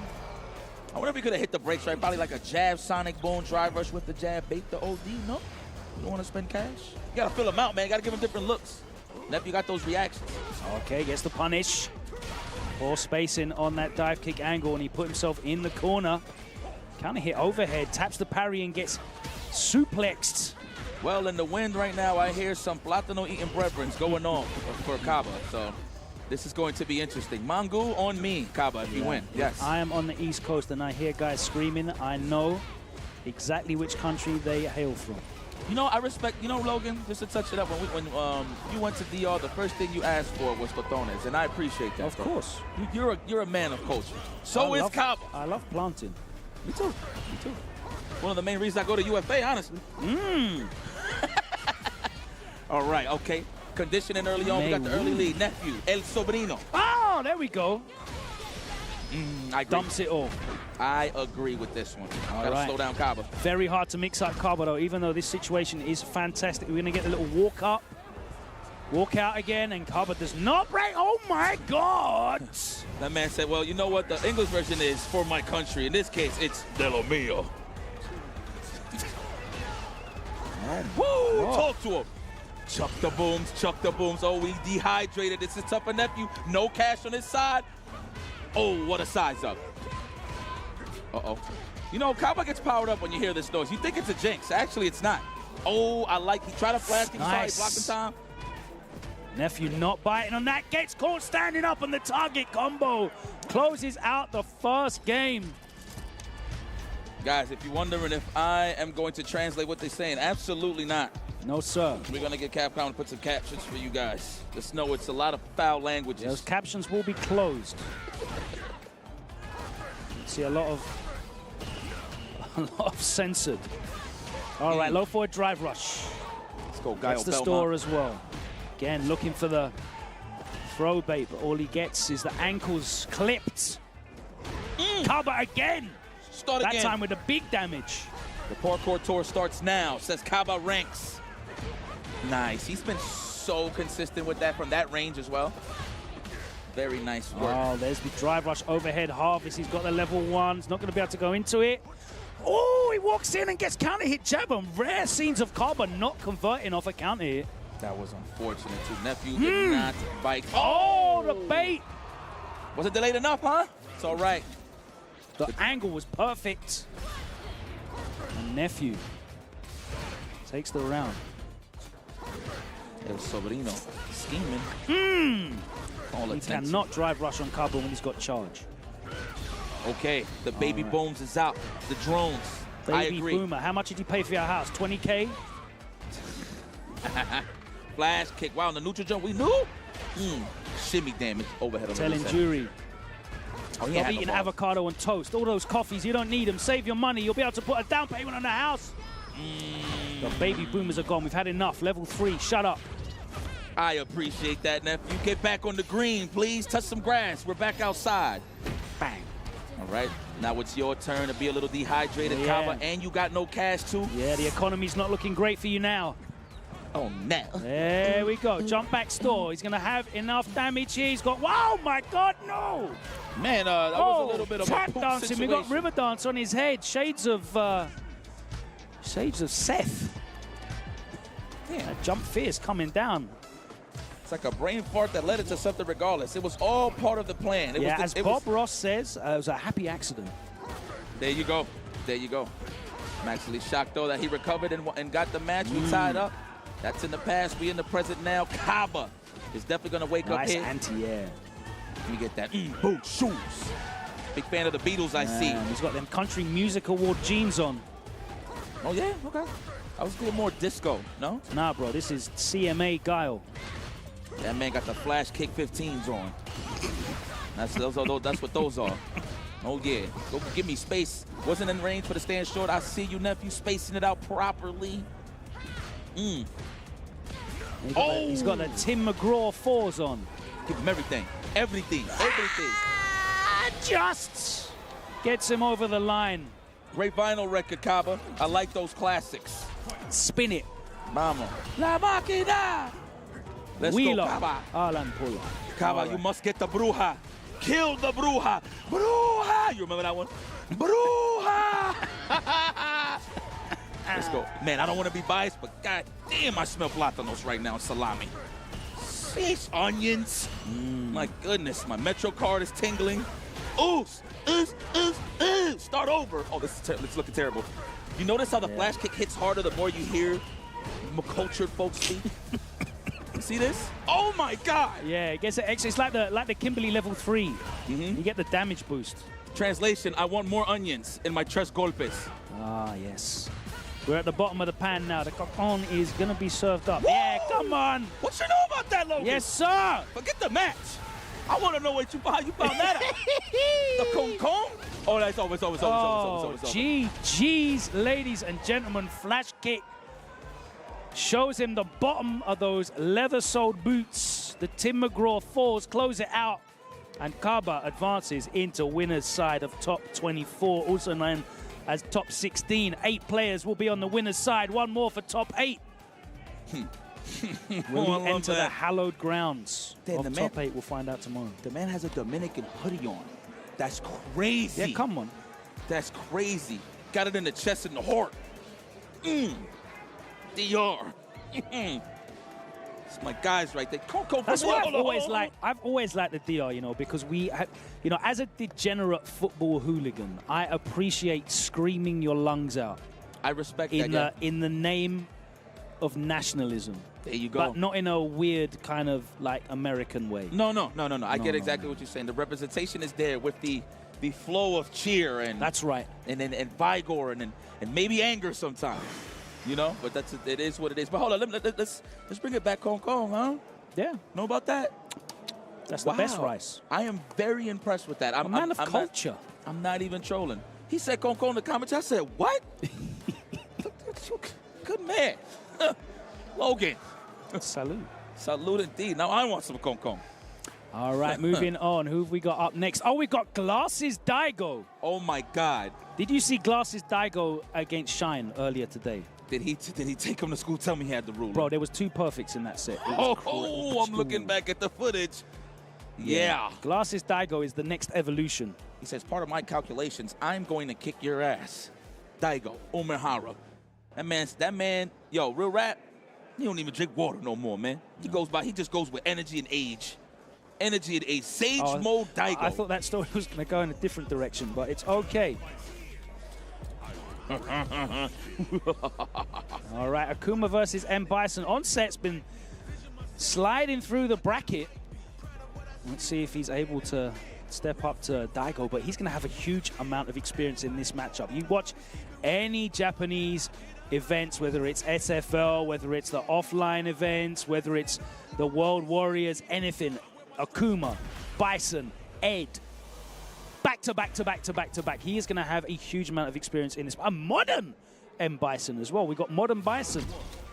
Let me tell this is not your grandpappy's Bison. One thing that Daigo's consistent at is sniping out those scissor kick with neutral jump, and that stand fierce, a perfect parry in the stand fierce, very consistent on Daigo's side, I must admit. Well, at the moment, he's just getting drive rush thrown. Oof. I thought that was a button. That's how fast the fireball is. Daigo's had enough of these drive rushes, and he starts to go to that fireball game. Yo! Yeah, represented early, yes. First time I'm getting to know you. Can you imagine the mental power-up or just the downgrade on a player going up against Daigo? Like, he's not going to wake up with it for real, right? Daigo would be super late, low forward. Literally walked right into his zone, encroached on his space. There's a neutral jump on the stand fierce. That's dead. He's used to this match. Bro, that walk up low forward was very disrespectful. Wow, respect there from Daigo. He said, no frame traps. I want to live here. I am made out of styrofoam. Nothing without the counter hit. Unfortunate with the stand fierce. Okay. Lost frames. And that well-spaced dive kick. Double knee. Not able to put the mine on yet. Goes for the standing finish on the combo. Daigo, Tex, backs off. We're back to neutral. No fireballs. Damn. Man's wait, patient. He ran the 200 meters to get in there. All 40 frames. Let me get a throw. No! Not this time. I'm a fan. Not this time. I'm a fan, but not this time. Yes, exactly. On a set. This with a chance to win this set. Okay, let me get that regular throw. No? Oh, we're going to fall back. I actually thought he was going to snipe that out with a demon flip dive kick or a fireball. That would have been something clutch. Like an air-to-air fireball with a drive rush conversion behind it. And yeah. Get off of me, please. Could have been in the league. Oof. That much plus range? Sheesh. Should have delayed a little more. Maybe a jab. Yeah, that's like wasn't ready. +5, right? Yes. Of the driver chest, correct. Yeah. GG's. Textbook Daigo. Come on now. Well, according to my footsie reader here, you're lacking on it a little bit. Yeah, it's not going to be easy to just pin down Daigo. You have to get him uncomfortable a little first, walking him down. But just straight up when he got a lead, he's going to be confident, and stellar in the neutral game. Nice already. What a check. So the first game opened up with Daigo letting him get away with drive rushes from way down the road.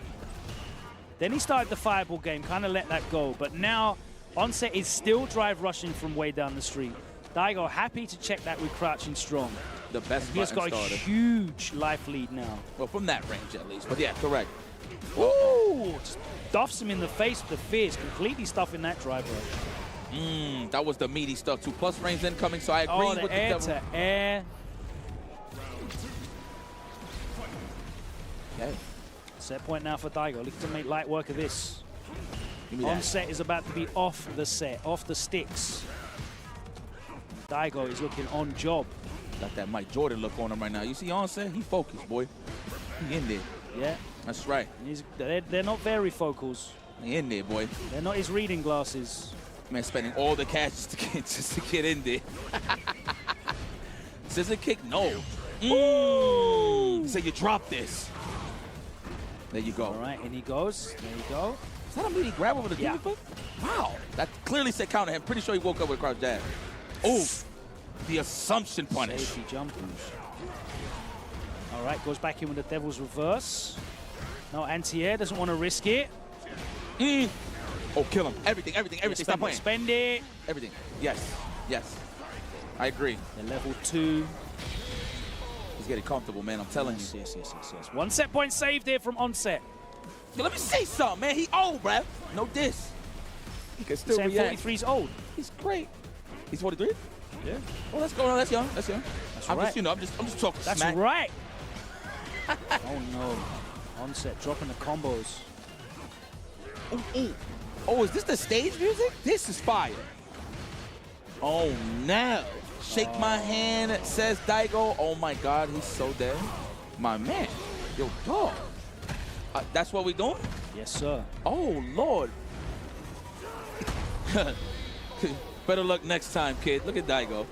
Yo, man, all respect. You know, I have to show you, like, the good uncle the good nephews that we are, you know, we just got to talk smack to you, man. The old man still got it. Oh. Truly the World Warriors. I think he's been to every single event this season. So far, so good, yeah. He was at Cream City, right? Yeah. Man, he's all over the world. You know what? I appreciate how they travel everywhere because obviously the goal is to make it to Capcom Cup, but these guys are foodies, man. They're all over the place trying all types of food and refreshing beverages. You name it, man. These guys, they've been here before. You know, they're not surprised what's going on, but where the food at, that's where they at, man. So I appreciate that they enjoy the culture, just vibing as usual. Daigo is vibing into top 24 with that win. We have more names to join, though. I believe up next, let's see who we have. We still got Big Bird and El Chacate to play. Okay. And there's a number of big names in losers bracket already as well. Let me pull this up right now. Definitely rooting for the boy Boost. That boy killing it right now. One of the can opener representatives, the delegates of the can opener. Just every online tournament, for real. I'm just being biased. We got Joel Kevin and Tino. Is that player that you're familiar with? Tino, yes, the Dalsim. He is Tatsu Shoryu on Twitter. So yes. He played against Brutus. That's right, poor Brutus. Yeah, he brought into like Mad Sims, didn't he? Mad Sims. Unfortunate, man. Why does that always happen to Brutus? I've noticed that historically. Yeah. He do end up like in a yoga pool. Like it's kind of. And Itazan has to go up against Cusco. Cusco. Ese. Yeah, the poison for Cusco. There you go. But it's spelled differently. C-O-O-S-C-O. Cusco. Del Cuco no es Cusco, man. Let's find out who we got stepping up next. Oh, it's going to be a good old-fashioned wrestling match. Let me see something. Okay, there he is. Huh. Itazan. Yo, he got that look like, oh, my God, I'm about to deal with a wrestler right now. Yo, shout out to the ergonomical arcade stick. Yo, that thing looks like... ergonomical, excuse me. Yeah, that thing looks like a skate park. Yeah, look at that. Look at that. At first, I thought he was playing on the NES. I can't front. For a hot minute, I thought he just, like, modded this thing on the NES. Cut some holes in the NES, yeah, that's it. But no, it's like it got like an It's angle. about twice the size of the NES as well. That looks more healthy for the wrist, no? Maybe? Yeah, I think so. The positioning. Yeah. That's pretty good. That's pretty good. You're not extending the tendons to reach. It's like that. So. Oh, man. One time we was at a tournament. I think it was Blank, actually. And they take you to, like, the beach afterwards. Yeah. Kind of vibe. So I remember specifically. I think you was there with us, bro. That was that year. They did the 5v5. I had to go home. Oh, that's right. But okay. But anyway, like we see Itabashi. So it was you and Steve. Yes. Yeah. So we're enjoying like the vibes on the beach or whatever. We look to the left. This guy is literally swinging off trees. I kid you not. Itabashi Zangief was swinging off trees. Like orangutan style. Like he was in there. I was like, yo, you see Itabashi? He's killing it over there. I didn't know he was this athletic. And then I'm about to like take a footage, like low key, like I put the camera up, and he seen me put the camera up, and he just ran away, son. Like I was so upset. He said, "No, you're not exposing me." Yeah, yo, I was tripping. I'm like, yo, this guy's just nasty with it. I'm not looking at his hands. I know he got splinters. No? Some big calluses on there, yeah. Well, that makes sense. He got the good grip. You see it? Yes. Pause. Versus Cusco. Cusco is in the building. Boise. Oh, he got the cross box. I respect everybody representing their home. Managed to send Young McTeen down to loser's bracket and win the semi-final. Young McTeen had a big breakout win there against Angry Bird in pools. We saw that on stream. That was hype as hell. Yeah. You know, the way that Matt Teen was popping off on Twitter after... it wasn't Matt Teen. I'm sorry. It was Complex. Pardon me, Matt Teen. You're a warrior. You're a warrior. Complex, too. It's just a lot of salt going on Twitter right now, on X. Yep. Y'all need some water. Y'all need, if y'all want salt, get some electrolytes, you know? Yeah. Oh, what the hell's going on over there? You hear the crowd? Man, East Coast Throwdown, bro. It's hype. It's hype. Fighting games. Oh, we talk about she's saying, hey, man, that'd be the most dumbest question in the world. Hey, man, who you play? Oh, it's a Sengi. Yeah, but that was the mix-up in Street Fighter 4. I remember there was loads of, like, Vega, blah, blah, blah, 367, and they sit down and they play Honda. Right. Let's go. Nice. Crouch strong. One of the best whiff punish buttons in the game. So good. So active. It's like it's in front of the knuckle, literally. Walk into that. Aye. Throw him. Condition him early. Yes. There we go. Now we get the staggers and delays after. Do it again. The back dash. Okay. Anticipating a throw. I respect Itabachi Zangi giving him different looks. Cusco slowing it down. Oh, he just need to be a one-button warrior. Yes. Nice. Put him low. There's no armor there. Facts. Cusco with a very solid first round. He goes immediately back to the drive rush fierce. That man across the chest for the one time. There you go. Hey, yeah. Do it again. Keep him right there. Keep him right there. I like that. Right behind the free throw line. Wow, the cross short reach. Oh, Das Boot. Shout out to the Midwest. Oh! And again, he loves that drive rush fierce. Damn. Soccer kicks. Looking like Shibata. He's looking like Jean-Claude Van Damme in Kickboxer. He's like, hey, you want me to kick it down? Working on the tree, yeah? On the tree, yeah. Work the tree. Oh, we close to burnout. We got to make something happen. Committing Itabashi Zangi for the burnout. There you go. Yeah. Okay, choosing not to cancel. Is that going to come back and bite him on the arse? No, it is not.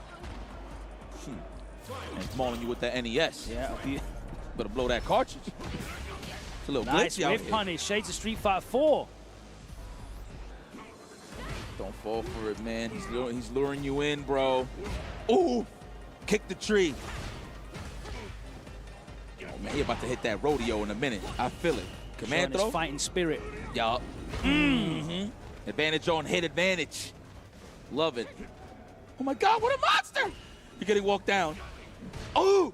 Plus. Rodillas, ACL. Oh, the walk back low forward. Spends the level 3. Desperate to get out of burnout. He's only going to get about 60%. No, not even. No, about a third, I think. Yeah. Oh, no. Okay, there's the wheel kick. Damn. Not ready. Snuck that one in nicely. That was personal. Yeah. Man walked up and thought about it for a second. How should I end this? Itabashi Zangief, man. That is the name of the game for him as well. I was talking about it with El Chacote, but it's the same thing for Itabashi Zangief. The name of the game for that man is conditioning. Been doing it for years. What a scumbag. What a guy. I don't know if it's the right game for him then. Tricky guy. It's kind of hard, huh? Yes, sir. All right, drive rush medium. Slap across the chest. He has conditioned him to stop trying to counter poke those drive rushes, but the low forward will still get the job done. Oh, okay. Nice. Nice and late. I know, a bit of a reaction right there from Cusco. It was nice on the charge fierce. No, on the jump and on top of that. Yeah, caught the landing frames. Ay, mi madre, commando. Look, it's the headbutt. You see the shave on there? Yeah. Run. Immediately, yes, throw. Condition now. No, not Ibashi. He looks for those. He lives for those. You got to set up afterwards, man. All right, set point. Man, he is going off with that stand strike. Yes, that's just a Ric Flair. That's rich man chops. Throw him. Gold Rolex chops. No? That's the other costume. There you go, the That's Hurricane mane Rana. from head to toe. Roundhouse this man. Roundhouse this man. He's almost at burnout. Oh, no, he was. Close. There you go.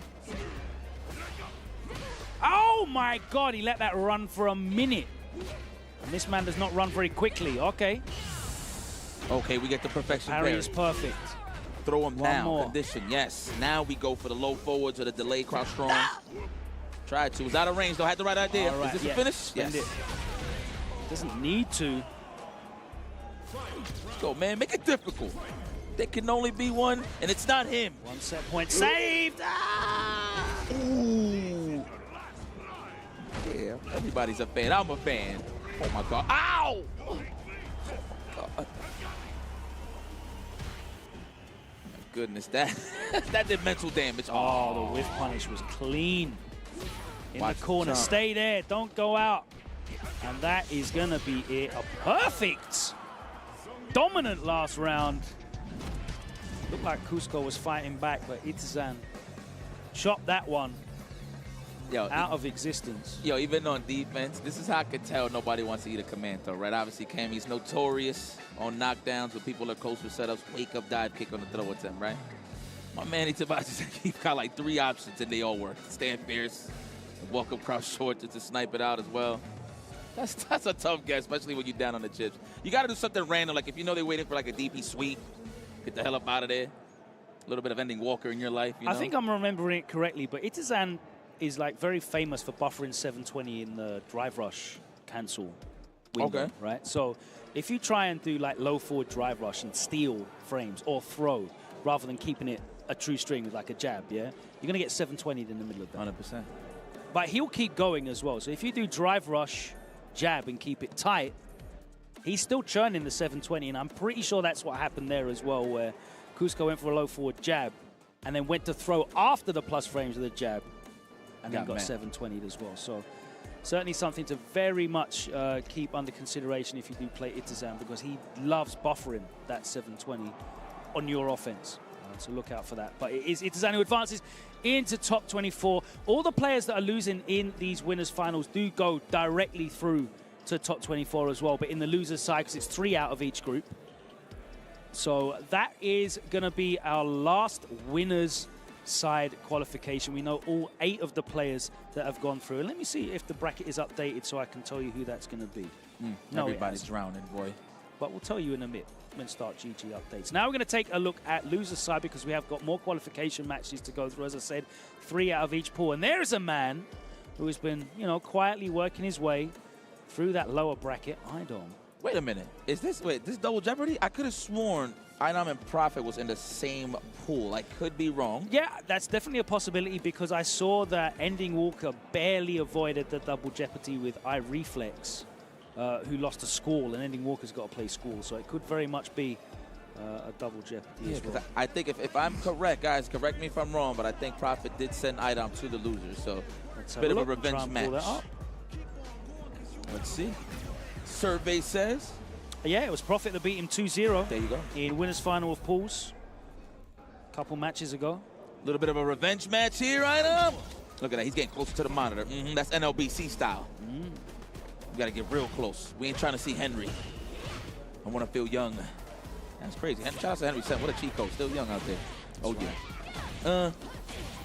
Full corner carry. 2 medallions for the Stallion early on. I like the establishment of the command throws early, even though he got hit with that drive reversal. Don't matter. Okay. Was it short? Goes to the throw.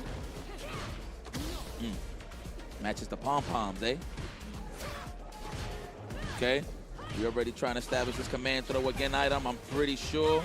Prophet almost at that burnout, so be careful. What an immediate attack at the drive gauge item. Yeah, that's been the same since day one, season 1. That medium button is so good in burnout. Whew, that gives Prophet some breathing room. No reactions, but at least we're not close to the wall, so it's all right. React now. Oh, sneaky. Try to be a tricky guy, but Prophet was ready. All right, gets caught. Trying to jump out. Spends the level 1. That is enough. It's enough for the Ivan domination. Ready to hit you with the... Not really been able to get the offense rolling. Had the corner control in that first round. Did Prophet, but Idom able to get out. Making the most of the burnout. Here we are. Throw. Again. It's back thrown into the corner. Once more, Prophet not able to control this. And we are on 5 medals. You're not going to see a grab because it's going to be level 3 to close it out.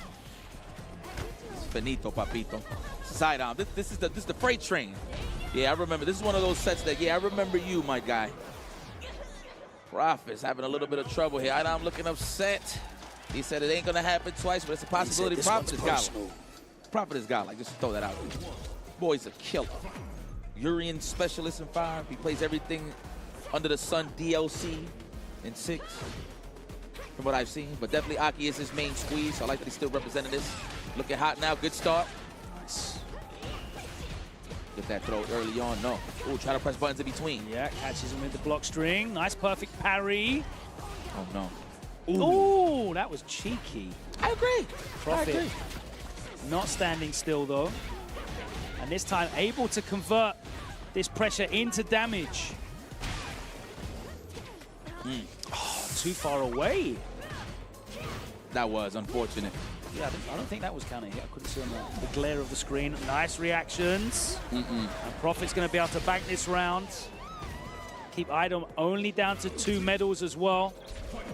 Definitely a net win. Hell yeah, he needed that. Definitely in the driver's seat now, probably. Yeah, that's a double victory. So that's 3 medals now. Nice patience, though, on Wake Up from Prophet. Definitely going to be more. We're going to see more Jon Snow here from Prophet in a minute. He's going to hold up a lot on these strings. Here it is. No, not even. We got a reversal, too. But you have to spend cash for it.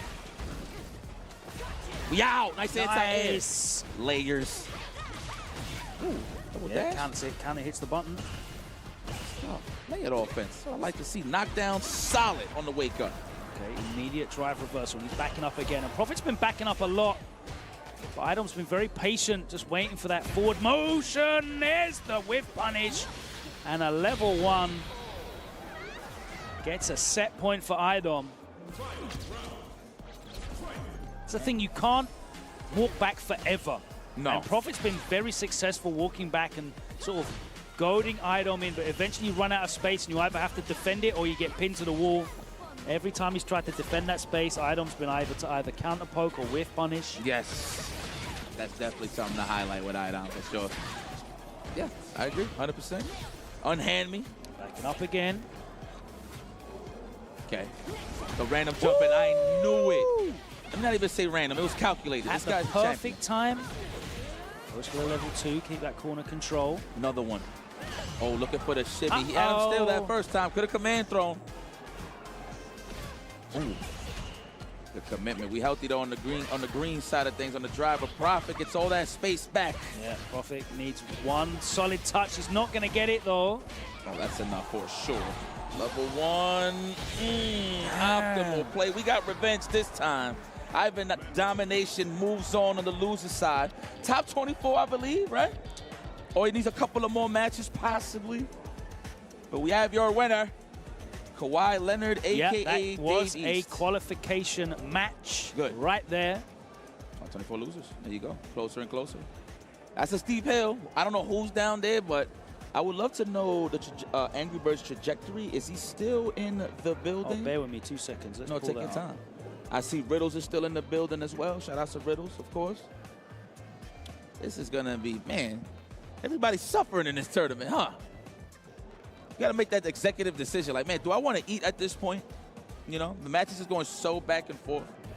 It's a mental game too, man. You don't want it to be too full when you are trying to come out of the loop. Oh, were you asking about Angry Bird? Yeah, he got eliminated by Ramsey 2-0. Ramsey. Okay, Yeah, okay. Have we had Big Bird and Chakotay play already? Because I haven't seen the result of that. If anyone knows that, let me know. But we're going to have one more match, and it's going to be Ending Walker. I'll recognize that hair anywhere. Ending Walker versus my man Squall.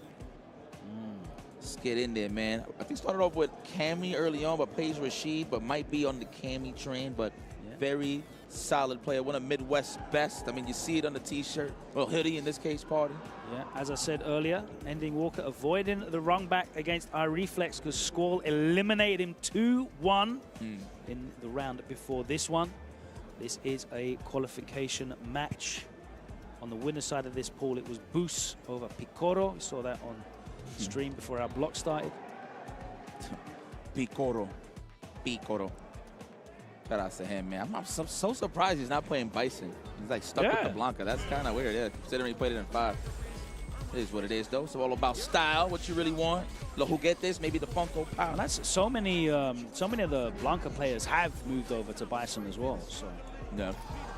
But I respect it. You know, playing with a reversal. Yes. It's very important in this game. Let's go, man. We don't need a desync neither. Oh, Bison. Okay, Squall. I didn't even know you had one in the pocket. All right. Why not? And let me tell you, Ending Walker sitting down and having to play a Bison matchup is very nice for him. Yes. Yes. If there's one character he has got hundreds of games of practice against, it's this one right here. Definitely was about to highlight that one too. But let's see if all that Problem X training experience works for or against. So of course, there's lots of different styles of Bison. We'll say this though, there will be no scissor kick gameplay from Squall. I will say this, he better space those out properly because Nice that counter hit crouch conversion off short the target is combo. Okay. Yeah, great range on that short. It works really well against Jinrise as well. Yeah. Yeah, that's pretty much it. Stan Fierce is your best friend in this matchup, man. So tough to get something going, especially with all that range. Oh, no. Still in it. Goes low that time. Ending Walker. Oppressive pressure. Shadow boxing. We out of there. Yeah, that's it, man. That scissor kick is null and void, especially in getting walked down by Ed, especially from Ending Walker. There we go. Squall trying to walk out of these strings quite a lot. He's getting caught low. Ed is pretty decent at converting off of that. Bro, immediately. Oh, I would have tagged. Got a great triple light string. Down to hustle. You be down to go to work today? I'm down to hustle. Oh, there you go. There you go. Space him out. Now's your chance. Corner. Immediately. Bright and early. An interruption on the throws. Ooh! The cross-up punish counter directly into the speed bag. What those ribs. It's over. Man, he gonna parry that. Punish counter throw to close out the first game, and this is all Ending Walker pressure right now as he looks to book his spot in top 24. One game away. 1-0 is the score right now. Ending Walker whiffing. Nice conversion from Squall, taking his opportunity when it comes. Triple light string, backs off.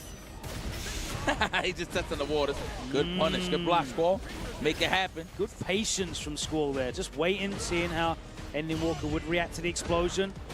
Got too predictable on the string. He's going to get the side swap. That was so Plus good. frames. Nice. We interrupt those. We read it right back One of the at very best in the world with the perfect parries. Oh, there's the counter hit off the plus frames on the fireball. Oh, Respect no. that. This is when you really got to think about it. Wow, what a Backdash, backdash. but no Heroic punish. backdash. Snatcher? No, not yet. No. Get pulverized. And that'll pitch a good checkmate right there. Parry was the only option. Come on, Squall. Not like this, man. I mean, he's used to this matchup, but come on. You a different breed, man. There you go. Damn, that's how null and void scissor kick is. I know he's thirsty for a scissor kick just to push him to the corner, but you really can't. Ending Walker just playing very patiently now, very passive. Looking for that perfect parry timing on the Fierce. Again, doesn't respect the plus frames, but no conversion from Ending Walker, and he's still in the corner. There's the light upper, catches the boots from the heavens. Nice spacing on the flicker. A cool whip. Nice. Got air to airs. He's going to have the answers. Oh my God, just duffs him in the face. And once again, hang him up. Let's work on my combos in training mode. A perfect to close it out, and Ending Walker, after getting sent to losers bracket bright and early in pools, will be going to top 24. Man, I gotta ask Paolo how he feels about this matchup now, man. I mean, he had that question for me at UFA. I don't know if that opinion has changed, but that is for me a tough matchup for Bison. But I mean, you got a caliber of player like then Ending you Walker. like nix a really important tool in footsies based on one of his buttons. It's just that it's just the takeaway on the scissor kick, man. That's so big. That is so huge. I gotta ask Problem Max, but good stuff. Ending Walker, what a way to hang in there. I thought he was gonna be one of the casualties of getting washed. So, but yeah. Well, that concludes our top 24. I don't know if we'll be able to pull it up and have a look before we go into it. We haven't, because it hasn't been fully updated yet, but you can find that as and when it is completed on Start GG. Oh, my apologies. We do have more matches to play. I got ahead of myself. I thought we were flying through them. Usually the case. But let's take the opportunity to thank some of the partners that are making it possible to run this Capcom Pro Tour. Of course, Street Fighter Duel is a mobile game that was released last year, and if you haven't heard of it, it's an RPG based on Ultra Street Fighter 4, featuring more than 40 of your favorite characters, such as Ryu, Akuma, Chun-Li, Cammy, and Guile. Enjoy a new mobile twist on a fighting game classic. Head over to your app store. There's the QR code in the bottom corner of your screen. You can download and play now for free. See, man, that is literally this week. Back-to-back hot spots, man. Of course, Singapore Super Premiere going down this upcoming weekend. I will be there holding it down as well. So I appreciate that for bringing me back those air out miles there. in, brother. You already know. I'm about to get in there with some hamburger steaks. But the action is going to be hot. The beat's going to be hot, so please go check that out. Yeah, registration's still open. Still. Want to make that vacation trip? Go check it out. It's going to be fire. There you can see the Pro Tour. We are at the halfway mark here in Hartford, USA for East Coast Throwdown. As my brother Yipes said, the Super Premiere is in Singapore next week. We'll be in Japan in November. And back to the beautiful DR Santo Domingo for Blink Respawn, one of the very best communities in the FGC. And if you want to just go and experience some of that energy, we just had 3 Dominicans out there in the crowd, and it was hype. Imagine what it's going to be like with a full building. And a full building of rowdy Brits will be there in London, December 12th and 13th for Kings of the World, which will be your last chance to qualify. So I'm expecting a lot of names to show out there. It'll be great to have you all in my backyard there for Kings of the World. You can find out all of the information about that at capcom.us/CPT24. You can find registration information, check the dates, plan your trips. There's still time. And I know we're going to see a lot more incredible action. We've got more incredible action here, but we have been fueled by Pagoda. They've been making sure that our snack needs have been met. They've been crushing our cravings. Thank you so much to the people at Pagoda. And of course, making that awesome content with Rob TV. Shout out to my brother Rob. I know he's been moving this weekend. I hope that went well for you, brother, for a brand new start in a brand new place. Make it your own. I can't wait to see the cool content you make there. But you've been making great content for Pagoda. You can check out some of those interviews with some of the shining stars, the big personalities on the Capcom Pro Tour, all courtesy of Pagoda, who have been crushing our cravings this weekend already with egg rolls, but also those beautiful cream cheese wontons that I'm going to shout out every time that I'm on camera until I get another plate. And that's all. I just want some more. Please.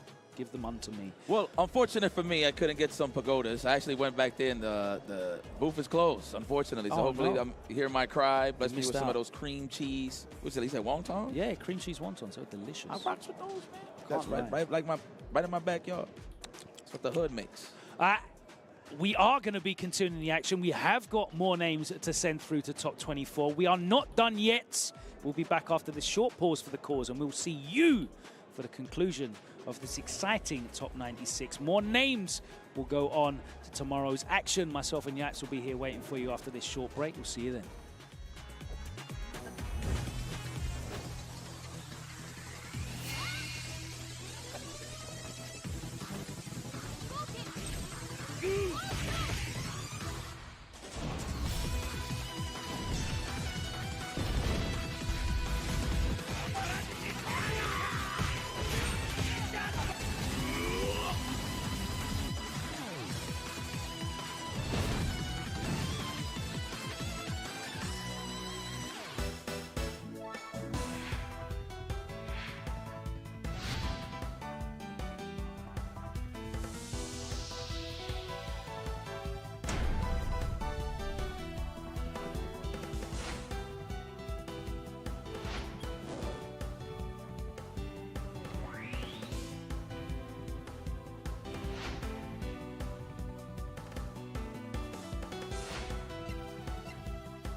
And welcome back to more CPT action live at East Coast Throwdown here in Connecticut, Hartford, to be exact.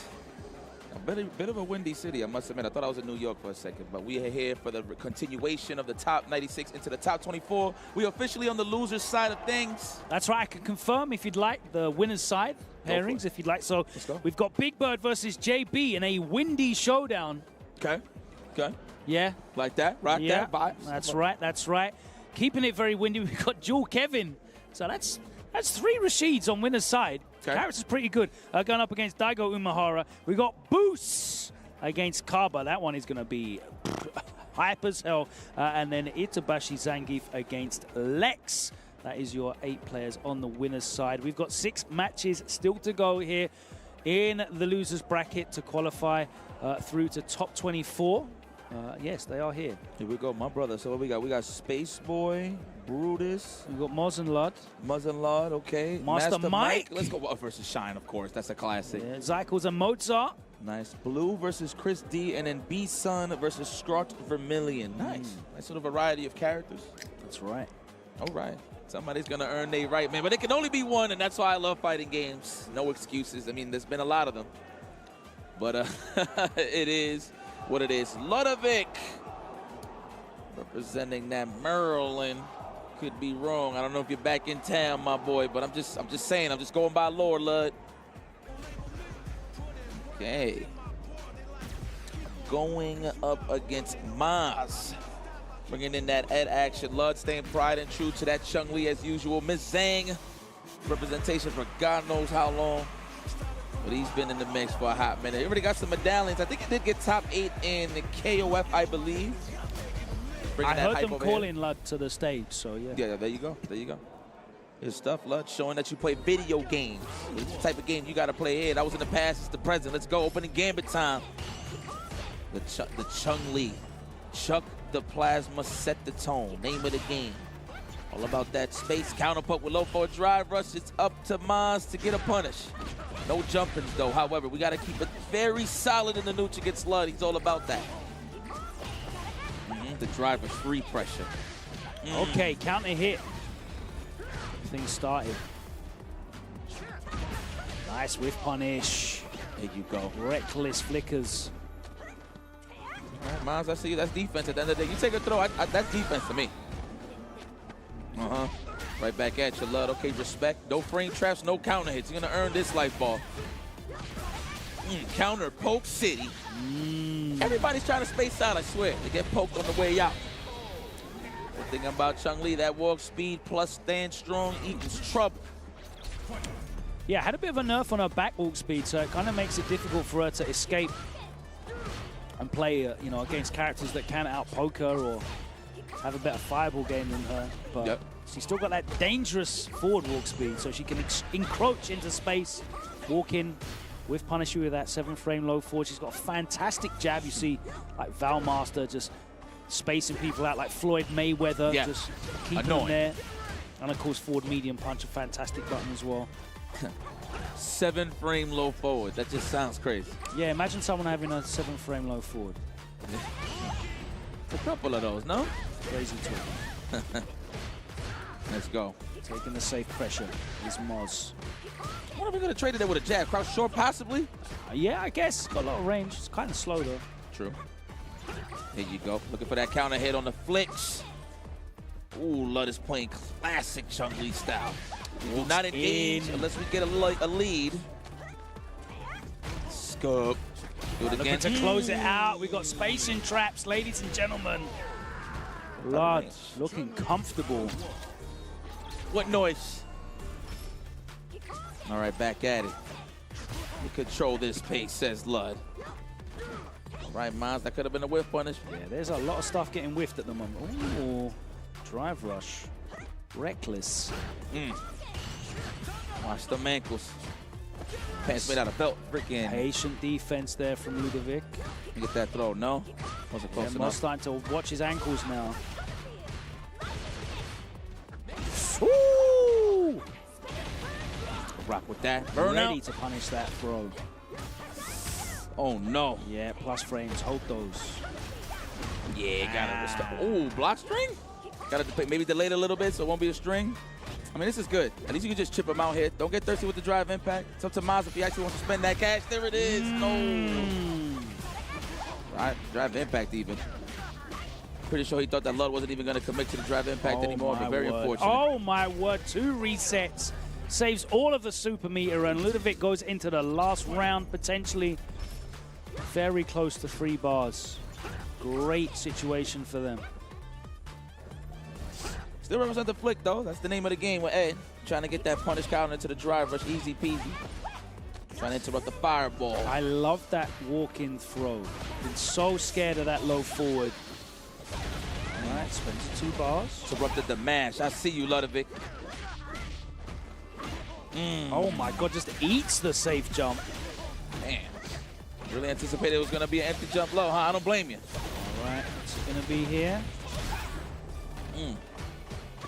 Space out, back dash. Yep. Back dash and enjoy yourself. Yeah, You got the lead. They take absolutely 0 risk. Can't block too many of these fireballs either because there's risk of burnout for Moz. And then it's curtains. Then it's over. No. All right, okay now though. I still believe, man. I just got to know, does he have the combo? He's looking for it.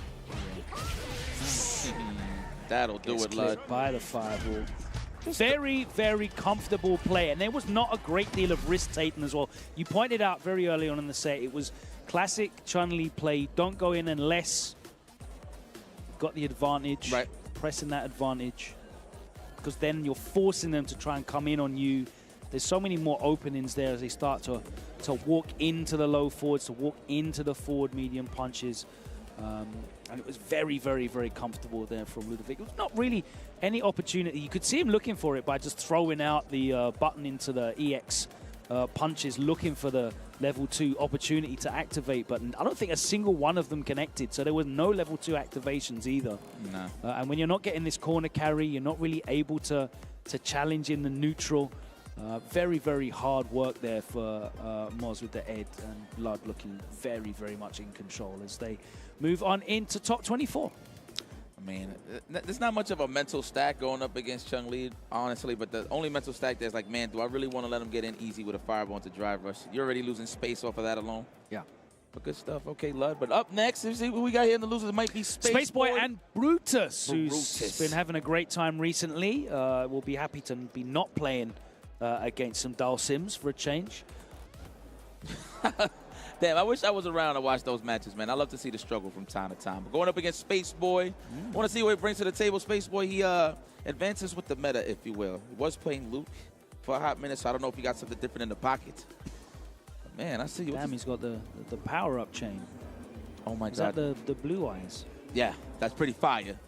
Is that the Sega bass fishing? I think so, no?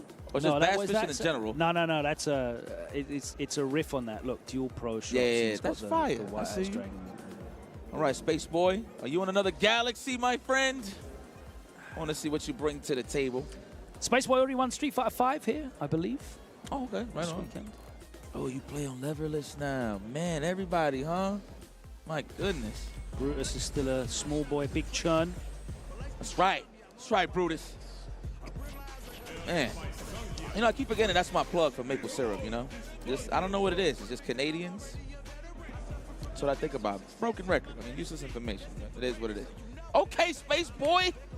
You a Bison player? That don't even fit the criteria for you, my friend. I always notice him rocking like a DB character, something like that, with a reversible. Man, you about that Bison life? I mean, who isn't at this point, Logan? Do you play Bison? Of course not. Yes, you do. Absolutely not. You're definitely going to play Bison. No chance. No? It's all right. Well, Brutus, let's see how much scissor kicks you could snipe out. I actually, unfortunately, don't like this matchup. Yeah, I think this matchup's quite difficult. For Bison, yeah. It's just the one block fierce is everything for Zangief against this matchup. Oh! Committed, all right, double Frames dash. were stolen. On his way. My man got the blue blazer pants on. Okay, we got reversals in the form of cash. The moon boots land. Can't say blue blazer, bro. I've got to not say 15 terrible taste jokes going on. Oh! Wasn't even a combo. No. Impact. That close? That DDT. Hard read on a backdash? Possibly. Who knows? I don't know about that, Space Boy. I think that was an error. We'll take it. Nice anti-air. That's a cheeky setup after counter hit crouch your face. You can get a double reverse, meaty double reverse. Okay. It's pretty good. But you can easily perfect parry it, so I don't know if Brutus will be ready. Nice. Yes, that's the button to eliminate the stand fist. Absolutely. All Zangies anticipate a scissor kick of some sort. The rich white goal sweep. Yep. Okay. Both legs. Nice check. Oh. Ow. What a way to steal a turn there, literally. Yeah. Stop the combo, then go for SPD. That's a classic. No whiff punish on the knee. It's okay, though. Space Boy getting it started. No follow-up, though. Just backing off. Let it simmer, then go for a mix. Yeah, I mean, that's quite scary, though, right? Yeah, to check it right on time before the explosion. I mean, Okay, what's something drive about rush. that? Scissors. Churning? How much you want to bet? Oh, get him. Right on top. Oh! He backdashed. Fearful of something. We'll take it. Oh, yeah. Back fist. Overhead. Now, I want to see the low represented, man. It's such a good tool. If he pops, you can put another back fist on him. Threw too early. Overhead. Get off of me. That's not even a potent throw setup. You can actually interrupt in between. No shot. Ooh, ooh. You're going to pay severely with your life. What? Where was the cat? Did that not hit properly? Maybe, right? Was lingering towards the end, right? Couldn't 2-in-1 it? Drive impact definitely available. 2-in-1. No! He old made man. it. Is it enough? No. I didn't even see he had the ball. I thought he was going to commit to the Psycho Crusher.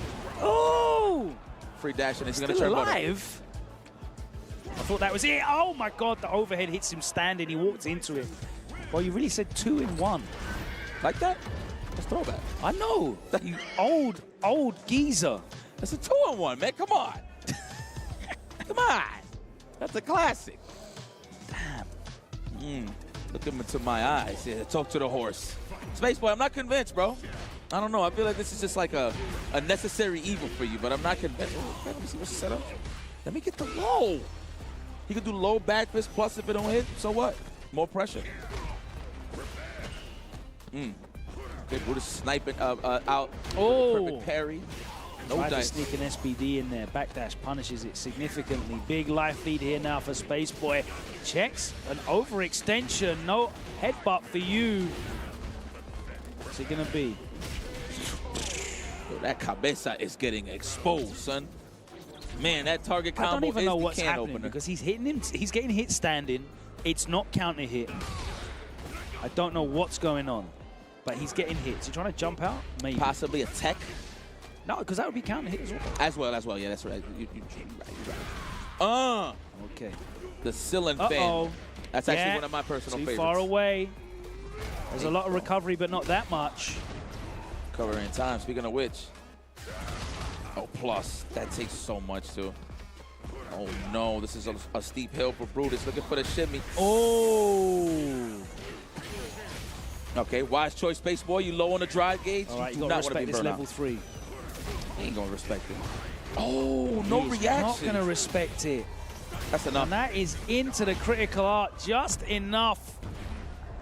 Got it off the hit on the Psycho Crusher, and we say goodbye to Brutus. Space Boy gets the victory and the spot in top 24.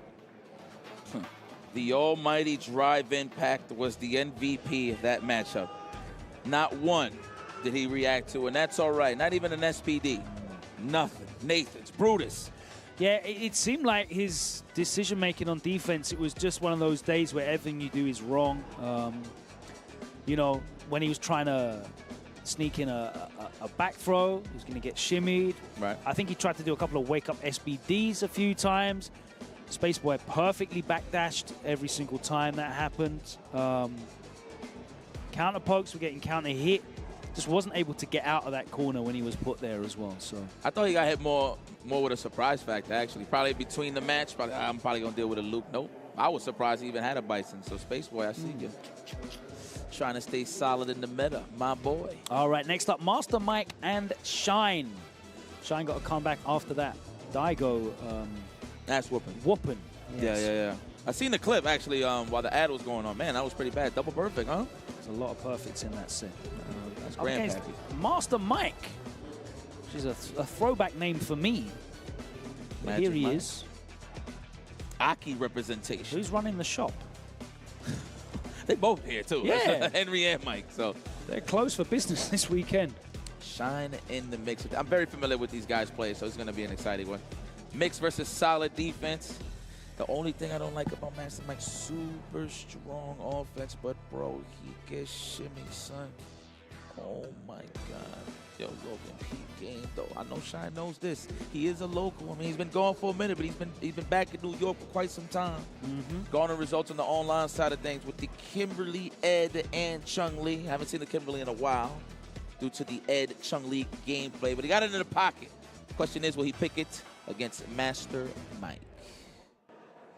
KOF as well. I'm pretty sure that's KOF for Master Mike. Shout out. He plays that game, dabbles heavy in it. So many medals of honor this weekend for a lot of these competitors. Nice. My man Mike. I'll be like, hey man, can I get a couple of minutes of Street Fighter 6? He lets me rock. And I'm completely lying because I haven't been in NLBC for quite some time. Yes. Shine. They call him a MR Goblin. Yeah? Logan. Yeah, he represents a crew called the MR Goblins. These guys, they do be hunting some points. MR, yeah, it's in the title. Coveting that ELO. Woo! It's a survivalist. My man got some backlash. No. I feel like I see penitentiary steel when I hear these bars. Stop it. Stop it. Yo, stop it. Stop Logan, it. you hate. You stop it. I'm not having you sit next to me and say that with a straight face. Hold on, look. Chill. No hold on. Chill. Hold on. Woo! That man kick. Woo! That stove is hot. Motivated. Nah. You need to stop, Logan. Yo, appreciate the pen, man. Yo, shout out to homie. Whoever spits these bars, I'm telling you, man. I need you in my bar mitzvahs. I need you at my local birthday parties. I'ma need you, homie. Give him a feature. Holla at me, boy. I've been struggling for years. Give you a good price, though. Fight. Oh, rocks to Kimberly. It makes sense, actually. No fuimo. Oh, whiff punish early on, represented from Shine. $3. I can see it now where the shape up is going. $3. No. Here we go. Can we go for the delayed stuff? Looking for the counter hit, the counter poke. Master Mike, all right. I'm telling you, that would have been the first shimmy. Mike, nice. Chill, boy. Mike, you better chill. I'm telling you, it's coming. It's going to be that chop across your chest, too. Oh, stop taking, my friend. This is not a Bandai game. Stop taking. Oh, my God. And that was 32 seconds of corner oppression. Right now, he's seeing Daigo. He's seeing twitch.tv/Daigo the Beast right now in front of him. He's not even looking at Master Mike. Good God almighty. There we go. The snakes dance into the shenanigans. Poison, no antidotes. Looking for the perfection parry, nullified.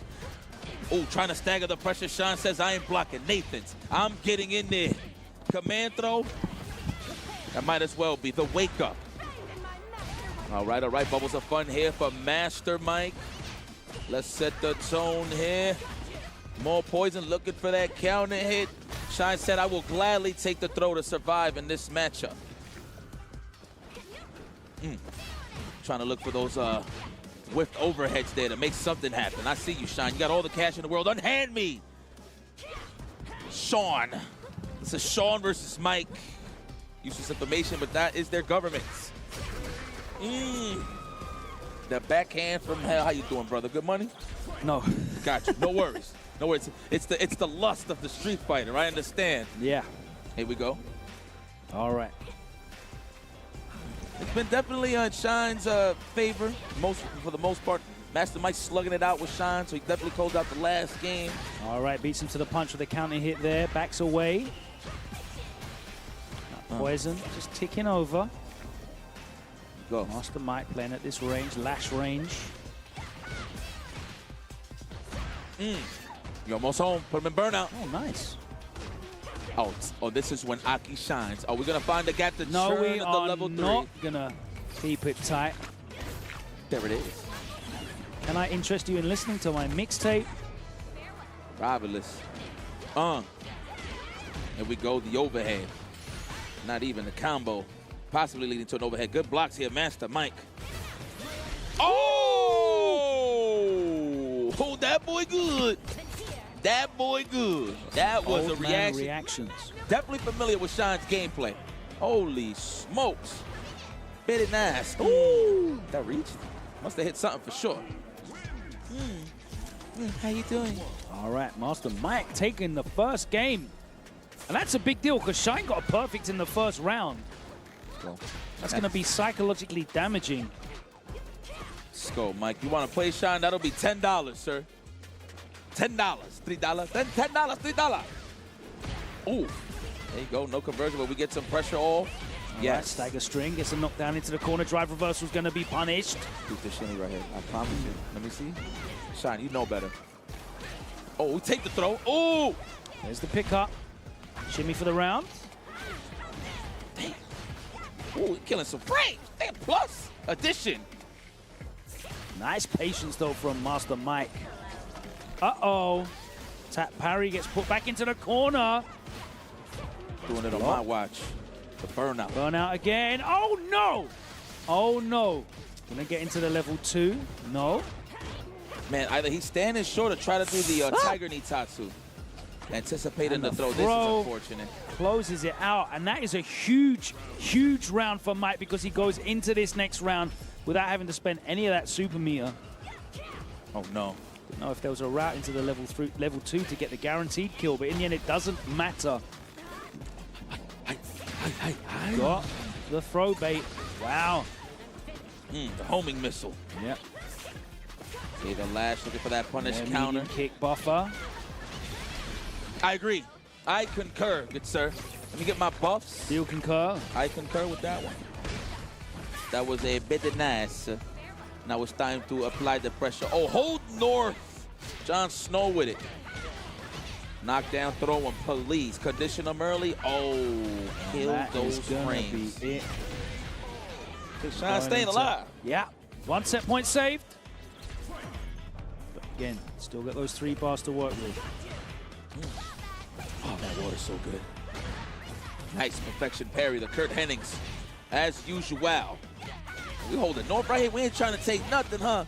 I get it. She does have that good cross-up right on throw attempts. But the blocks. Lash him. Great defense here from Master Mike. Gets the knockdown after the punish counter. Necessary back throw. He needed that. Oh! I Get swear opened up. Overhead. Never does. Too early on the throw, but Shine not able to capitalize with anything significant. Now Master Mike's going to back off again, looking to clip something. We got the 3 on standby. Next hit should win here. Straight into the button counter hit. Spend Shine. that. Going to the level 3. That's a lot of scaling, a huge amount of scaling. Is it going to be enough scaling, though? I think a pixel at best. Oh, that's bad. No.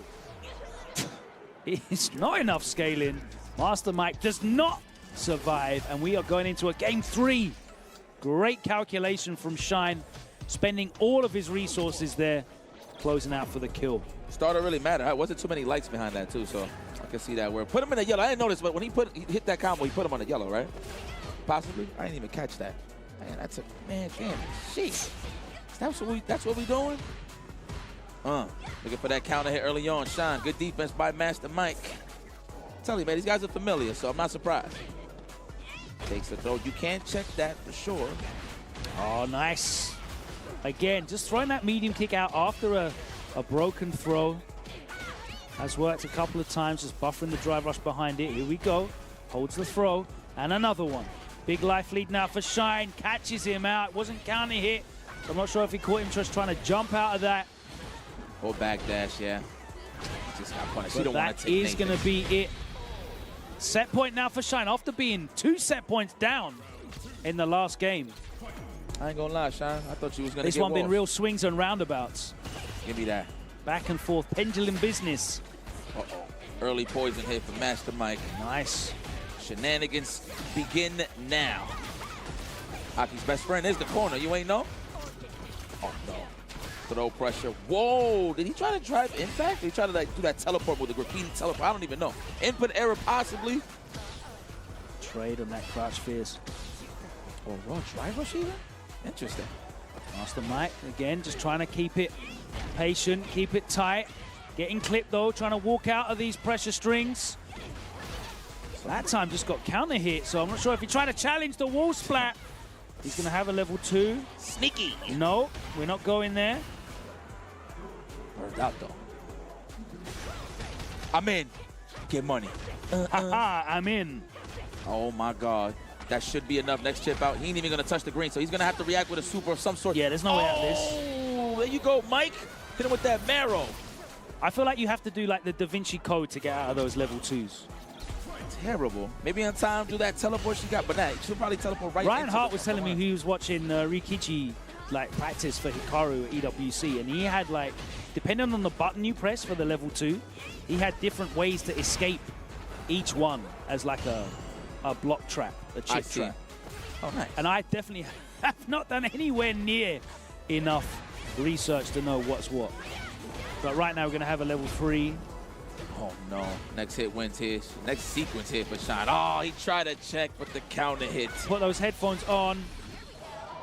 That sucks. Beats in my head. Ah, they had to do that friendly. And Shine. Ooh, good game. In with a firm grip. Yeah. That's sweaty fingers. Respected Soul all at the same time. Shine, I actually thought he was tilted for a second, but well composed, finished the job.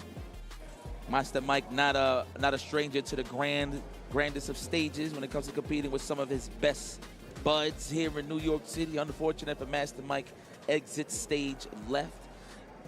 That was loser side, if y'all was wondering. So Shine advances forward to the top 24 side of things. From 1, Kimberly moving into top 24. Are we going to have another one as Zycles goes up against Mozart in our next match on stage? We got, what, about 3 more matches? No, 2 more matches after this one as well. After this one. So we still got Blue and Christie, B-Sun, and Scroll of a Million. Man, so do we have a couple of DJs? So we have the updated top 24 so far. Can you check for me who Kaba goes up against, if possible, my good man? I actually want to see, because he has been on fire, on a tear. But that's in the past. We got Zycles versus Mozart. This man's about to paint a picture. Zycles. I definitely seen him in the can opener for sure. Kaba versus Boots. Oh, that's going to be a good one. That's right. Ooh. So how you call that one? Big fan of Platinos, I know, but how do you call that one? I'm a big fan of Ken Masters. Straight up. And I am sitting in the Boost fan section this weekend. I can't lie. He's so good. Yeah. So we're going to have Blanca against Kimberly. Oh, that's right. Oh, yeah. Mozart beat Jack. Yeah. Yeah, I seen that match. That one was a scrappy one. It was. Man, a lot of some of y'all favorites fell, son. I mean, I feel like who got I wouldn't say the easy route. Absolutely not. It's always difficult here. But in terms of staying alive and well and healthy, definitely Big Bird, right? Still on the winner's side, I believe. Yeah, he's gone up against JB. Yeah, 3 out of 8 on winner's side, Rashid's. I think we're right on track. This is the timeline right here, Logan. Yeah, the prime timeline. Yeah. You know what? Let's take advantage of this now before somewhere down the pipeline. Hopefully it doesn't happen, but we get like wild mirror matches. The characters that good. We kind of see that with the essence of Akuma here and there in certain locations. I don't think we're going to see that with Rashid though, because they're all characters. Like they're all players that I associate with Rashid from years back. Okay. You know, alongside Gachikun as well. Oh, yes. Like, you're not seeing people go, oh, yeah, you know what? Luke's not that good, man. I'm just going to move from Luke to Rashid. That ain't happening. You know? Body's comfortable, man. Nice. No mix up there. Set up a shimmy with that, too. I like that. Ooh. Nice. Perfection. Side rush roundhouse, gets parried, and he gets put back towards the corner. The paint count is respected, and he just takes the throw. Nice spacing on that. That was layers. I didn't even notice that. Respect the target combo, right? Or else he would have got popped. Man. Let's go. The wild. Oh, the overhead. Burns himself out to do it, though. Okay, no air ball. Oh. Ooh, that was fortunate. Off the mark. That was just a 3-piece, so that's big damage. Naturally. Man with the Kawhi Leonard arms. Blanca. continues on here with 1 round on the board. Try to air, possibly. Probably a jump strong, even. I like the mix up there from Zycles, just going for the throw that time. After Mozart didn't bite on the first one. Good reactions, yes. Upper body invo. Stop playing with me, respect me. I definitely don't know what punish Kimberly gets on poorly spaced forward fears from Blanca. That range. I see. Minus 14 on block if it's not spaced properly. Standing meter kick slide possibly for a quick knockdown. But it's really far away regardless, even if it's like up close. Okay. So yeah. That's a labbing one. And that. Let's let them know this ain't gonna be an easy match. Okay, Zycles, the Zycle cycle. Let me get the 50-50 city, man. I know you. You're good at the roulette table. Nice air to air, turns it into a frame trap, a meaty, if you will. Wailing at that drive cage naturally. Wow, he knew he was gonna hit the brakes, all right? Zycles has definitely been watching the footage. I mean, hell, he's been in this building the whole time watching all of his opponents play, so that was a great check there from Zycles. Seen the early jab Blanca ball, washed it up, no baits. Try to catch the empty throw tech. Empty jump throw tech. Uh-oh. All right, no messing around. Bronco pops is out now. Oh, no. Burnout. Imminent. Dinner is served. Wow, recovered in time? Oh, missed the conversion, but it's all right. Still got the pressure. Oh. As he's chopping down, he listens to the mixtape at the same time, Logan. Really?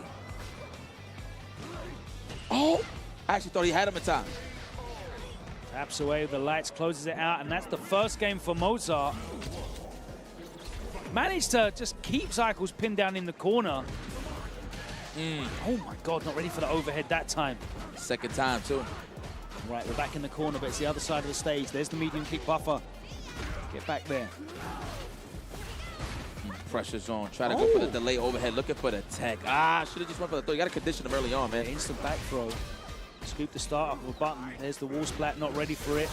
There's the extension. Enough for the level. Oh, that messed him up. He probably didn't even realize he was going to go to the other side.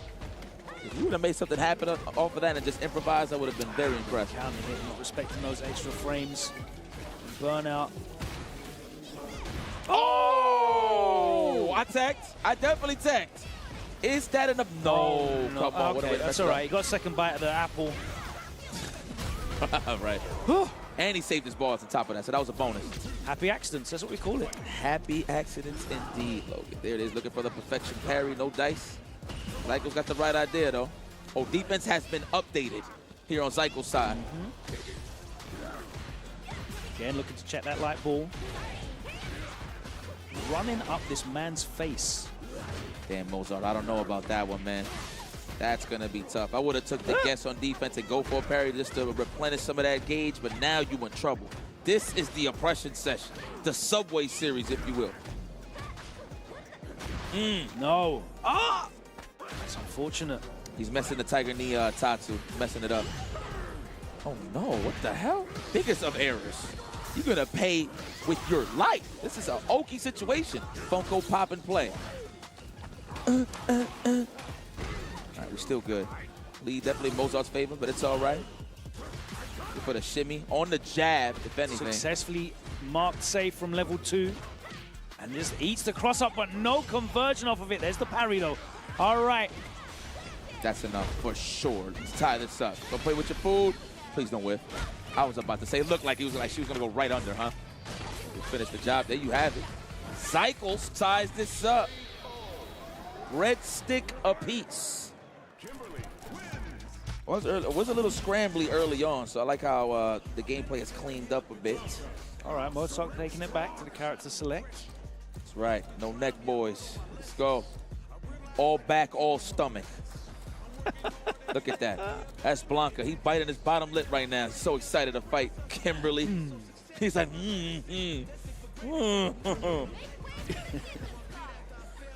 My man is all stomach.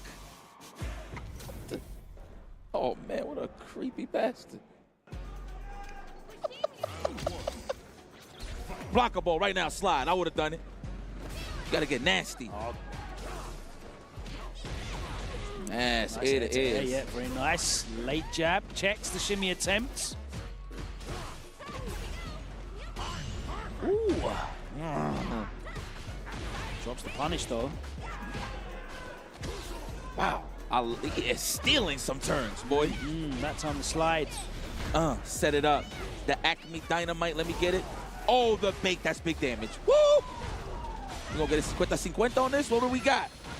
Level 1, that should be enough. Survey says yes. Woo, optimal play, cycles. Cycle. Set point, here we go. For the perfect parry net roundhouse. It worked in the first game, not that time. But tap parry gets thrown. Big chunk of damage now. Ooh. You went for those? Oh, he probably thought it was going to be the jab ball, right? Yeah. Oh, my. Ooh, get up down here. The two-hand jam. Get off of me. Well, that's exactly what she said, actually. Yeah, get off of me. Just jumps out from the plus frames. Not enough advantage. I agree with that back throw there. Into the corner.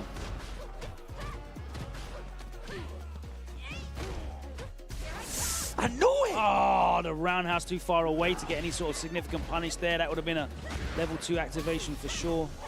Everything. Give him all of the green. This might be over. Don't drop this. That is going to pay dearly. Mozart. Side of there. Unfortunate.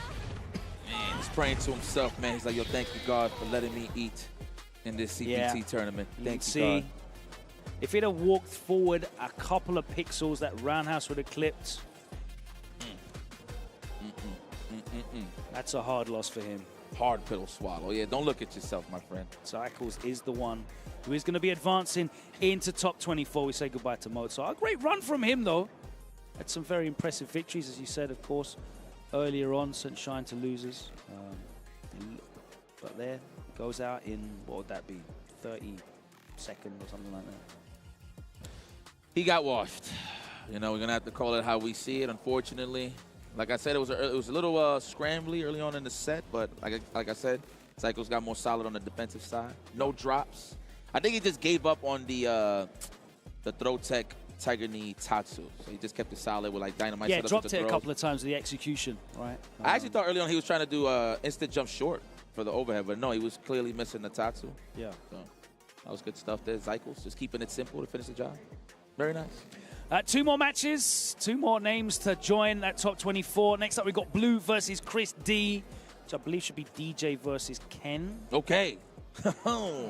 Masters. Hey, man, you play some Masters? Hey, Logan, I know you play some Masters. You like some Ken? What you thought about Terry? You don't like Terry? Terry good. Big damage, right up your alley. But he don't spin with the kicks, huh? You know what I'm saying? He turns his hat backwards, though, with the power dunk. I like that. It's because he don't spin. He don't look like a helicopter. A Fury helicopter, you know?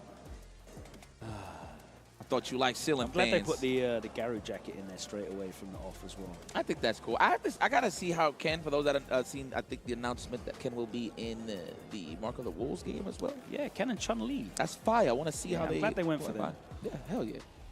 Scratch my back, I scratch yours. Please, CVS. Release it.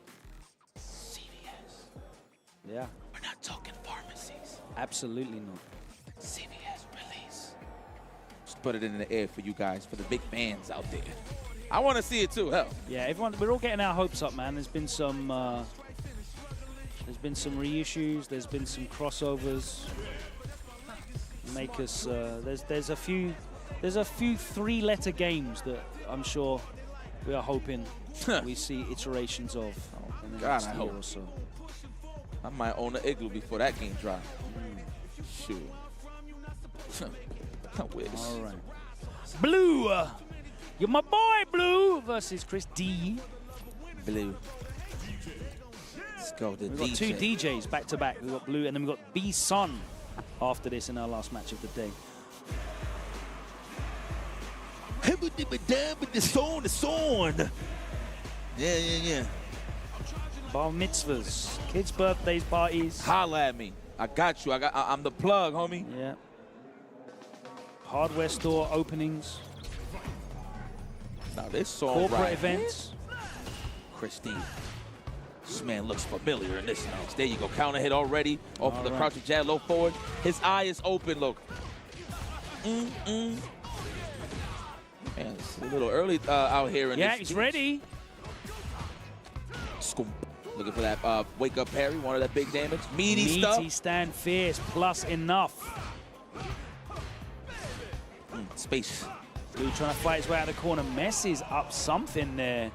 Chris D has shown he has got a keen eye for those anti-air dragon punches. Keen eye for that. OD fireball, the recognition, dashes behind it, takes him to the corner, but Blue fights his way out. Nice check again from Chris D.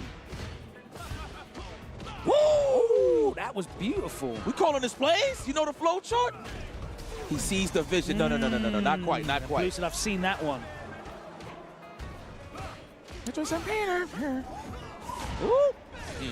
Assumptions. Dueling fierces. DJ comes out on top. Hell of a commitment right there from Blue. There's the burnout as well. React, Christy. You got it. You got it, man. He's going to try to chip you out, rightfully so. Are we going to churn butter? And he put it top. That's enough. EX Dragon Lash, please don't play with your food. Or even DP. I was We'll burnt take out, so it was all he had was fierce DP, That's but facts. thankfully it was enough. I didn't even notice, right?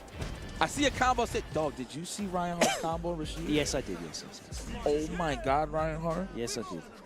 And that can happen. I screamed at my phone at a Twitter video. I think it's safe to say that might be the swaggiest combo. When he did the stand light kick drive rush cancel for the juggle in the middle of the combo, That was I screamed really at my good. phone. Check that out if y'all don't know what we're talking about. Go Ryan find Joseph Ryan Hart on Twitter. Fire. Shout out to my guy. Like that goes for the Still damage. crazy, well into his 40s. Creative as well, too. Of course, that's what he loves. Nice. Can't get away with that against DJ.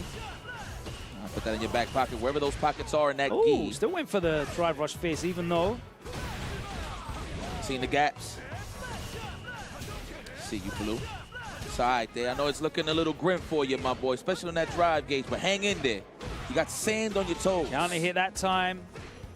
I like that as well, because he didn't want to burn himself out by doing the OD up kicks. Ooh, neutral jump. That should be enough. Oh, I thought you were going to catch. Actually, that was a little wonky. Not sure how he could have got into level 2 there. That would have got the kill. Oh, my God. He's done React level 1? No, he didn't. But that was enough. I know he's sick. I thought that would have chipped out, too. Oh, that's match point. Just like that. Don't let him do you like this, man. You made it this far. You got to make it count. Chris D, though, representing. He knows you're watching, though. Nice. And again. I'll do it again. I want to see if he's going to burn it now. All right. Oh, that was punish counter. I was about to say, damn, that works now? But that was punish counter. Oh, the target combo. All right, not respecting the frames. Yeah, he's just rinsing these Jinrai kicks now that he's at a position of burning himself out. Oh, not like DP, or maybe an input error. Not going to matter, though. He's going to get the kill. Makes us watch the full animation. Thank you very much. He read his lips. He said, oh, thank God, when he was removing the headphones. He wanted to end it. He could feel. He felt like Blue was warming up, right? Finding those options to counter poke and stuff. Got a little scrambly there towards the end, but a little shaky. But who is your winner? Chris D. Yeah, a really great start to that set as well. You know, the spacing was brilliant. The reads on some of that predictable DJ offensive movement, and that really set the pace there. Chris D. I really liked how, you know, it reminded me of some of those Ringe videos where he's really analyzing the decision-making based on how much drive gauge is left. Yeah. And, you know, if you're below the 2-bar mark, you know, whether your opponent wants to risk the OD reversal to burn themselves out, do they get anything? You could see him starting to, you know, really start to abuse the Jinrai kicks in that situation to say, okay, come on. Let's see you bust out here. You know, so it was an interesting dynamic to that matchup, but it was Christie that advances. We've got one more match. It's going to be DJ back on the screen again. Scrot Vermilion taking on B-Sun. B-Sun. Oh, so that's how you look. Okay. Seen him in the can opener not too long ago, but there you go. I like putting faces to the name. Fire, Scrot Vermilion, of course. Bringing his talents from the anime side over to Street Fighter 6, which I agree, still locked in with the loop. I don't know, man. You know what? Just I'm throwing it out there for you, man. Just pick Bison. Yeah, I think that's the answer. For all anime players, at least. I agree. Or Cammy. Bison anime? Is that what you're saying? I think so. I think he got a little essence of anime. I would say like the air dash would be the Doververse, maybe. Nah. I'm stretching. I'm reaching. I'm reaching. Dowson with the reach. Michael Jordan Space Jam with the reach. Yeah. Part of it. That was a bit of a reach. Wemby at the Olympics. Yeah. Oh my God, do you see the lobs from Chris Paul? Oh my God, yeah. Oh, the league's in trouble. Keep lobbing them, Chris. Keep lobbing them. All right. B-San. Hey, B-San. Ooh, from the depths. The DP early on, the reaction. Set the plays early. Gotta be a bully. I like that mentality from players, man. Be a bully early on. If they can't slow you down, don't stop the flow chart. Get off of me. Let's represent it early, shall we? Slow down your offense. A bit scrappy at the moment. Nice. Lands the big combo. That's going to give him a bit of confidence. Beats him to the punch on the Sandblaster as well. The speed of that drive rush, ludicrous. That's what DJ stands for, man. Woo! That's enough for sure. That's the proper height. Okay, B-Son. You got places to go, huh? Favorite restaurants about to close out here in Connecticut? Bro, everything closed at 4 p.m. today. I don't know if you've been outside, but... No, but I've got my licks off when they came to these restaurants. Capitol Grill, pretty nice. I don't know across the street. Yeah, it's pretty nice. All right. Nice check with the double jab. We're already in the corner, and B-Son dictating things. Plus frames again. Buttons are thrown. That's what I'm talking about. That's how you play the game, man. Condition those throws early on. I'm a big aficionado in that, man.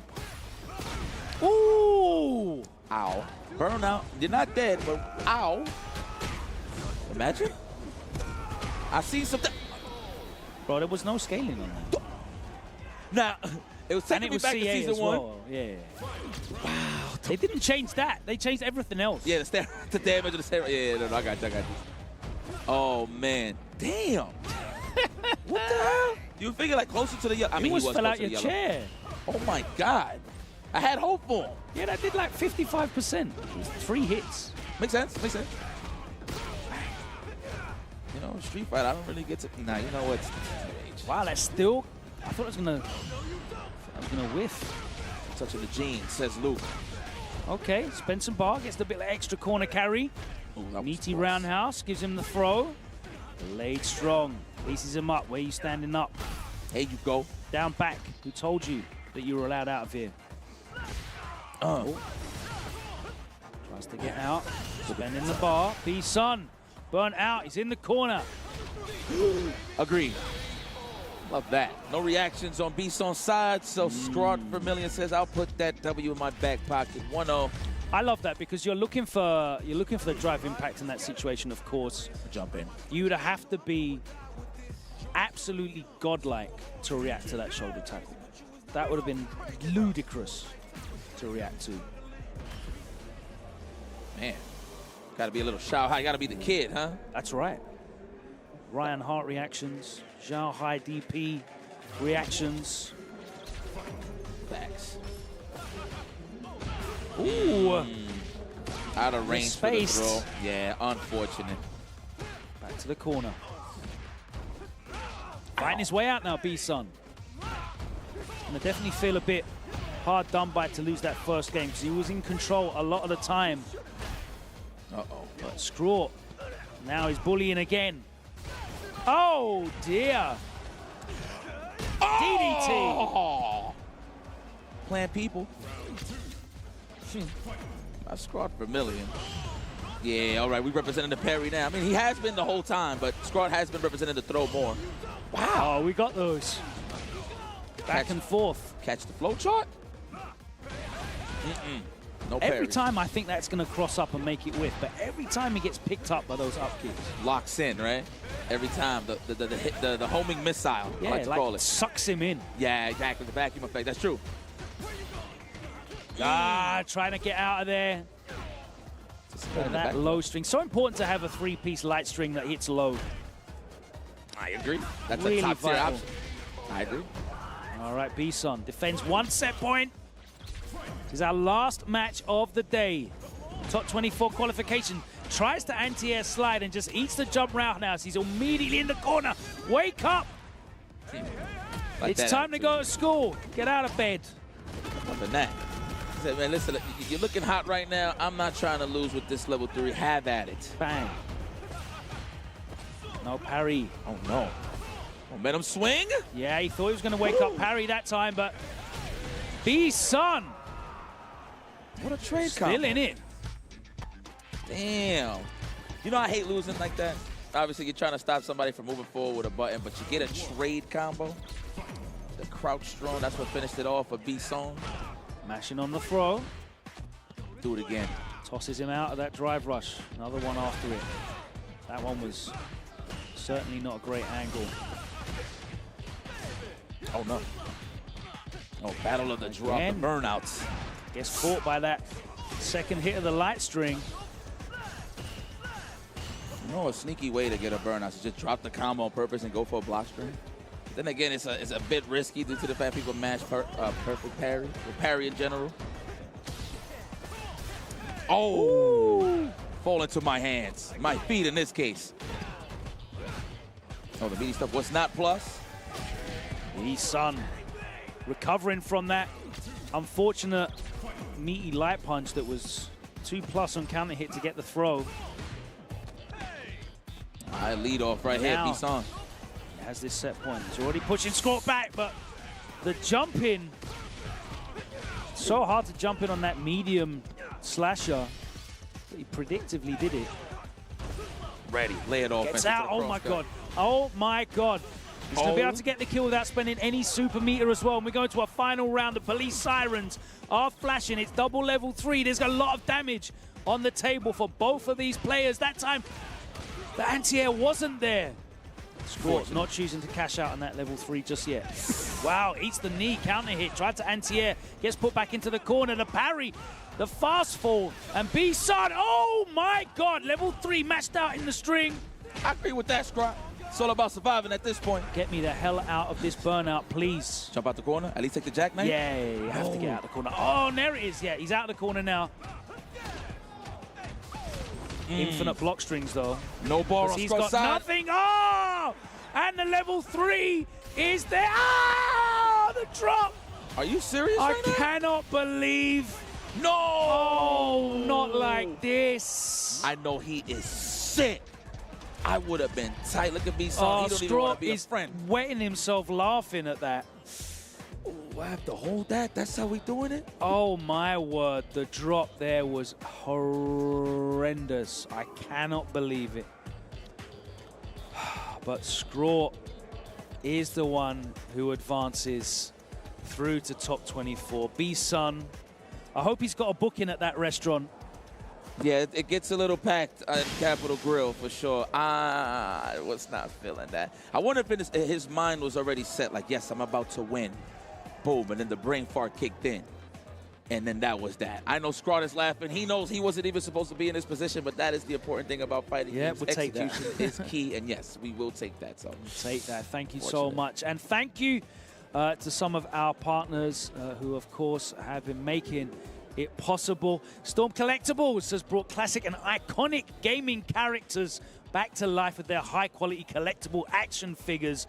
I've got at least like 5 of the things in this, like Ken. I love that Street Fighter 5 Ken.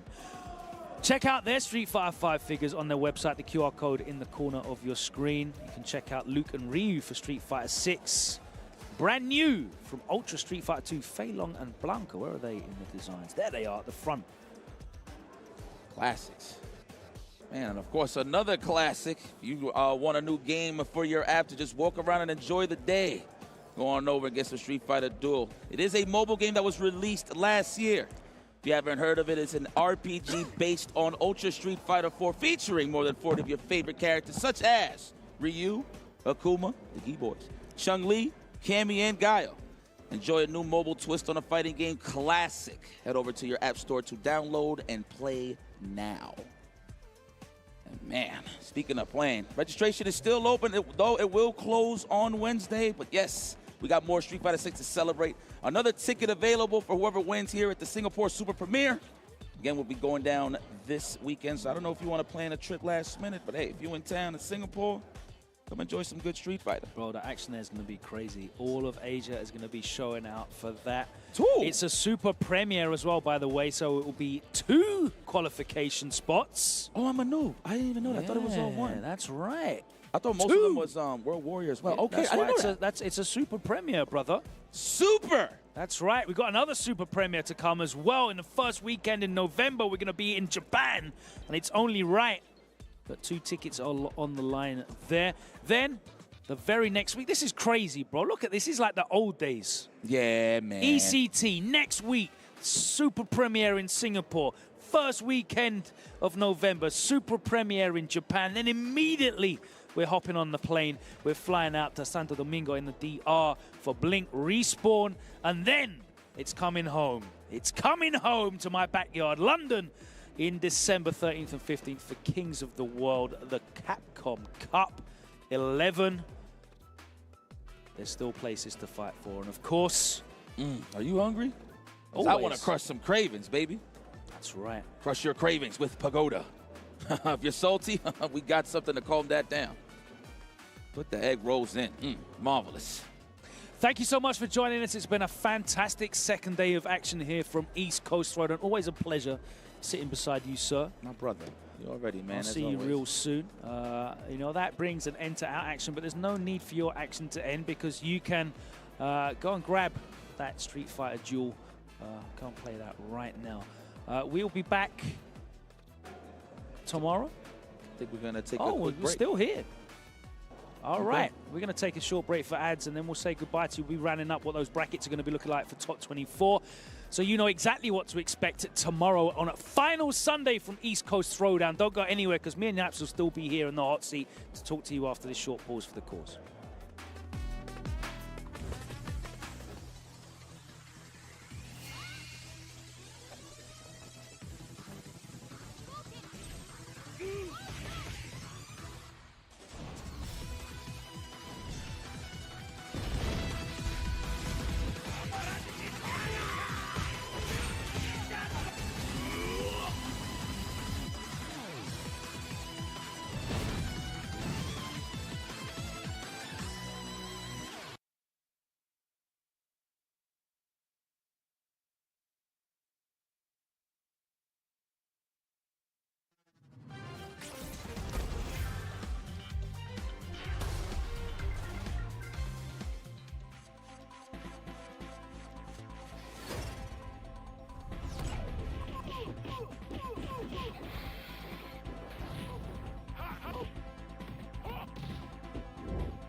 All right, welcome back to East Coast Throwdown. All of our matches have been completed for today, so let's take a look at what we can expect for tomorrow's top 24 action. The players have all been qualified, and we've gone down from 600 plus down to just 24. On the winner's side, yeah, so we've got Big Bird versus JB in a windy showdown. Dual Kevin versus Daigo. And the other matches on the winner's side, they've got Boost, who's had a real breakout performance going up against Kaba. That's going to be a skill check for him. And Itabashi Zangief up against Lex. Let me highlight that Dual Kevin Daigo. Y'all know the lore. I think Dual Kevin defeated Daigo. What was it, at Cream City, right? I could be wrong. It was one of the tournaments he defeated Daigo. Was it the qualifier at EWC? It might be the EWC qualifier. It was EWC, yeah. So let me take that back. So sorry. But definitely that was the last time they met, so that's going to be a good rematch. There's loads of matches between players that are like very experienced and like newer on the circuit. Relatively speaking. So it's going to be very interesting to see. And it's a great time because there's new players stepping up into the fold, new challengers. We've seen a lot of the big names that we expected to see maybe in that winner's side either fall into the loser's bracket or fall by the wayside completely. Some of those top seeds like Angry Bird, Problem X, not making it through at all, unfortunately, into the top 24. That means we'll have a look at the loser's side. We have got a British representative in Ending Walker going up against Kami. We've got Cusco up against Chris D, the very impressive Ken that we saw there at the end. We've got Nephew up against Ludovic. Piccolo versus Zycles. That's going to be Blanca versus Kimberly. Then we've got Onset the Bison. He's going up against Idom. And that's going to be a very interesting match. I think Manon is quite difficult for Bison. Pretty solid. If any Manon could snipe out scissor kick pressure and then like a backdash or somebody trying to poke back with a standing medium kick and walk into that range for them to escape, I think that's a good thing for Manon. Scraw managed to scramble in to that top 24 in that last match we saw against B-Sun, going up against Tino. We've got Fatality up against Space Boy, and the very last match in top 24 is going to be El Chacote against Shine, who managed to make it through as well. Let me ask you, tomorrow in this winner's side. Okay. Big Bird JB. Big Bird JB, what are you saying? I mean, I'm going to have to be a little biased. JB's my guy, so I'm going to go with JB, but I mean, it's Big Bird, so he could go his way for sure if he instills his will how he usually does. You know, with punishing low forwards with level ones, he'd be cracked out like that sometimes. So. We got Dual Kevin against Daigo. You said last time they met, Dual Kevin put a DK foot in his ass all the way. But we got Glasses Daigo. It's Papa That's a Daigo. different Daigo. It's different. He can see through the frames. Well, I mean, he met him the first time. He knows how he plays now, so I feel like Daigo will be well prepared. He is prep time. He'd be Batman with it sometimes, so that's going to be an interesting match, but I'm going to have to go with Dual Kevin on that one. Boost and Kaba. Damn it. Yeah. Que lo que de lo mío. Hey! De lo mío, baby. Hey, que lo que. I'm going to have to go with Kaba, man. I mean, listen, you already know he got the power up, the assist 1, 2, and 3 tomorrow, so it's like, and 4 with me. So, yeah. We got Itabashi Zangief against Lex. Now, Lex has a really good record against Japanese players. Yes, yes. He did really well at EVO Japan. Well, I think that will go well with Lex is he's an aggressor. So in that sense, it will probably slow down Itabashi Zangief. Pretty much what I'm trying to say is Lex will slug it out with Itabashi Zangief. I feel he's really good at like adapting very quickly and finding counterplay with his guile. And I'm really looking forward to seeing him deal with Itabashi Zangief because he has got a couple of like tendencies, and I'm sure he'll go back and check a lot of the tape and be studying for that matchup tomorrow. So looking forward to that one on the winner's side. Who'd you like to take it all? All? Yeah. Who's looking in like real great form right now? Anyone standing out for you? I'm gonna have to say Kaba for sure. Boost. Okay. So I feel like whoever grasp the momentum in terms of who wins that match moving on into the top 8, feel like has a very good chance at winning the top 8. Especially for a guy like Boost, who I feel like has a lot to prove to himself, not necessarily to people, because he really takes pride in playing the blueprint game with Ken. Like, he'll know exactly how to punish. He knows what type of combo routes he wants to take in terms of optimal set play, right? Like, he really is about that business with Ken. So, Boosty definitely a favorite, but all the way, damn, man, Big Bird is still alive. Yeah, and I feel like Big Bird's, the players that I really take note of are the guys that kind of don't stand out, but just cruise through. Right. They're the guys you have to kind of worry about, like Dual Kevin, cruised through. Didn't really do anything out of the ordinary. Just got on stage, won his matches, cut out, all good. Big Bird almost was like anonymous. You know, he just got the job done. Yeah. Off. You know, and they're like the professional players for me. They're the ones that I think, you know what, yeah, you know, we had some hype moments and Booster's looking great and, you know, Lex has done some great stuff and there's exciting players that have popped off, but those guys that are quietly getting the job done, I think they're the ones that are the ones that we really need to be looking out for. Who are you looking out for to make a deep run out of losers' side? Because there's a lot of names in there, some big names and some brand new ones as well. There's established names like, you know, Nephew, we've got Ending Walker, we've got Idom down there, you know, El Chakotay and Shiner going at it as well. A lot of experienced players, but who are you expecting to see go on a deep run in that losers bracket? Well, if Kami don't get Ending Walker for sure, Ending Walker can make that deep run. I feel like he's starting to get more comfortable as the tournament prolongs, so definitely a deep run. Wouldn't be surprised, of course, with Nephew. Yeah, I mean, I've seen Nephew in and around a lot of big top 8s. He's been very consistent. And, you know, I think that consistency will carry him through in the losers bracket. Absolutely, because he's close. He's close for that big win, too. His run here as well is, you know, a lot of players that you would expect him to get victories against. And I feel like in that losers bracket, he's going to be locked in. It's going to be professional player business, serious stuff again, just getting the job done and moving through. Not looking past Ludovic, of course, because they're looking very strong as well. We watched them on stream earlier on, but I think Nephew is definitely one that you have to hold up and go, yeah, this guy's been consistently making those top 8s. It's going to be a very, very exciting matchup series for us tomorrow. We'll be back right here running through top 24 all the way down to one ticket to Capcom Cup 11 in Tokyo, Japan next year. Of course, the tour will roll on as well. We've got loads of stuff to look forward to. I know you're getting on planes real soon. I literally leave Monday. So I got a quick trip Sunday night once everything is settled. You've got to throw your drawers in the laundromat. Out. Literally. Straight back out the door. You're going all over the place. 2 p.m. It's a blessing, man. Thanks. Shout out to the people for pretty much supporting me.